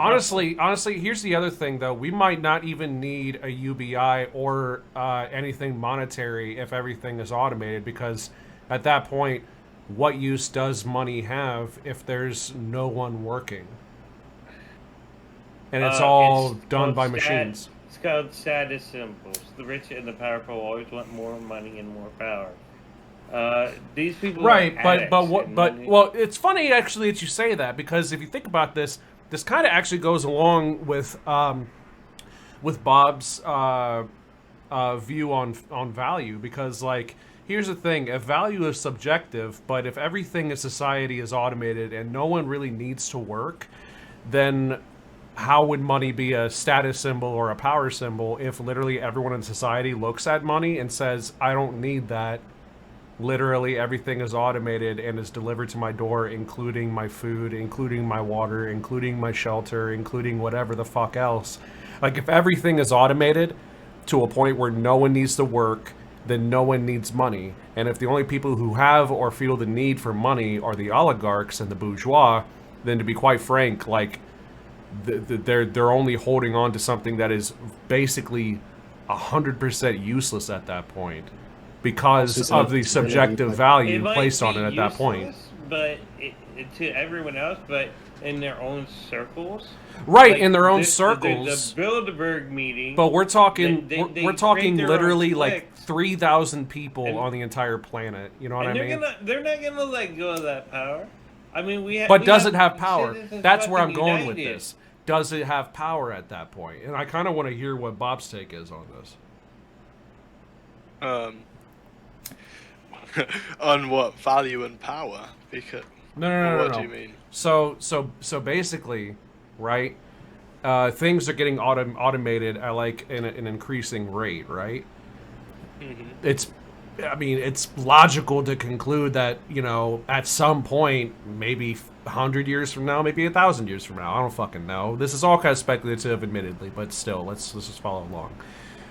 Everything's going to be automated at some point, okay? We're going to find a way to automate everything because we want life to be easier and more comfortable. That's just kind of how we've been since we were first self-aware. And because of that, if everything is automated, even to the point where repairs on automation machines are automated, right? If that's a thing that ends up coming to pass, then literally work is useless. There's no need to. No one is going to need to work. So does money have any value at all? Even though, like, let's be honest, like, we only have the value that we put on money as is because they're literally fucking paper. But at the same time, like, even then, even that sort of value would kind of be diminished.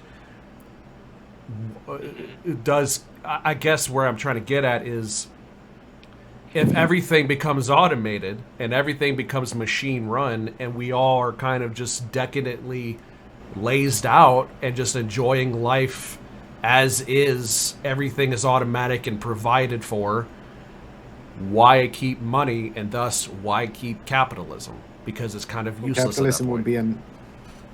wouldn't capitalism be an impossibility at that point? I feel like it would be. Got a response. So first, the automation point is actually a professor at the University College London, Steve Keen.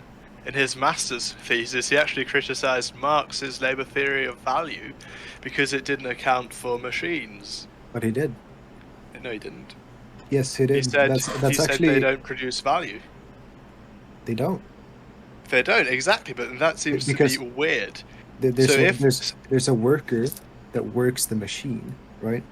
And in Grundrisse, Marx actually goes in on automation, right? Mm-hmm. And he actually talks about it more. And if automation comes to the point where no actually human labor would have to be put into it, capitalism itself would be an impossibility. Exactly. So what Steve Keen did was, he said, clearly those machines are producing some sort of value, and that won't lead to a failure of capitalism, because we can still subjectively value things, because value does not come from people producing things. So value, what could happen is... Value comes from the problem, more than people producing things. It comes from input, what you put in. Yes, but people producing things is a necessary part. Profit would automatically... Well, the actual value of a product would decrease if no social and necessary labor time is put into it. Because if in this hypothetical world, right, no human works and everything is automated, then there wouldn't really be any value, except if I make a sandwich for fun. No, there would of course be value. There just wouldn't be a capitalist system to begin with. There would be no price. But why is there value if no one produces anything? No human puts any labor into stuff. Well, we still have the thing we put into the machines, which is resources. Well, but the machines put the resources into themselves, what are you saying? Yeah, but the resources still exist. All I know is the rich always find a way to separate themselves from people that have less money. Okay. No, but like... Interesting. Well, yes. your argument isn't an argument against LTOV. It's an argument against value existing if everything is automated, but it doesn't, in the end doesn't matter when everything's automated, since, well, capitalism wouldn't exist when everything's automated, and Marx specifically made a critique towards capitalism. No. So if everything is automated, capitalism can exist. The problem is, how are people going to get their money? They're not contributing to society, so they're not going to get any compensation. No, but because do you know why capitalism exists? Give me a weird theory that's not true. It is not a weird theory. Capitalism developed because the current forces of production in the feudal system reached its critical point where it couldn't produce anymore, which means that the guilds took over, etc. They had a bourgeois revolution, right? Okay. And capitalism came into power, right? Mm-hmm. Yes. And if the forces of production capitalism reach a point, okay, capitalism works by, you have to have someone who's exploited and someone who's exploiting, right? Mm-hmm. Capitalism needs the bourgeois, and capitalism needs the workers. Can you deny that? Okay. But if the workers don't work, then there exists no workers and there exists no bourgeois, and there's no fundamental difference between them. Or or there exists no worker, but there exists a top class, then the exploitation is not based on economics anymore, which means it's not a capitalist system, it has turned into another system. Okay, No? that's the way you define capitalism. But I don't think... Okay, then what is there are- capitalism? Then what is capitalism? Capitalism is a system of economic Yeah. distribution and allocation in which consumers, in which production is decided by consumer demand. I don't feel like you Wait, took wait, my thing to heart a minute ago where I said, like, you should stop sounding like a giant cunt. But Marty, It's just my English but Marty, accent. but Marty, I don't agree with you that feudalism is capitalist. I'm sorry. I just don't. Okay, neither do I. But from your definition, it literally is. It's a form of capitalism. What? No. You The said- economy is controlled by people are... It's essentially the profit motive, right? It's controlled by demand. But it was in the feudal times too, no? There were demand for products. Products were No, created. the king did a lot of stuff there. No, the king didn't just say, "Oh, we need to produce this amount of product No, of course with he that didn't. amount of product." No, because there was supply and demand. I mean, it's I don't actually know what the point is. What do you think capitalism has to have, like, some class extracting from the lower class, or what? I don't know. well, that is an inherent part of I capitalism. mean, yes. if you consider the fact that, like, you know, that Capitalism has a when you consider the fact that, like, poverty ends up making rich people richer, you know, then yes, I mean, it kind of does. Not necessarily like you don't, if you don't like, you know, the point being made that, like, its design is that way, fine, we can agree to disagree there, but that doesn't change the fact that that's where it is today. Yeah, of course it is, but I don't see how capitalism wouldn't exist if everything is automated. Because there would be no workers. Because there would be no workers. Why do you need workers? But because how do you get price and how do you get value if there are no workers? Scarcity and demand. Supply and demand. And how would people buy products? They get money and buy them. But what use? How do people get money? But wait, who would own the means of production and get that money? That's a question that would You- need you to do- be you do- decided. You I don't do have a- notice that argumentation is literally like useless, right? No. Why? I tell you, the next great crisis will be the trucker crisis. Once they get automated cars, all the truckers are going to be fired. Yeah, but your take is basically right. That capitalism can exist even when it ceases to be capitalism, because your take on capitalism is that supply and demand exists, right? And the market chooses where shit goes, right? Yes, the market chooses. That's the important aspect. Okay, but the market doesn't necessarily produce where everything goes now either, so we don't have capitalism? What?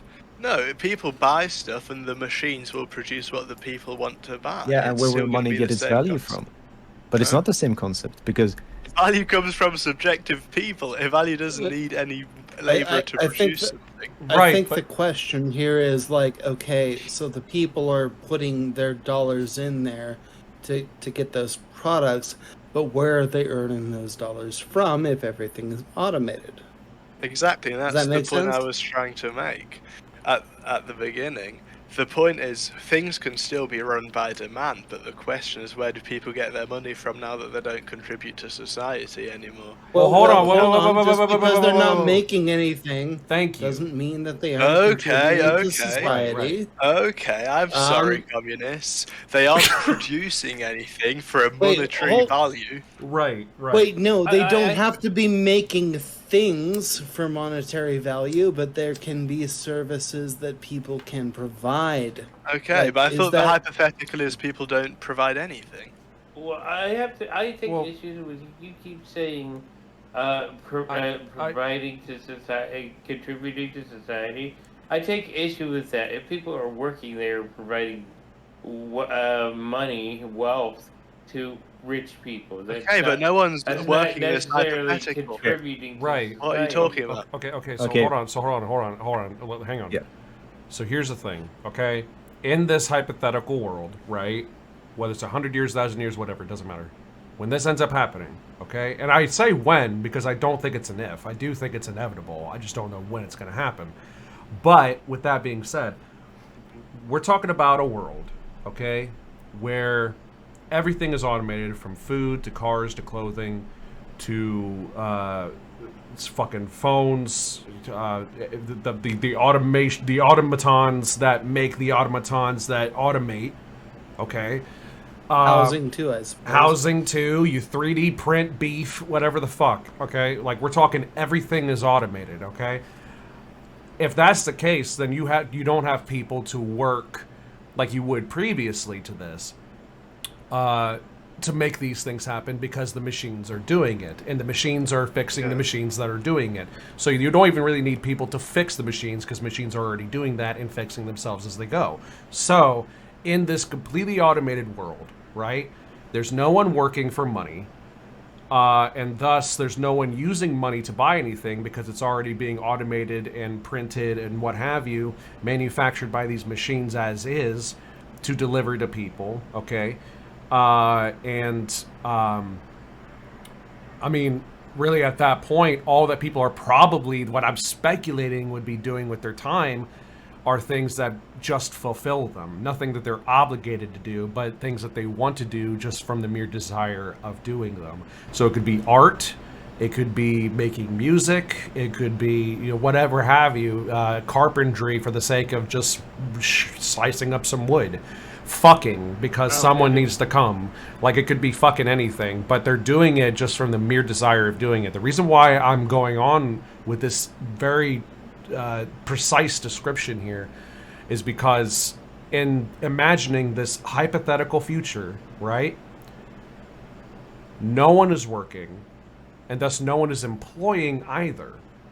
And so if no one's working or employing, no one's employed or employing, then there is no class divide, and thus money that made that class divide, as it happens now, as it is now under capitalism, because we can't deny that money and capital do make different states of status, especially social status, and economic and political power.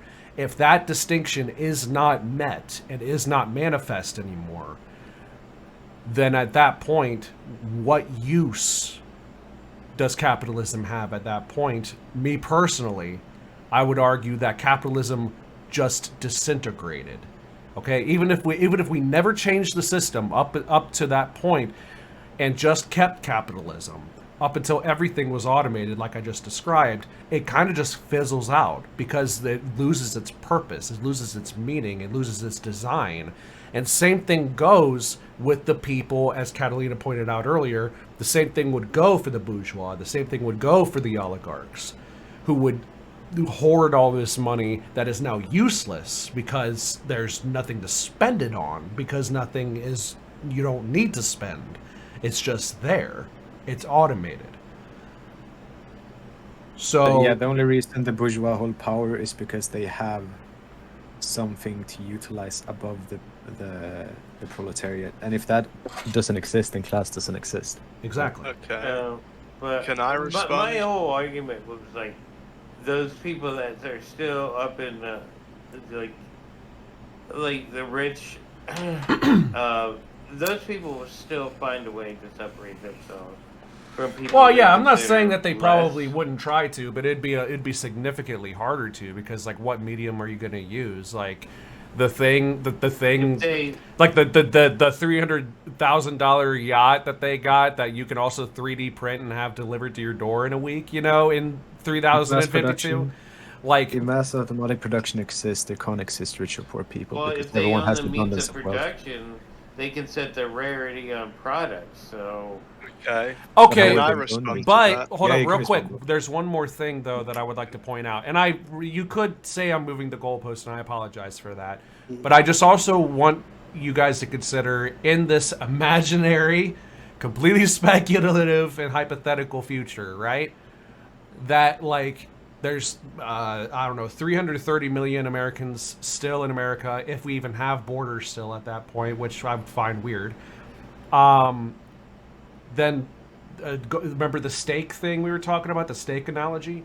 If there's 330 million people in a given space and 330 steaks, so one steak per person, then like there really is no fuck, I'm losing my train of thought. Son of a bitch. And Carter. Fuck. Okay, let's say that they say there were like 500 like rich, wealthy people, and they're only going to produce 500 steaks, and maybe one more, maybe one of the poor people get a raffle, but everyone else you eat corn and chicken or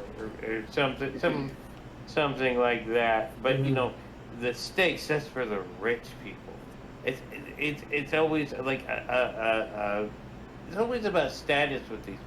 So they own the means of production. But it's an impossibility. Rarity but if it's all automated, it's an impossibility. Then like we're talking about everything automatically. Oh, you're thinking about if it makes sense? No, it won't make sense. But that's what will happen because people are horrible.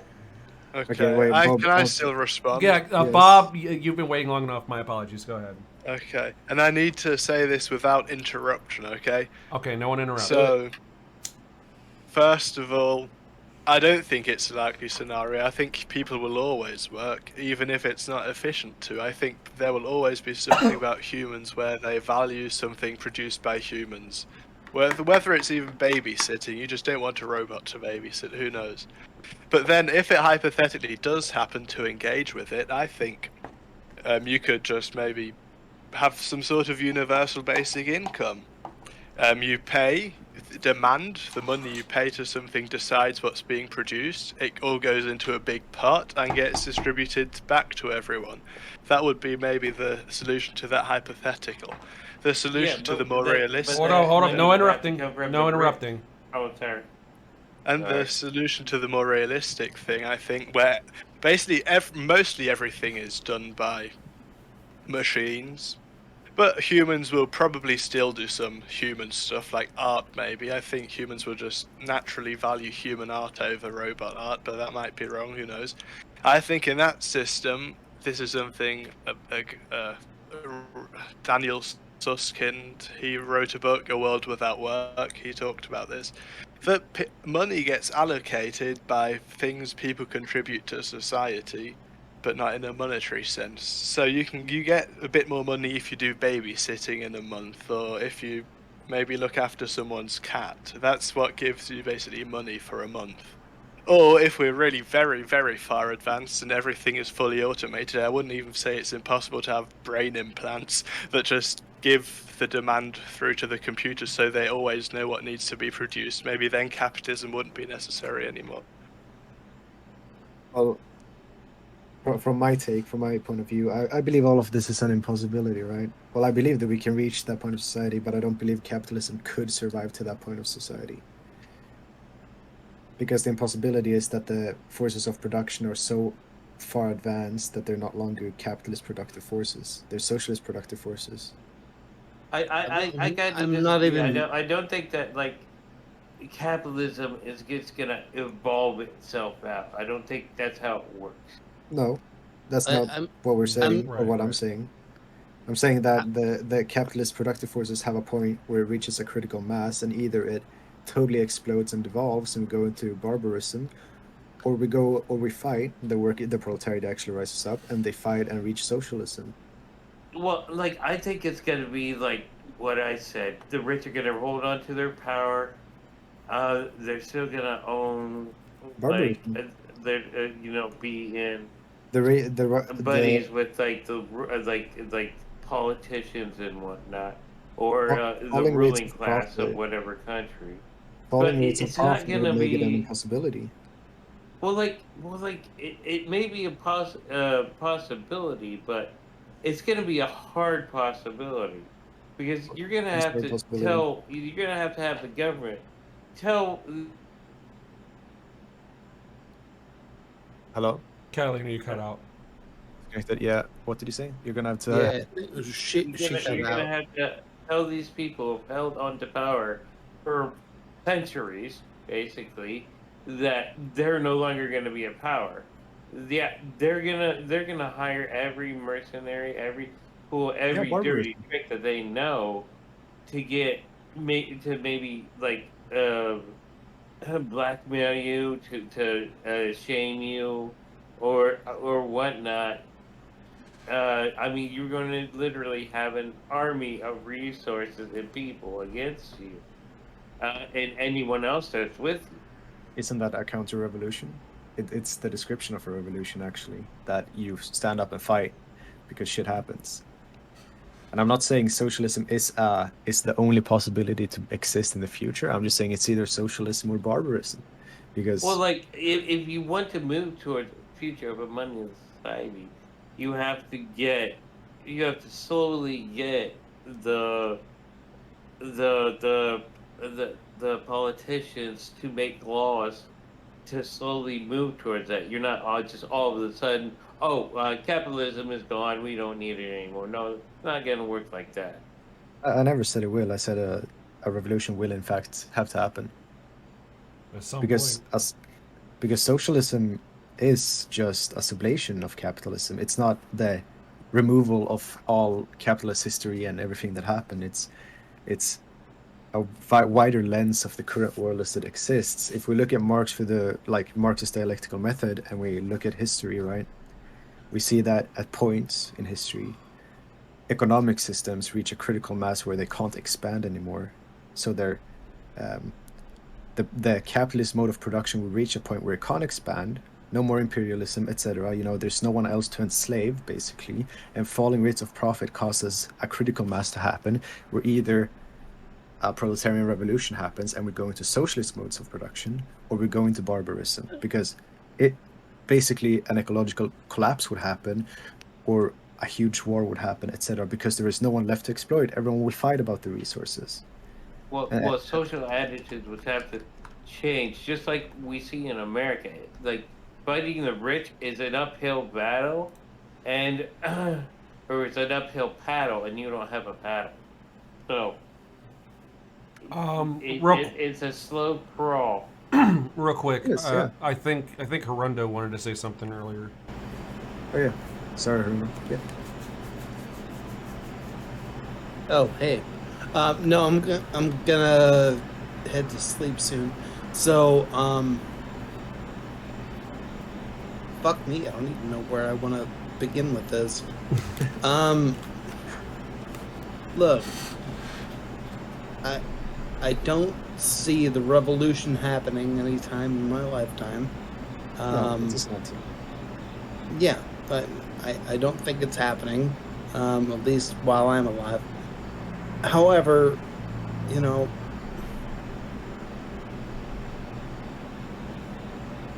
I don't know. Fuck me, man. Look, I'm fairly drunk right now, so here's what I'm gonna do. I'm gonna say, Bob, you aren't 100% awful on this. Very good. Yeah, you aren't 100% awful on this. Could have been worse. Could have been better. However, you do sound like a cunt, and you should work on that. Change accents. Yes. Yeah. Well, not even change accents. Just change your cadence of words. That's literally it. That's all you need to do. Just speak faster. Do whatever. I don't know. Do something other than what you're doing now. Hey, ACAP includes Tom Police. Oh my god, what the Listen, that's funny and all, but that's kind of fucked up. Anyways. Oh my god. All right, whatever. Look, I'm just telling you what I'm hearing right now, and it's like when I hear you, Bob, all I hear is cunt. So like just wow. So just I'm just telling you, like that's what you need to work on, and also maybe all of your messaging, because some of the stuff that you said wasn't too bad, and I don't know, some of it wasn't awful, wasn't really all there with you. In any case, I need to go to bed. I need to fucking sleep, and I am drunk as a drunk thing. Anyway, I'll say this. Y'all too, have fun. Just real quick before you go, Harundo. The other thing is that, I mean, honestly, we could talk about this for 3 days straight if we wanted to, but I mean, at some point we're gonna start talking in circles, and I mean, either way, I think this was a productive conversation. I know it got heated at some moments, but either way, I think we all learned something at least. I guess. Do we want to cut it? Do we want to have any final words? Wait, I have one final word. Okay, real quick. Harundo, and then Bob, and then Catalina, and then Prague, and then Rex, and then there we go. Oh, I'm going first? Yeah, go for it. Well, you already were anyway. Thank you. No, there's a really cool thing I found out. I didn't even know this was possible. And it has nothing to do with anything that we were talking about here, but we're talking about like doing like turning on a lathe kind of thing, right? Like normally you'd think like you could do screws and shit on a lathe, right? Like the thing, you could do the threads and everything, you could do the everything else, and then I found out you could actually amazingly turn a hexagonal head on a screw on a lathe with a dual head lathe kind of thing going on. Fucking wild. I didn't know this was a thing. I watched it and I thought it was witchcraft. And that is the only thing I want to end this night on. Fun fact. Great. It's wild. Yeah, that's great. Yeah. Thank you for that. I need that. Yeah. I'm all right. I'm sorry. It still looks like witchcraft to me. I understand how it works completely now, but it's like you watch it happen, and you're like, that's fucking witchcraft. What the fuck is going on here? What the fuck is that? And hey, it works. It's fucking wild. Have fun with that. I'm going to dip and probably call the girlfriend. So y'all have fun. But thank you for having me on here. Absolutely. You have a good night, Harundo. Have a good night, bro. Take care. Hey, Capitalism, please. Hey, Capitalism, please. Bob, is there anything final you want to say? Yes. So, I challenge everyone in here to provide an answer to the questions that haven't yet been answered. Okay. How do you allocate resources efficiently without a monetary system? It's impossible. You need an omnipotent being to know what people demand without actually having money. Yeah, that's my challenge. Okay, so I guess that'll be the last question we can go over. That's fine. Yeah. Can I just talk on that? Just like one sentence. It's one sentence. Yeah, that's fine. Can I go next? Socialism has a monetary system. There we go. That's it. Okay, go on. We can continue the ending words now. Yeah, Catalina, go ahead. Okay, number one. There's a thing, it's called a survey, where you ask a bunch of people what they need, and then you could provide for the people's needs that way. And further go on, capitalism and socialism are antithetical. Capitalism always values human life and human rights. If you don't believe me, Citizens United, look it up. I'm done. Well, that was truly very intelligent. First of all, you can have money within communism. But where does that money come from? It doesn't come from contributions to society. No, you as other can't have people money within value them communism. monetarily. There So it's can't be going any to be a money within misallocation of communism. resources. Huh? There can't be any money within communism. I thought those were last statements. Yeah, I know. It is, but it's like, thought we were he's gonna just talk saying about outrageous that one shit. thing. I mean, Like typical capitalist he is. He's hoarding the resources of time. Oh yeah. I still haven't had a response. okay. Do you know It what a was a survey closing is? statement. Okay. No, It was a You know closing what statement. survey is. Look, I can would we- just like look. to know what a survey is. Oh, Bob. Yeah, you're Can- going to survey every person on Okay, Earth Bob, about We wait. already It's- do that. millions of It's possible. sorts of food. It's possible. Millions Okay. of surveys out there. Guys, can we please? It's 7 a.m. I need to go to sleep. Holy shit. Yeah, you can think of a response during that time. I already have. We a can response, also. And I already responded during the time. If you have a response to that, you'd win a Nobel Prize in economics because you'd solve the ECP. We can Well, also. you know, So Marx- many political surveys out there. Marx responded my name's like, Greyecraft, and I'm how about to many mute years ago? everyone. Under 70 years ago? Listen. Final thoughts, okay? Number one. Number two, this isn't the only time that I'm hosting a panel, okay? I didn't even mean for this to really turn into a panel earlier, but listen. We're going to come back to this in the future if need be. Thank you, Bob, for joining the call. Okay. But I'm actually genuine. I actually want an answer, okay? So Catalina has a survey/polling system that she would implement. Okay, so we have that. Prague. I think you know why that's unrealistic. I wouldn't say it's unrealistic. I don't know how it would be implemented. You know, personally. Just like the polling system we have now for political issues. We can. Well, that's the other thing. That's the other side of the coin, though, is that there are ways that we could inventively possibly implement that. Maybe it would, some brainstorming, some tweaking around the edges and whatnot, but it's possible. Well, but as far as I was about to say, Prague, you go ahead, give your answer / final word, whatever you want to do. Well, I mean, we don't need to have a society as we know now how we behave.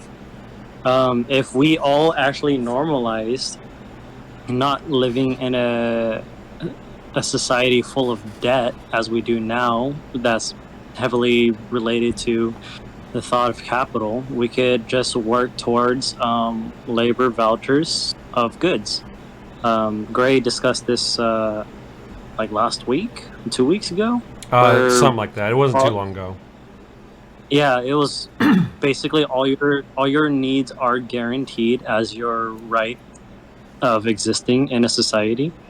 You don't have to go through pain and suffering. You can actually just imagine if you just Google searched a thing that you wanted, and you print it out, or the thing you wanted, you could hit, hey, I want to put labor hours towards this one good that I want to strive for, or you can select multiple and you just labor away, and as you're laboring, it fills up that whatever assigned labor amount towards that good is, and you just get it. You're not going to be in debt. You're just working towards something you want.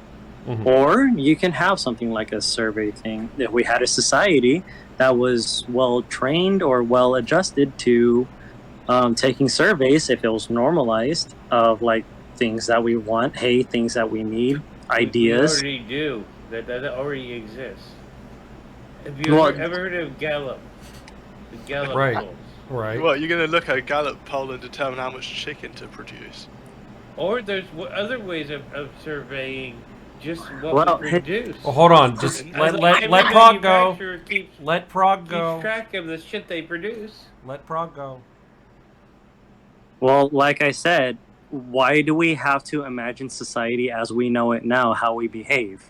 Mm-hmm. We can imagine society as like let's say if we had our society that normalized taking polls. I think that's fair.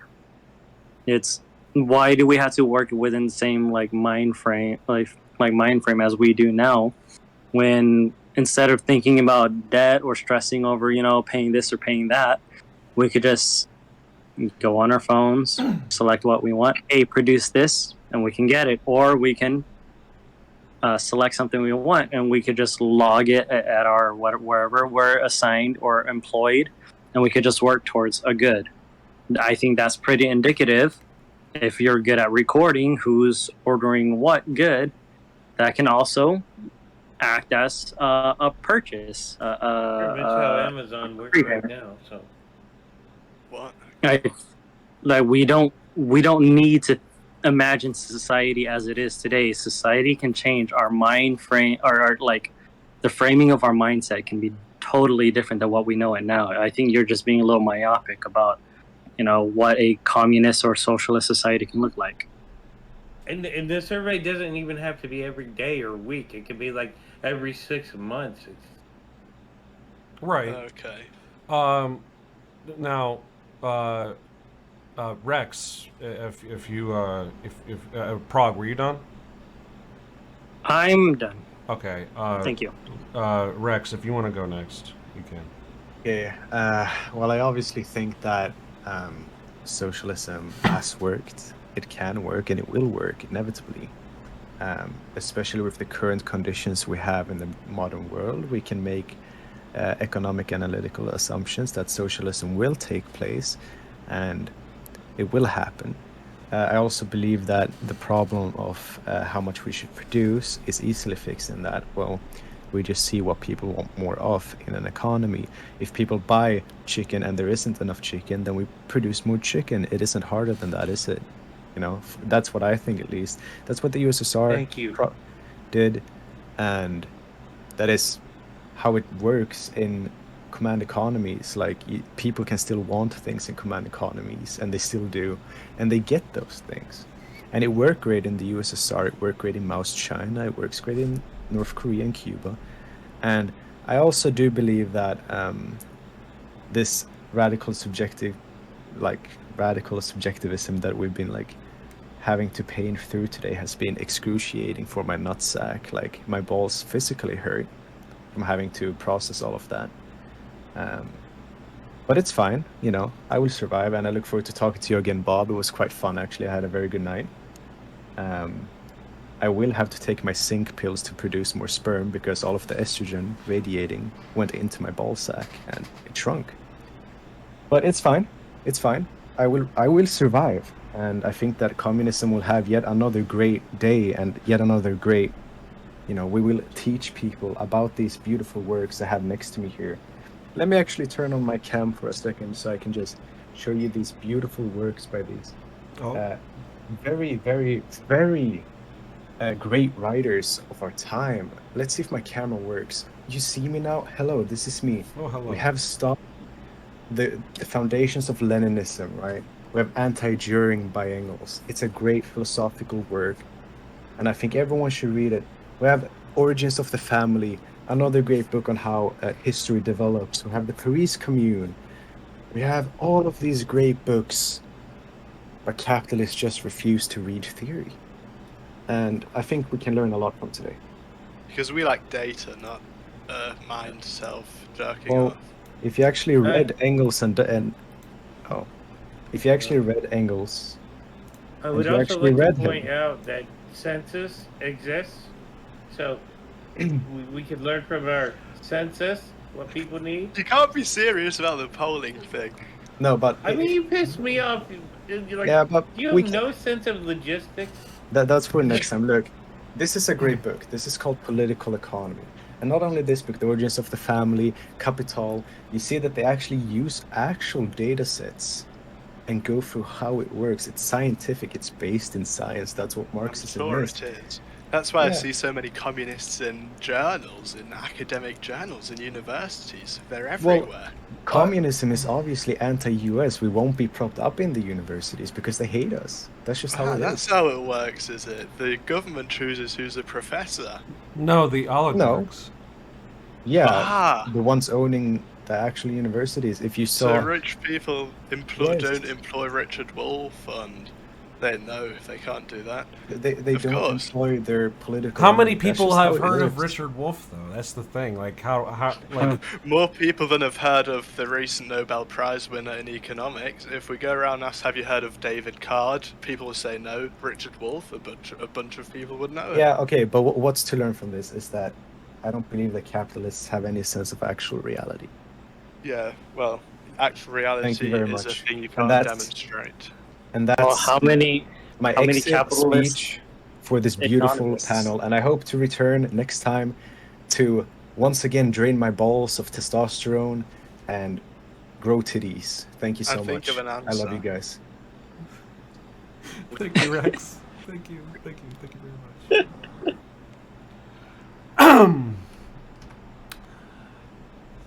Well, with that being said, listen, my answer with this is pretty much along the same lines as what Prague said. I mean, there are ways that we can be inventive and innovative when it comes down to a lot of our problems. I mean, you know, the labor vouchers, but like modernized, we can do this. How we would do it, don't ask me. I honestly don't know how. I just know that we're able to. Impossible. Yeah, I wouldn't say it's impossible because we have Amazon. You know, it's just that we're going to need to kind of navigate through different types of Amazon. Well, yeah, think about it. Think about it. You can basically go on there and select whatever the fuck you want, and put in your address and yada yada, and it ships to your door within the next couple of days. You know, some of them are so express it arrives the next day.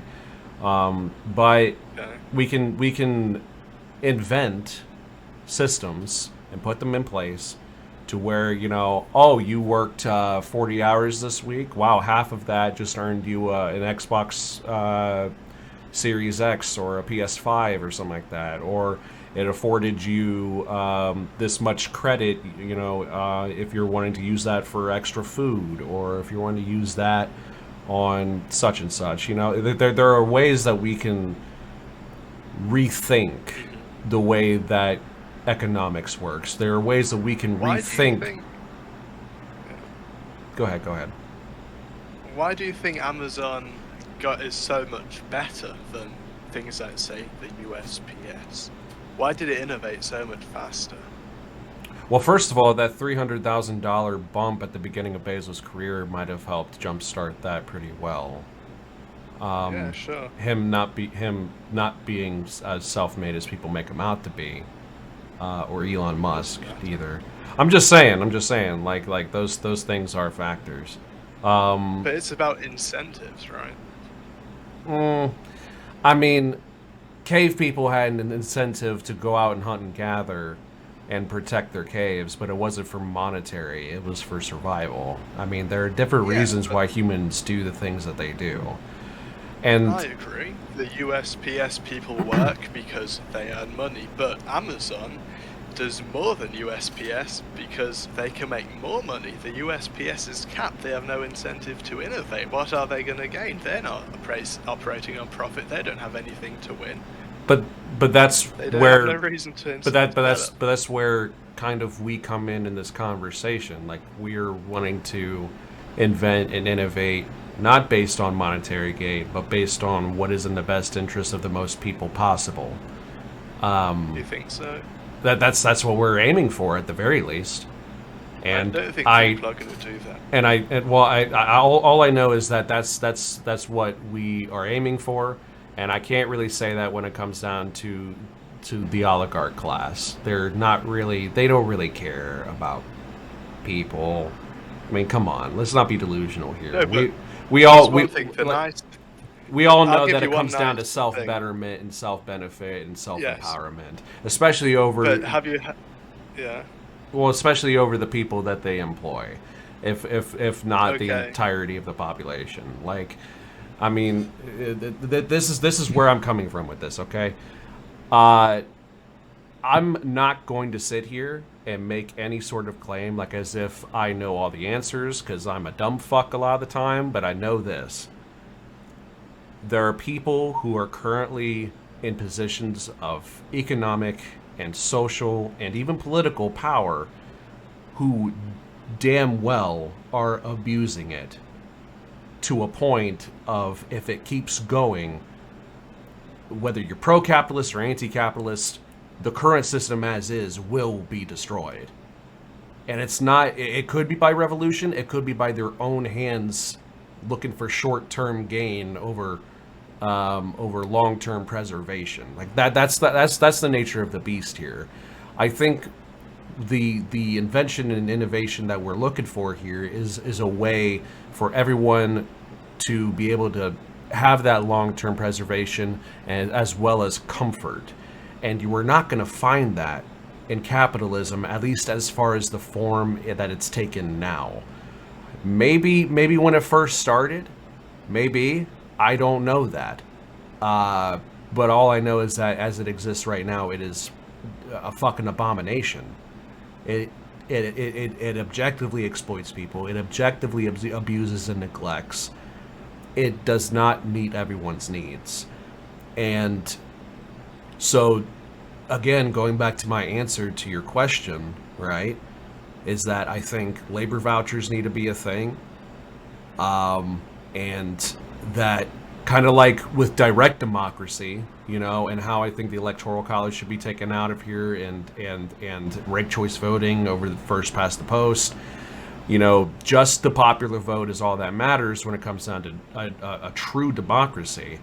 At the same time, a sort of direct work, reap the reward, benefit, whatever the fuck relationship should be as direct as possible. No middleman or anything like that. You work for yourself, you earn for yourself, your labor by itself, you know, gets you the luxury goods that you want, and the needs that help you survive are automatically provided. No ifs, ands, or buts, because you're a human being who has intrinsic value as being a human being and a contributing member of the human species. That's the period .com end of story. And that's not what you find in capitalism. You starve to death in an alleyway if you don't make another guy who's already rich as fuck richer. It's unfortunately the game. Okay, well, I think something that needs to be understood, even if I don't think it's realistic, but at least the concept. People say self-interest or profit-seeking as if it's inherently bad. But what do you need to do? No. It could work if you make the corporations and the factories produce mandatory producing in order to be able to produce things for monetary value.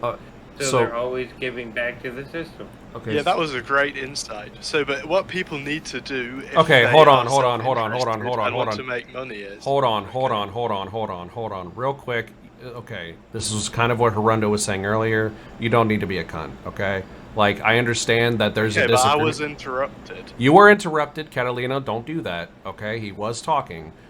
Bob, sorry. Bob, don't be a cunt, please. I really appreciate that. Go ahead.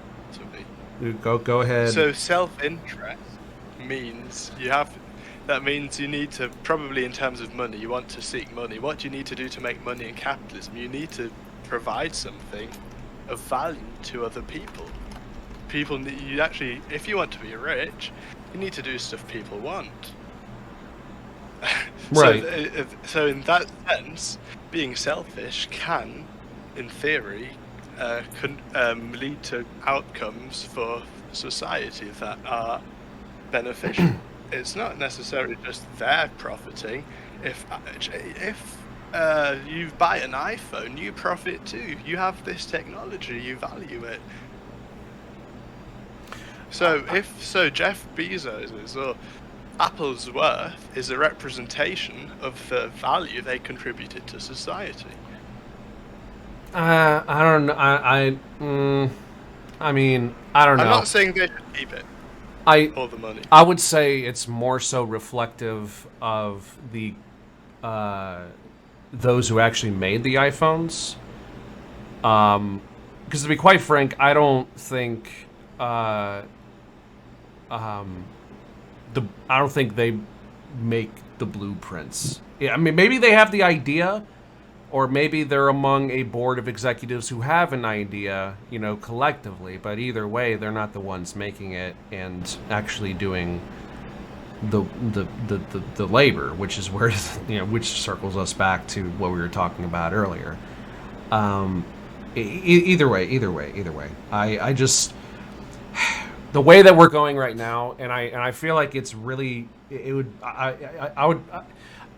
I'd be hard pressed to say that like this is like a disagreeable point.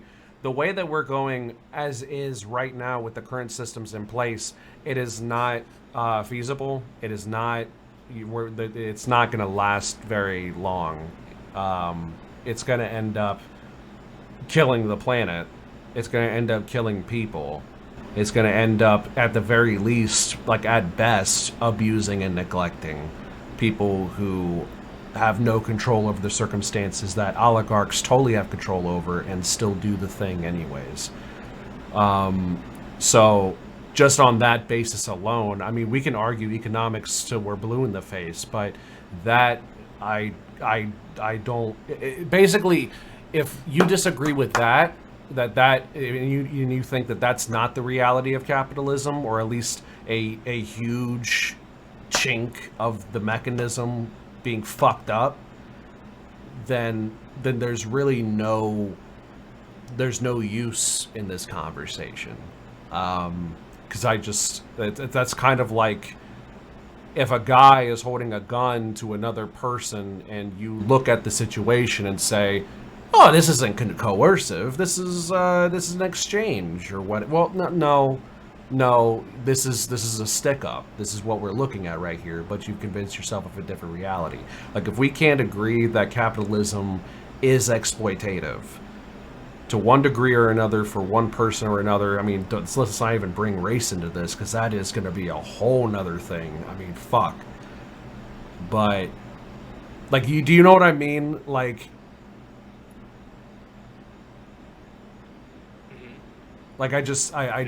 it's just, if we keep going this way, it's gonna get worse, and it's gonna get really bad for a lot of people, and really good for a few, very few, minute amount of people. And that's not a future that I'm okay with, and that anyone, I think, with a moral compass and code of ethics that is worth its salt should be okay with.